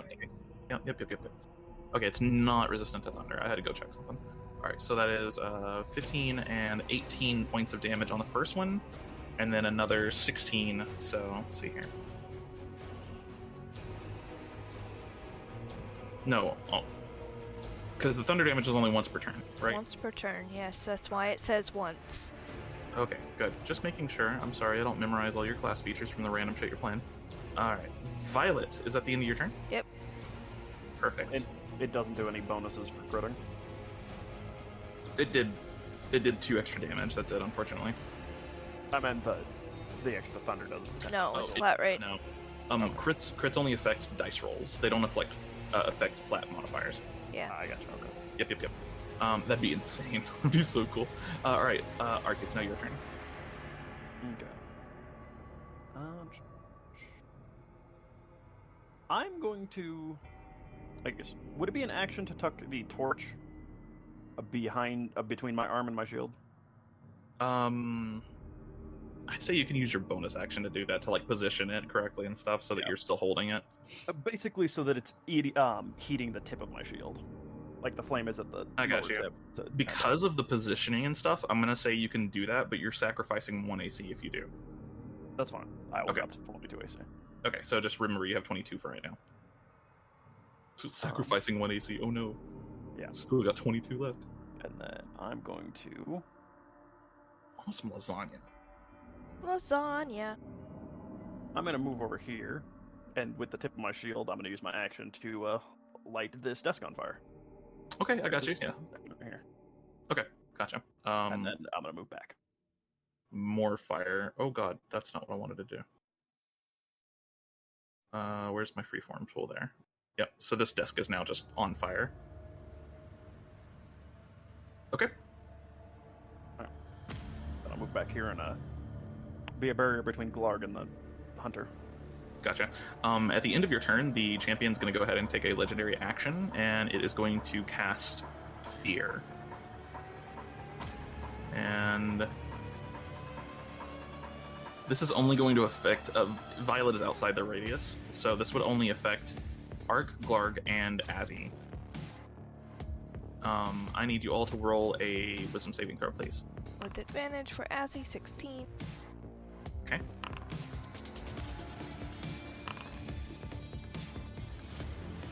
Okay. All right, all of you managed to succeed. Nice. And Fear is save or suck, so nothing happens. Perfect. Okay, and it's the end of its legendary action. Azzy, it is now your turn. Yep. Azzy's not having this shit. She slammed her last channel divinity down. Because I can end a frightened or charmed. Okay. Nobody is frightened or charmed. Yeah, I know. But she realizes what he's trying to do. Ah, I see. Okay. Okay. Gotcha. So you're casting Twilight Sanctuary? Yeah. Okay. Gotcha. Azzy, is that the end of your turn? Yeah, I don't think... Well, she does have one more bonus action. She's gonna cast Spiritual Weapon on it. Gotcha. At level 3. 99. Oh, okay. Let me get my spiritual weapon token here. Right here. And 11 is going to miss, unfortunately. Okay. Okay. End of her turn. You watch the tendrils around you, even in like some of the flaming areas, begin to pour out like water onto the floor and then reform. And you watch, kind of to your south, a creature emerge from the tendrils as a fully Okay. formed Onkeg just appears from the tendrils itself. That's lovely.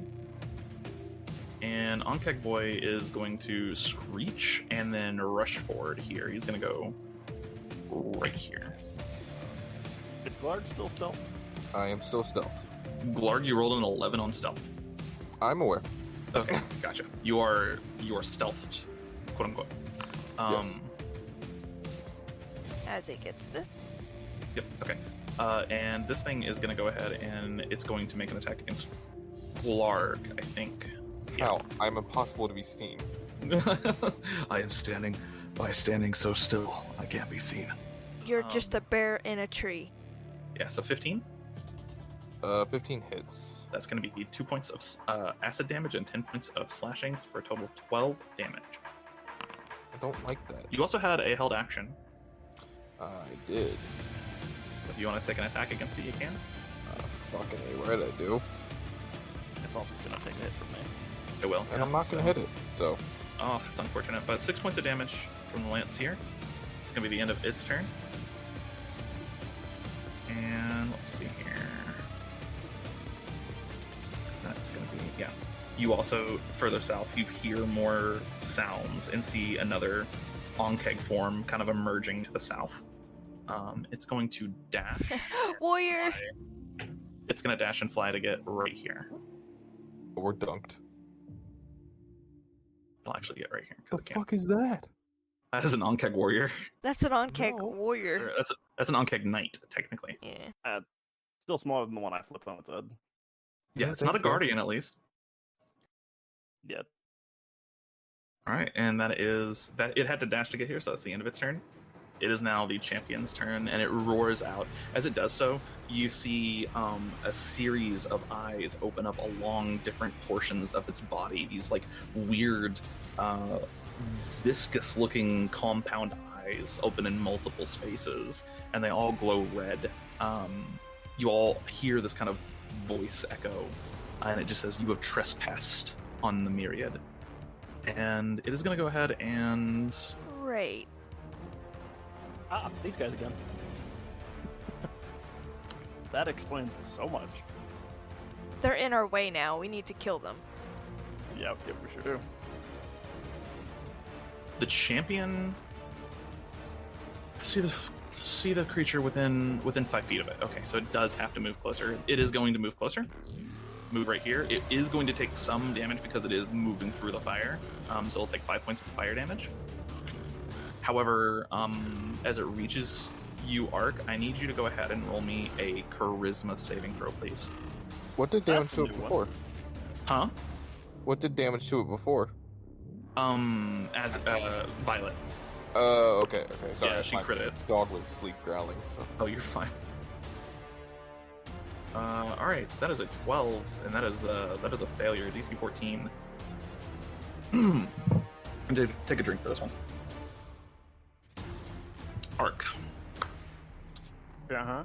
For a moment, you feel okay. These eyes all focus in on you, and you feel at peace for just a second, and then everything goes dark for you. You all watch as a tendril shoots out from this creature, and the creature itself seems to almost liquefy and cover Arc's body completely. And you watch as the creature just disappears into Arc's armor. The creature is gone. Arc, you are now possessed.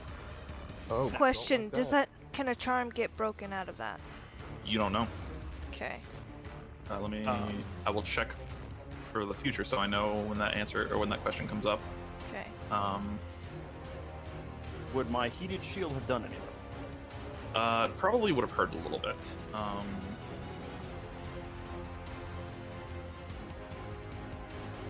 Yeah, because this creature itself isn't actually vulnerable to fire like the other rest of it, but it probably would have taken a couple points of damage. I'll give it like 2 points of damage for touching the shield. But it wouldn't have been afraid of it. That's No, much. no. That was my question. Like, The would that Myriad have saved is- me from getting possessed. Not at all. No, the Myriad itself, like the flesh tendrils and stuff, don't like it. This creature does not seem to give a fuck. This creature is similar, but not the same. Okay, let me read this real quick so I know what we're getting into here. Otherwise, uses the possessed target's statistics, but doesn't gain access to the target's knowledge, class features, or proficiencies. Got it. Okay. It technically doesn't even get the lance. Yeah, because that's a class feature. Mm-hmm. Okay. It can still use its own attacks, but that's interesting. Let's see. Target is incapacitated, lose control. I'll just read the. In fact, I'll put it right here. Oh, well, that Doesn't give it all. that's because it's. There we go. Within 5 feet of it, must succeed on a DC 14 charisma saving throw, be possessed by the quarry. The quarry then disappears, and it's not a quarry, it's a Myriad, but we don't talk about that. The target is incapacitated, loses control of its body, now controls the body, but doesn't deprive the target of awareness, so everything doesn't go black for you. Can't be targeted by any attack, spell, or other effect, and retains its alignment, intelligence, wisdom, charisma, and immunity to being charmed and frightened. It otherwise uses the possessed target's statistics, but doesn't gain access to the target's knowledge, class features, or proficiencies. Possession lasts until the body drops to 0 hit points. Quarry ends it as a bonus action. The quarry is forced out by an effect like Dispel Evil and Good. So, it is not a charm. Okay. Okay. Well, we're in trouble. Yep. Arc, you are now possessed. Cool, so we just push Arc into the fire. That seems like a good idea. Also, I just realized something about this Unkeg. Why does it have... Hold on, give me 1 second here. Some weird shit going on. What's its HP? Okay. There we go. Don't worry about this Unkeg. I have to reset it real quick. It had the blue token on it? Yes. There we go. Alright. Okay. And that is going to be the end of Question. The... What? Does he have advantage on poison saves? Who? Arc. Yes. Okay. Does that count as a class feature? Or proficiencies? It would count as like a race feature. A race feature, yes. And I actually think I'm immune to disease. Yeah, which is also a racial feature, which it actually does get. Okay. Well, I have a plan. You're just not gonna like it. Okay. Glarg, it is now your turn. Your friend is now covered in pink goo and is turning around and raising a fist like he's about to punch you in the face. Cool, no. First off, we're gonna bonus action Rage. Okay. And then I'm going to swing at the Ankeg that's right there next to me. Okay.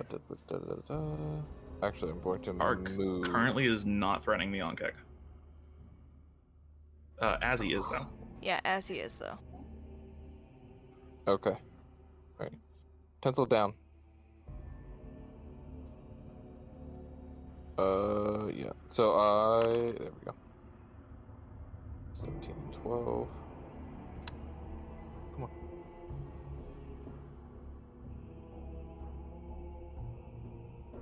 Does that 17 hit? Oh, sorry. Yes, 17 is definitely going to hit. Okay.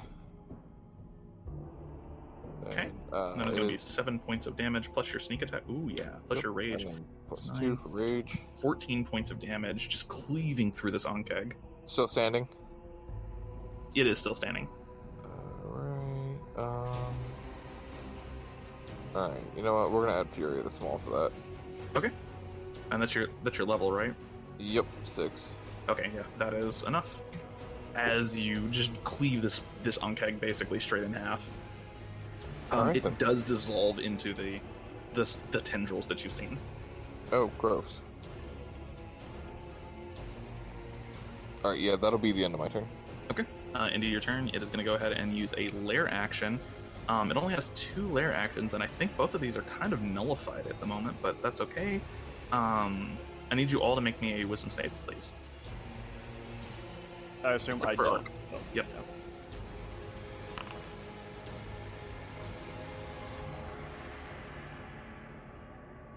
Okay. Oof, Glarg. Advantage 12. Okay. So Glarg, you can note that you have 2 failed wisdom saves now, and Violet, you can note you have 1. No. Yeah, you can give me a second, you dork. I'm not done rolling I saves. was just letting you know. Okay, 14. Okay. Yeah. Ember does succeed, Okay. and Azzy also succeeds. All right. And that is the end of the lair action. Nothing bad happens, but you all hear the whispers again, and Glarg, you're especially at this point just kind of, you can feel that fear and panic swelling in you. Violet, you start to feel it a little bit as well. Also, since it seems to be having an fear effect, could it be cured with what Azzy has? Because she can cure it frightened. Gonna have to find out, I think. Okay. Well, it's past Clark's turn. Yeah, and it would have happened after Glarg's turn, so you'll have to wait. Okay. So, Violet, you're up. Is he flying or is he going after Azzy? He is now. It looks like he's going after Azzy. Okay, am I far enough away from him? Yeah, you're 15 feet up in the air. He stands about probably 10 feet tall. He could reach you if he reached up, but not easily. Come on, I told you to move. Oh, you little bitch. Move. There. It's like, no, there's a wall there.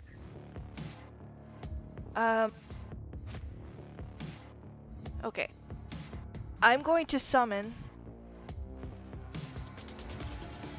I'm first going to give, Ember one of her poison. Okay.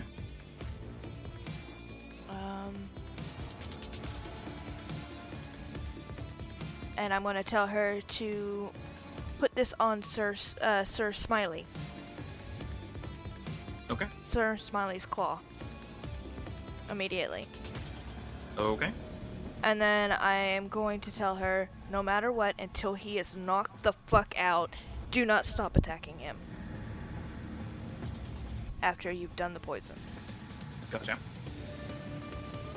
Alright, is it the beginning of your turn? Yep. Okay. And she's gonna fly down, put the poison on. And then get out of range immediately, because, well, actually, she's gonna stay in range. She's gonna have to risk that poison. Okay. Arc, you are incapacitated, and you do not have a turn right now. Azzy.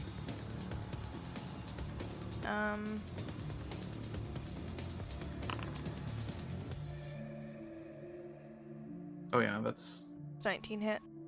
Arc, your AC is 22 right now, right? Yeah, no, 19 does not hit. By the way, do a con save. That didn't hit. Nope. Oh, the aura. Succeed on a constitution. Spell save DC or be poisoned. Okay, yeah. Arc, make a con save. I'm good at those. Oh boy. Yeah, that's a success. And Ember fails. Okay. Okay. Done. Azzy. Okay, Azzy is... What are her spells? I keep forgetting where her spells are. You literally just scroll down. I know. Okay.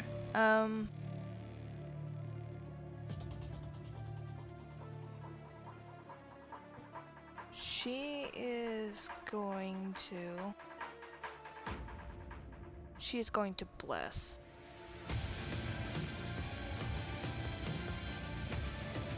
Let's see, how many can she get with the first level? 3. Yeah. 3. Okay. She's going to get herself, Violet, and Grog. Okay.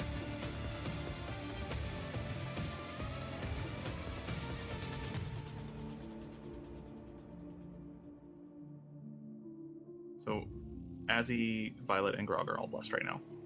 Okay. Yes, sir. It will be a pink color. Okay. Because I've got, like, the other 2 colors. Alright, it is now the Onkek Knight's turn, and he is going to go ahead and make some attacks against her. He makes 2 stab or 2 spike attacks. So he's going to make 2 stab attacks against her. 22 and 26. That hit. That's going to be 11 total damage. Hold on. Minus 11? Mhm. Right. No, wait. No, don't make the save. Put her back to 45. Do it off here. Minus 11. There. Yes, now make a con save. Nope, she failed. Shit. Okay, Bless is gone, unfortunately. Shit. Alright.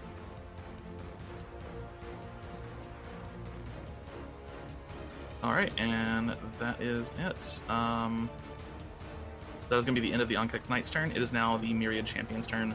In control of Ark's body, he doesn't get the Thunder Lance, does he? Because that's a class feature. Nope.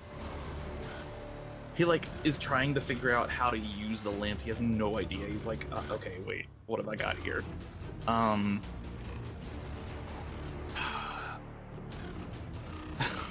He's, And unarmed stuff is strength, right? yeah, it is. Okay, that's not recharged. It might give me up willingly.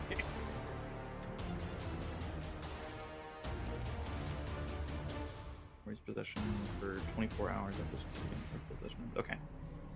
Yeah, and it can't use your spells because those are class features. So, it's going to go ahead and it's going to make an improvised weapon attack with your lance against Glarg using strength. I am hidden. Wow, does 17 hit your AC? Yeah, it does. Okay, Where great. Bonuses on that fucking 17 coming from?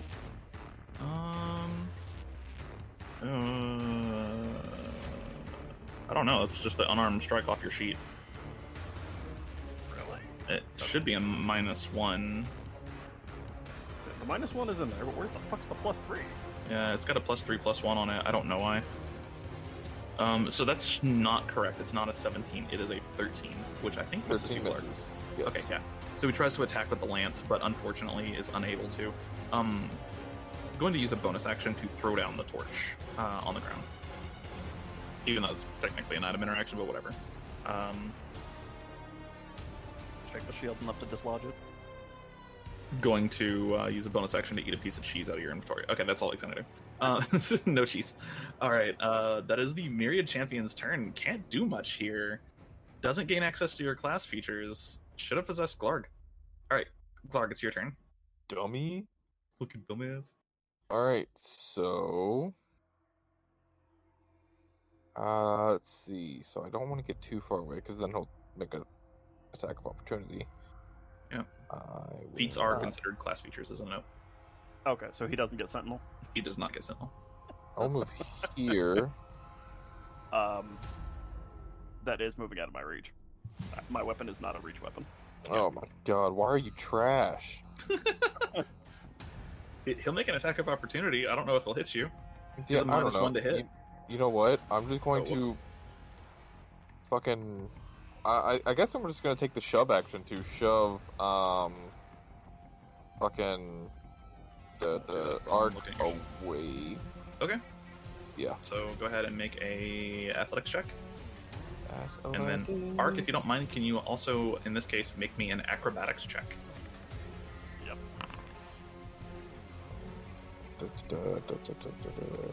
I think I'm not proficient at these for the moment.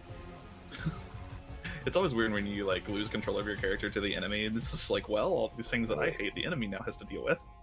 Alright. I'm sorry. What I'd do that. what check do you want me to make? Athletics? Yeah. Okay. My brain. You're fine. The funny part is the fact that he can't use class features basically makes me a fucking peasant. Kind of, yeah, actually. Peasant with a big brain. Like, I'm the best person to get possessed because he just. The worst part about it is I can't be hit. Yeah, like any of the spellcasters, the only person that he could have possessed and done well with is Glarg. Yeah, so you are shoved 5 feet back. Also, my infusions, I guess those Oh. are items. Those are items. Yeah, those not are class items that features. you've enchanted, basically, so that they stay. Yeah. So. All right, I'm Glarg, you succeed. Cool. That's I'm going to yeah, that's it. Okay. Because it's an action to do the shove, to do a shove, correct? You're taking the attack action, yep. And then I'll move to Here, fuck.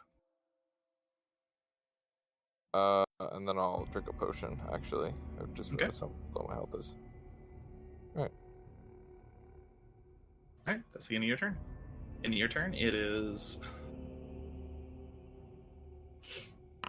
so the Heart Slayer actions, but everyone's got a torch still.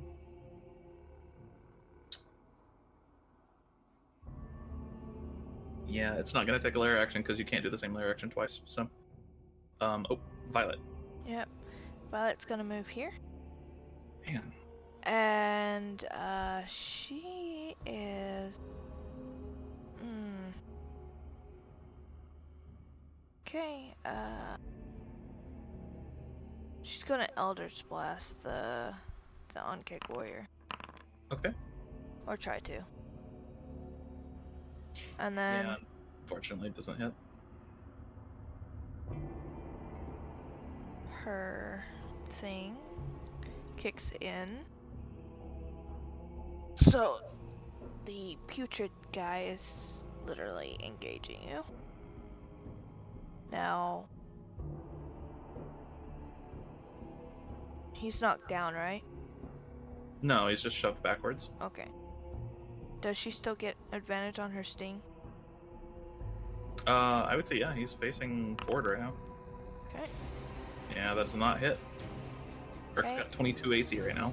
Next one. 23, or I guess. Oh yeah, would it it's go back up 23 since you now. dropped the torch? Yeah, it's 23 now. Another that. Okay. Yeah, Arc, make a con save.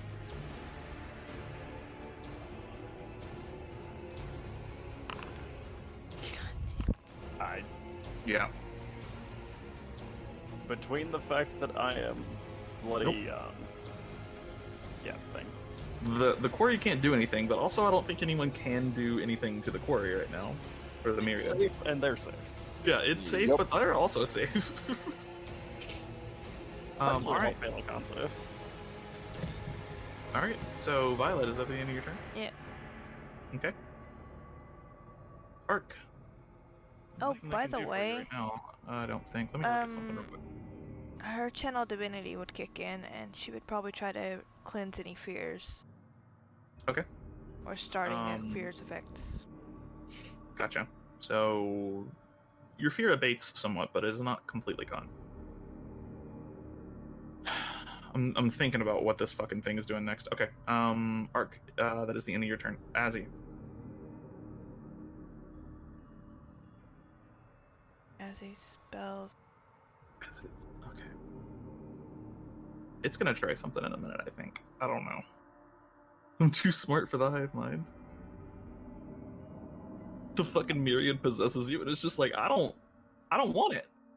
Put her weapon here. Okay. It's like a ghost possessing someone with ADHD. Fucking ghost possesses me and is like, shit, this was a bad idea. Bad Exactly. idea.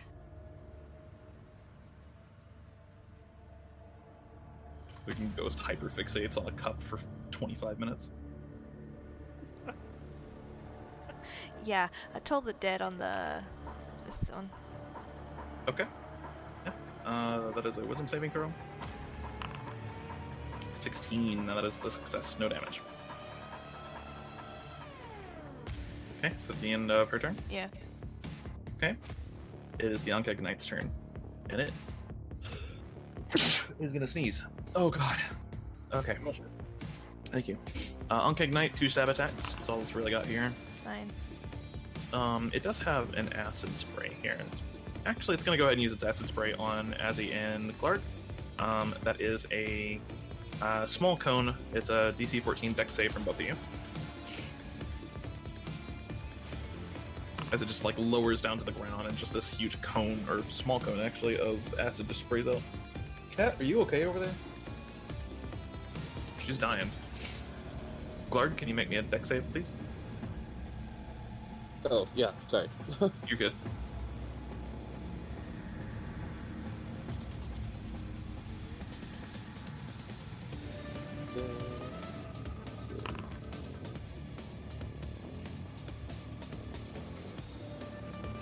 Okay. Glarg, you have advantage because of danger sense, so that's a success. As he does fail, Glarg, you take 8. As he takes 16. I already minused it, so I'm good. Okay. I don't And that is wanna the take end. damage. Sorry. That is the end of the Uncognite's turn. Myriad champion realizes it's kind of in a bind here. Oh. I'm not stuck in here with you. You're stuck in here with me. Corey now loses control, or now controls the body, but doesn't provide. Okay.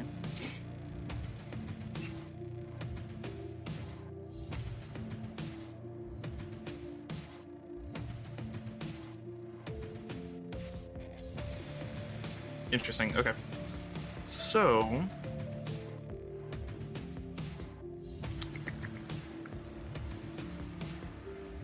It's going to maneuver, let's see, 5, 10, 15, 20. Arc, you feel yourself being forced to walk this direction right now.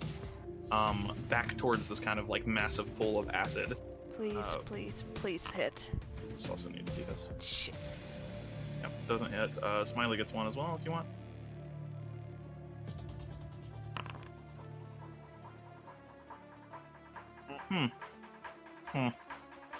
I guess I need to do con saves for both. No, you need to be poisoned for it to paralyze you. Oh. Yeah. Unfortunately, neither of those hit. It's going to stop right here, and it is going to end the possession as a bonus action, and reappear exactly where it was left. You regain control of your body. However, it is going to go ahead and use its multi-attack as an action, and one of those attacks is going to be a push. Arc, I need you to make me an athletics or acrobatics check. It's your choice. Oof. Yeah, You are pushed. I knew that was going to happen. 5 feet into the acid. The acid, it's actually at the start of each of your turns is when it happens. So the Myriad is going to go ahead and use the rest of its attacks. Let's see here.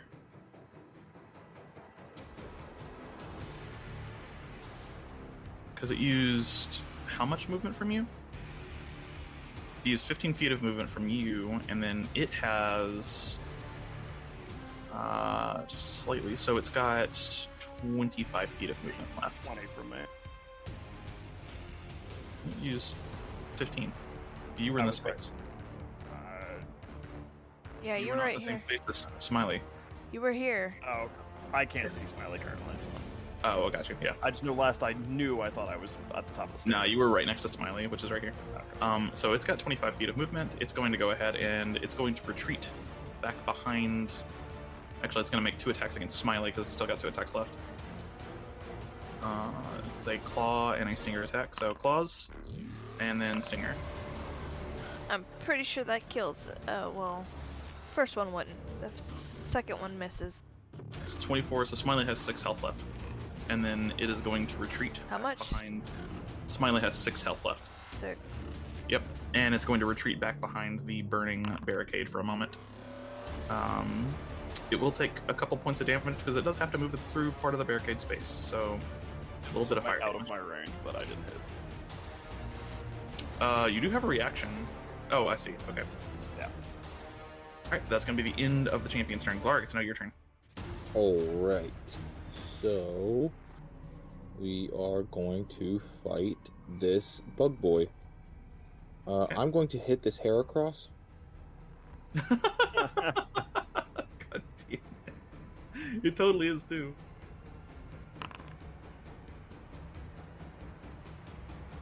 Okay. I don't think it's that is- engaged with anyone, is it? It's currently engaged with Azzy, but Oh, fuck yeah. you could have maneuvered behind it probably, but you would be close to the tendrils. Yeah, I'm not trying to. Yeah, that's a 12 though, which does not hit. Butt balls.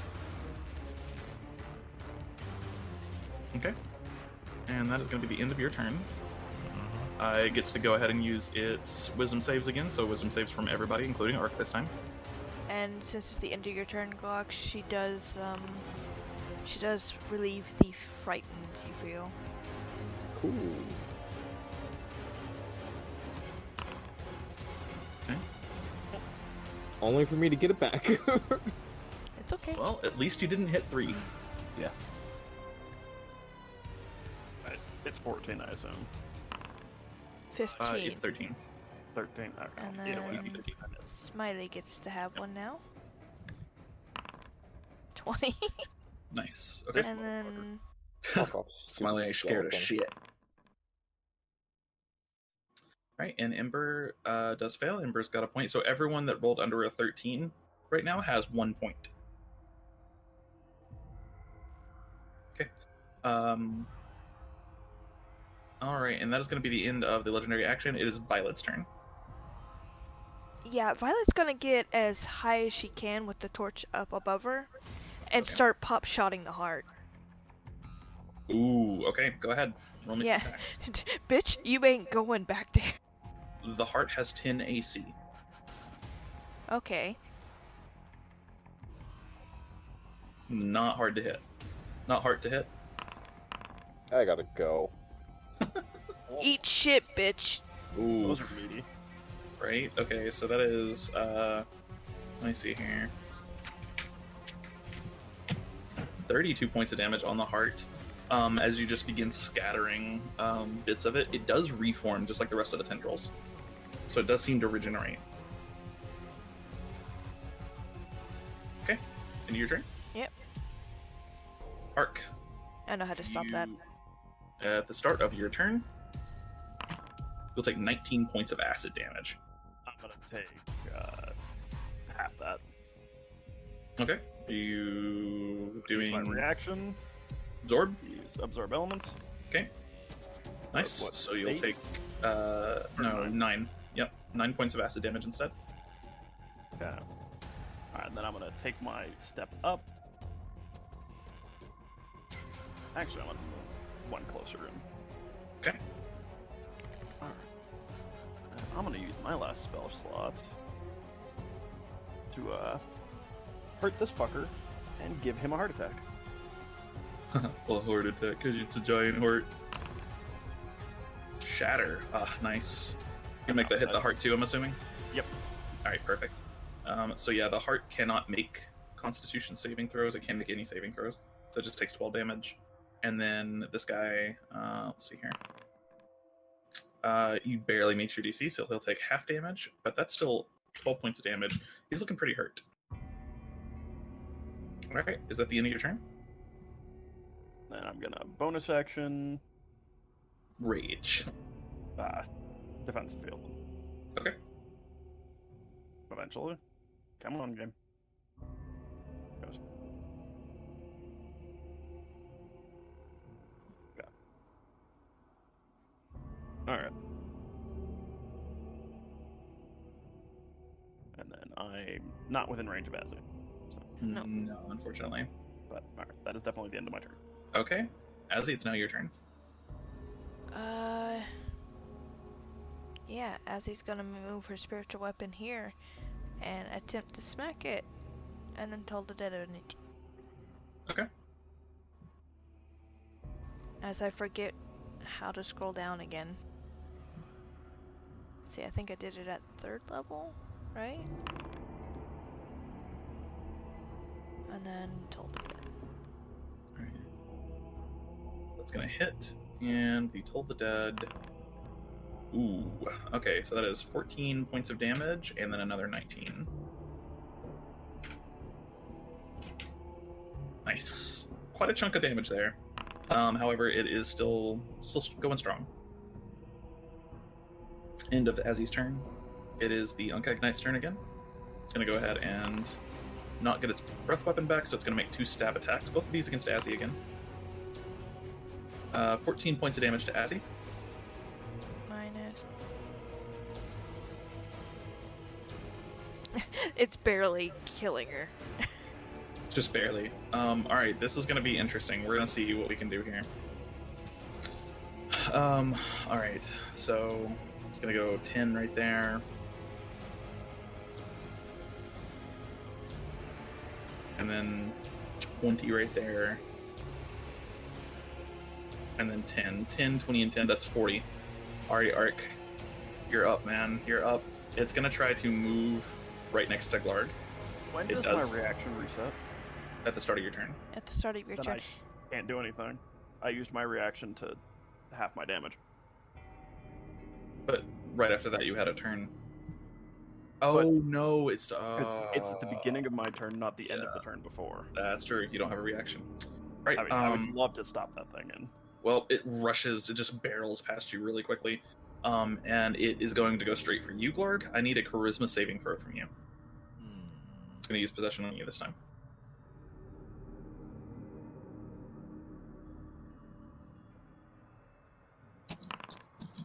(16). You succeed. Possession goes on cooldown, and it wastes its action.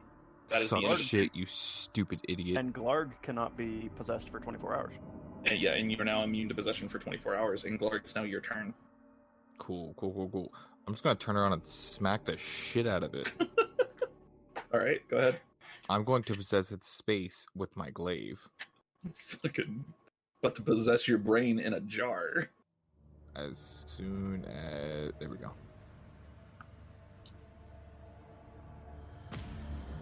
Come on. Let me fucking do it.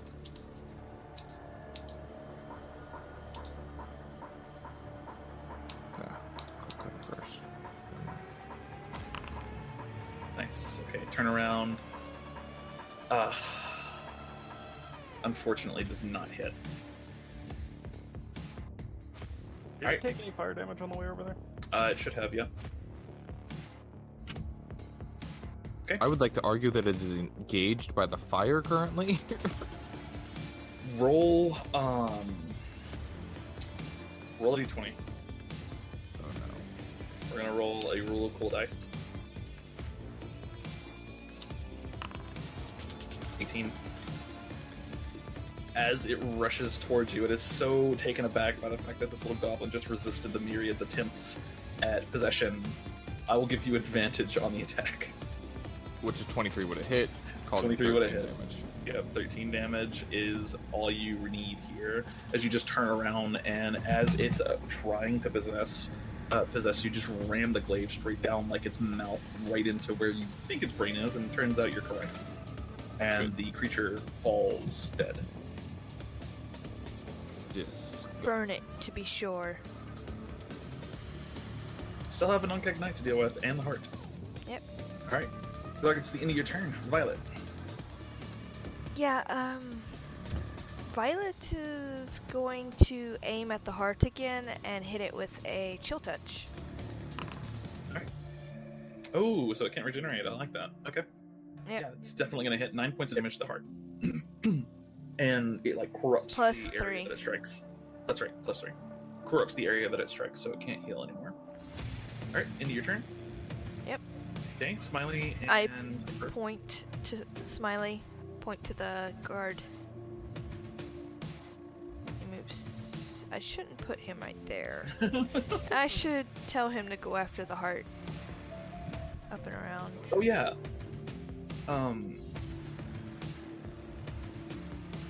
Go ahead and do what you're doing. We're gonna do the layer action in a second. He's probably gonna get eaten. I wouldn't doubt it. I need to be able to see what's going on over here. Yeah, there we go. It's fine. Alright. And also, Ember comes back to me. Yep, gotcha. Alright. Can't move because there's a wall. I understand.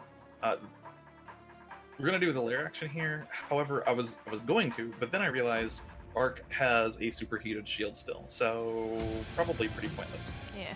Because it can't do the same lair action twice. It was gonna grab Arc, but it can't do that right now. So that's anyway. Arc, it's your turn. Does the fact that I'm metal also discourage that in any way, shape, or form? Not really. Before it wasn't interested in eating you. Now it's interested in killing you because you're an enemy. That's fair. Okay. Well, I'm going to pull a Captain America here. Okay. Then I'm going to get behind Smiley, use him as a springboard. By the way, you started within 5 feet. Con save. Oh yeah, you have to make a con save. I don't even think he can fail that, honestly. That's fine. He can. I I jinxed you. just did. Yeah. You're poisoned. Okay. I'm poised. I'm sorry. Now, okay, so I'm gonna use Smiley the springboard, and I'm gonna leap off his head Okay, and dive spear first into the heart. perfect. All right, so go ahead and just roll athletics or acrobatics with advantage. 13. Great. You do jump. It doesn't grant you a whole lot of bonuses or anything, but you do jump off of Smiley and spear first into the heart. All right, make your attacks. 18 and 23. Yeah, I mean the heart has 10 AC, and it is currently chill touch, so it can't regenerate. Haha.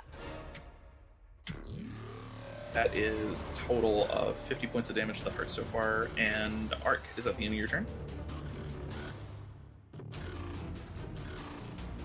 Yeah, I don't know that. Okay.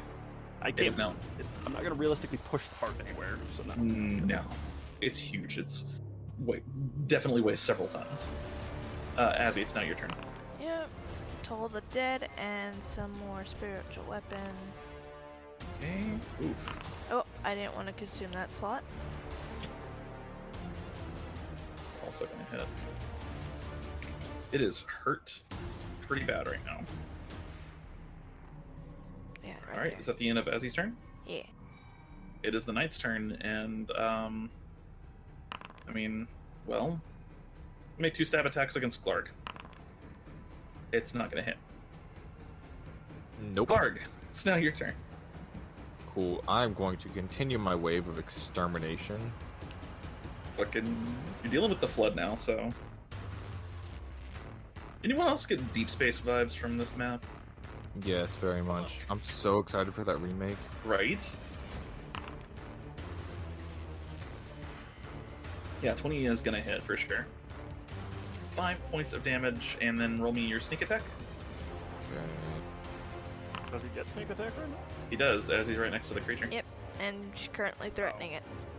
Yep. And currently raging. And that is 11 points of damage, and then Rage puts it up to 13, and it only had 11 health left. So, turn around and just wide sweep with the glaive. The creature falls. And we're going to go ahead and call combat over here, even though there are enemies left. Go ahead and end this here. Yay. You all approach and kind of examine the heart. You see some of the tendrils trying to like form some kind of shape, although they just fall off of the mass and just wither and die as soon as they hit the ground. The heart itself is beating faster and faster, though the beats are shallower than they were at first.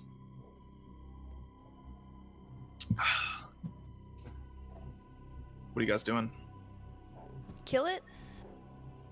I'm gonna keep practicing my acupuncture. I'll keep peppering it with fucking chill touches. Okay. Over the course of the next minute or so, you watch the barricade kind of burn away as the heart squeals as you just eradicate it. This is also really reminiscent of the island that you go to in Act 2 of Divinity Original Sin. Oh yeah. Yeah, it's like the same thing, actually. As the heart is withered away, you watch the tentacles and tendrils in the room just immediately disperse. The acid itself seems to just corrupt almost as soon as the heart is killed. And you watch the acid itself turn into this like black sludge that stops flowing. And the heart is dead. Revealed beyond the heart, across the acid channel, you see, as the tendrils slough away from it, a large chest. This seems to be housed behind a metal grate. Additionally, just across the acid pool that the champion emerged out of, you see what looks at first like a mirror, but quickly realize it's not giving off the reflection of the rest of the room. Instead, what you see is a vast desert beyond it. I guess we found our portal. Yeah, I believe that is a portal. Is it? Does it look like the tendrils are coming through the portal? Or were? No, some of them are like entering into the portal, but now at this point they've just been withered and dead. So let's just push the portal into the acid. Yeah, it's just black sludge now. that's not gonna work. I still got my fly. I can. Do you guys even want to touch the black sludge? The bludge. I mean, it just looks like residual goop at this point. It does. Yeah. Okay. Yeah, I'm gonna I go guess- check out the chest. Yeah, I'm gonna go look at the portal to see if we can deactivate it somehow. Okay. If you let me rest, I can maybe get some dispels and try to break it. Examining the portal. Go ahead and roll me investigation checks for the portal. I'm gonna give him a hand as well to add a engineer's perspective. You said investigation, correct? Yes. Yeah. Okay. Nope. Okay.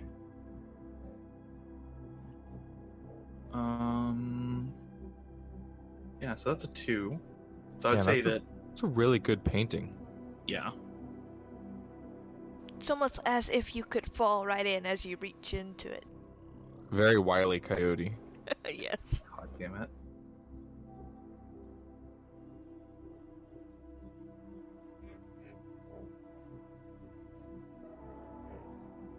Okay.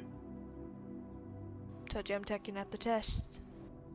You're taking a look at the chest? Yes. Alright. The metal grate itself, what once was probably a fairly secure metal grate, at this point has been bent and eroded so much that it's no longer really a major obstacle. You easily make it through the grate itself. And examining the chest, go ahead and roll me investigation, please. Sure. And then Arc with a 21. Looking at this portal, you don't see any kind of way to deactivate it at all. In fact, you don't see any kind of control panel. There's no deactivation. It's just a portal. Interesting. Violet, looking at the chest does not appear to be trapped. It is locked, however. It's got a big fat padlock, an old lever lock on it. An old leather lock? Lever lock. Lever lock. Can I blast it open with an Eldritch Blast or two? Yeah, you could. Just a couple of Eldritch Blasts, just Yeah. blast the lock straight off the chest, no problem. As long as it's not trapped, why not, right? Yeah, and then the chest comes to life and attacks. No, Oh god, please no. it's a mimic. Looking inside the chest, you find a number of vials of various fluids. They are many different colors. Some of them are purple, some of them are blue. You find 2 or 3 that are green. There's probably 20 vials in this chest. In addition, there are 2 thick books of handwritten information. And on top of that, you also find a small device. You're not sure what it is, but as you pick it up, it's kind of cube-like in shape, and each side has multiple kind of interfaces on it where you can manipulate the sides, kind of like a Rubik's Cube in a way, but still different. You can kind of slide one side to the other. You can turn the sides themselves. Each of them has like this little section where you can put in 3 fingers and turn, and it will kind of manipulate the cube. Just toying around with it, you've not really seen anything like this. No writing on it or anything? Nope. Can I read some of the notes?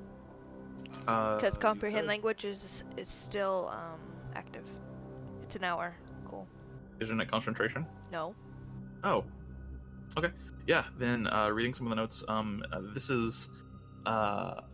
these are notes. Roll an intelligence check to see if you can even decipher them. Speaking from experience, looking at a physicist's notes, it's like, okay. 13, you can barely understand any of this. You do get something about etheric pathways, It's a bunch of stuff about portals, as far as you can tell. Okay. So it's what we're looking for, essentially. Maybe. Maybe. You're not positive. Okay. Would you like to read it to me and see if I can understand it any better? Well, I'm gonna... How heavy is the chest? The chest itself? Oh god, probably like 50 pounds. Okay, I'm gonna pick it up and fly it over. Because it's got vials of liquid in it, so... Yeah, neatly arranged in like these little wooden slats, basically. Help me decipher these notes, Arc. I'm smart, but not that smart. So the portal looks in the picture here kind of looks like it's a mirror, like a flat surface. Yeah, it looks perfectly like a flat surface. It looks like a mirror, except it's just got desert instead of the room. Cool. And then if I look at it from the backside, Yeah, if you look at it from the backside, it looks like a solid piece of metal. cool. I want to push it over. You're gonna try to push it over? Go ahead and roll me a strength check. And I apparently have as much luck as you do deciphering it. Yeah, pretty much. You get the same thing. It's outside of your typical realm of expertise. Strength check. If you want, I can try to dispel the portal before we leave. Or check it out. Pushing it over, you do manage to push the portal itself over. It's arranged on these like little metal supports, and it takes some doing, but after just a few minutes, you manage to snap the supports and push the portal over. When you do so, the portal cracks straight along the back, and on examining it further in the black sludge, it doesn't appear to be functioning anymore, as now it just looks like a solid glass surface. Boom. Fixed it. That's not fixing, that's just destroying, but Very yeah. cute brothers of you. Solved the problem, didn't it? We had a portal and now we don't. Big brain. Sure. I believe these are the notes we're looking for. We could check upstairs just to be sure. Maybe see about turning off the... Are the little ones still running around like their heads chopped off? Yeah, so at this point, they're like many of them have just stopped moving in place, and they're just holding their like prize, whatever it is that they're currently carrying. And after a while, as you're like deciphering the notes, you watch all of them start to slowly just kind of gather in one little corner of the room. So I think that thing was controlling them. Neat. There is. You find near the wall where the tendrils were, you find bits and pieces of metal. Looks like whatever fleshy bits were within the quadrone have been removed and the metal broken and sundered. Sad. Like I was kind of hoping that he was just wandering around trying to find the books, though. like a starfish tearing apart a clam. Oh, that poor quadradrone.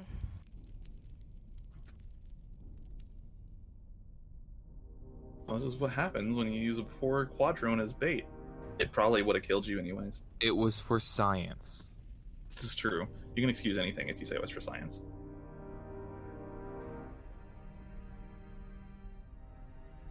Well, that's the people who got mad at me for trying to blow up an entire facility. Well, we were in it, so I'm, we had a right I to be was mad. there for that. I told you to leave. And we did, but you could have blown the entire facility, not just that room. Well, yes, but that was a risk I was willing to take. God damn it. With us in it. And it was calculated, and it proved that I am indeed correct at math. That was just luck, and you know it.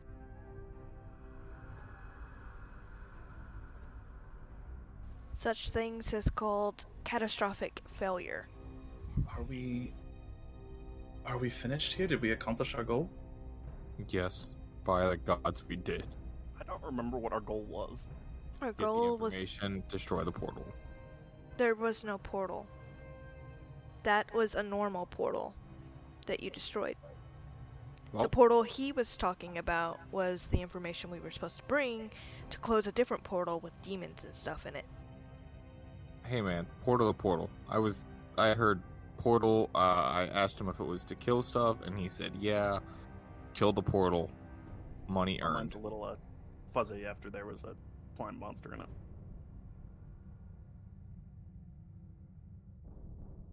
Should we check upstairs? Make sure we don't leave anything behind? Yeah. Check on things as we wander our happy asses out of here. Yeah. And you get to pick on the poor things if they're still doing books or whatever. Okay. Examining the rest of this facility, you see the weird tendrils and strange ooze now seems to have been good and properly disposed of.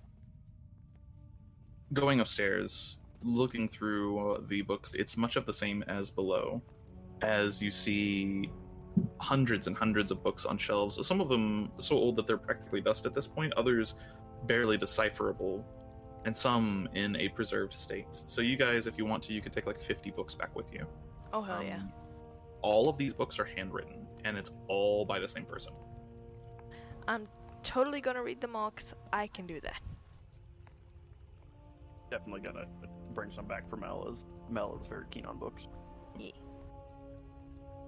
And I I will have give no you the desire. deciphered versions. Yes. You can work towards deciphering them. Okay. Gathering your books and heading back.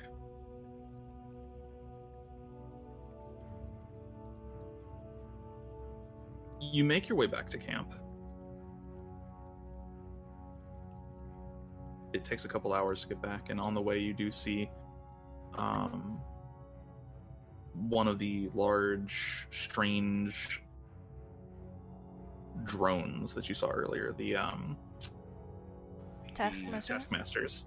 Yep, you do see one of those, and quickly prepare yourselves for battle. However, it completely ignores you, and just seems to be vacating the area. Headed back to where it was? Or... You're not sure. It looks like it's headed to the north.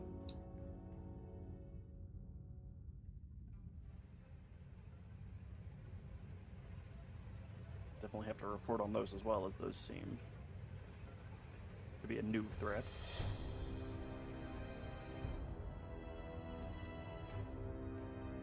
Reading through some of the books, Violet, with your comprehend languages, you catch a few bits of detail. Some of them are journals, some of them are how-to manuals, some of them are theses and kind of hypotheses and speculations and various theories. Many of them, and in fact I would say the majority of them, are dedicated to the study of something called Aether, which you would know is kind of like the source, the fuel for magic. And curiously, the way that the person talks about Aether is not how most people would talk about it. They talk about it as if it's this physical thing. And then you see the words phlogiston and many other things that are all related to this kind of etheric quality of magic. Some of the books just go on and on, like rambling notes about this.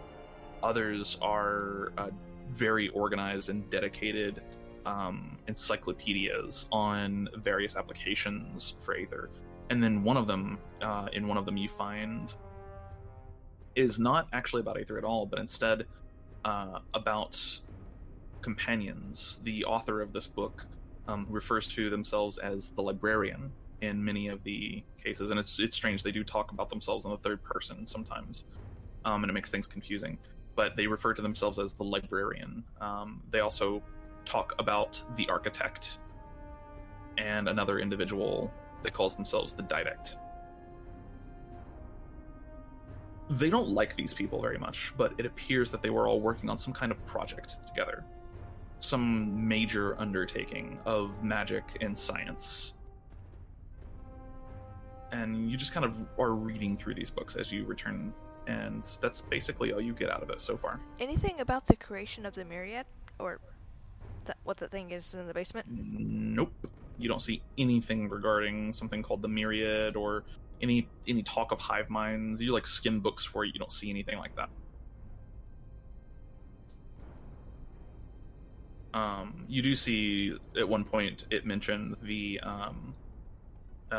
librarian is basically ranting to themselves about the architect and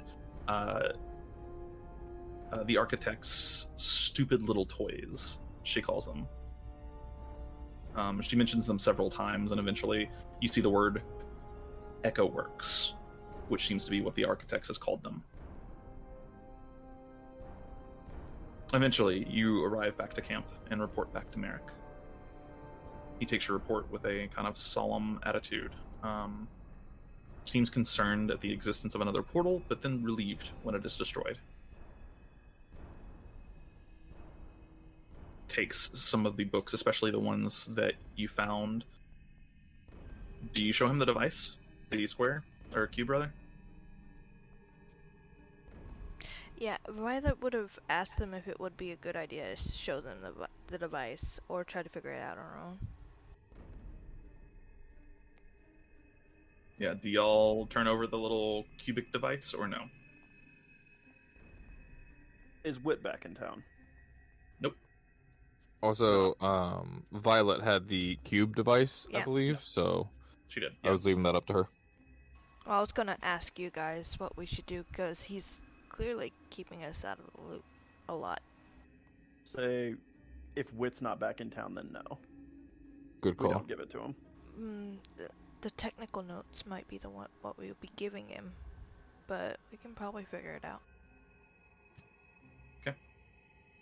So you're not giving it to him, because Wit's not back in town. Sure. Would we have taken a long rest before we made it back? A long rest? No. Okay. Yeah. I think no. we would have taken one now. You could Sure. have taken a short rest for sure, though. Yeah. Just make it sure. Okay. So yeah,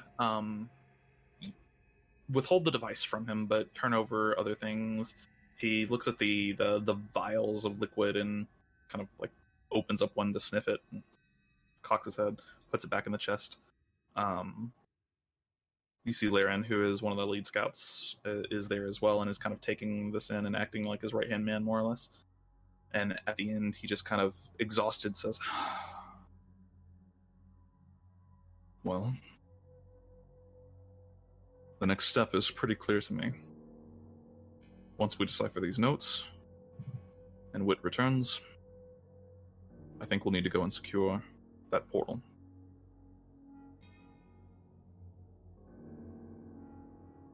I'll need you for that as well, if you're able. I mean, as long as it's as easy as the one I just did, all I did was push it over. If it's that easy, then maybe we should go right now, but I don't think so. I think the harder part is going to be getting through that swarm of undead. More than likely. Nonetheless, thank you. Oh man, we should have corralled all the undead into the portal that I just destroyed. Shit. You realize portals lead somewhere, right? Yeah, not here. That's Elsewhere's problem. Well, I've read that report that Seeker and Ark and Mel, I forget who else. I think it was Clark. No, I don't know. Was it about the one where I tried to blow things up? No, when we rescued the Guardian from the Myriad. I think that was Tyler. Yeah, Yeah, no, that or wasn't Cal. me. Yeah, it was Cal. Went on that mission for the giant on-keg we have in our place. Mhm. Supposedly we destroyed its heart. Did you? Yes, there was a giant tendrily heart, and then a big ass creature came from an acid pool, and it said we trespassed. Do you think this was the only heart? I don't know. But the scouts made it there, though they died. Alright, well. I suppose payment is in order, and he pulls out a small chest from kind of underneath the table and opens it up and presents each of you with two Valian marks, each of which is worth 500 gold. So let's see, 1,000 gold is Get 100. 1,000 gold each. 100 platinum. Correct.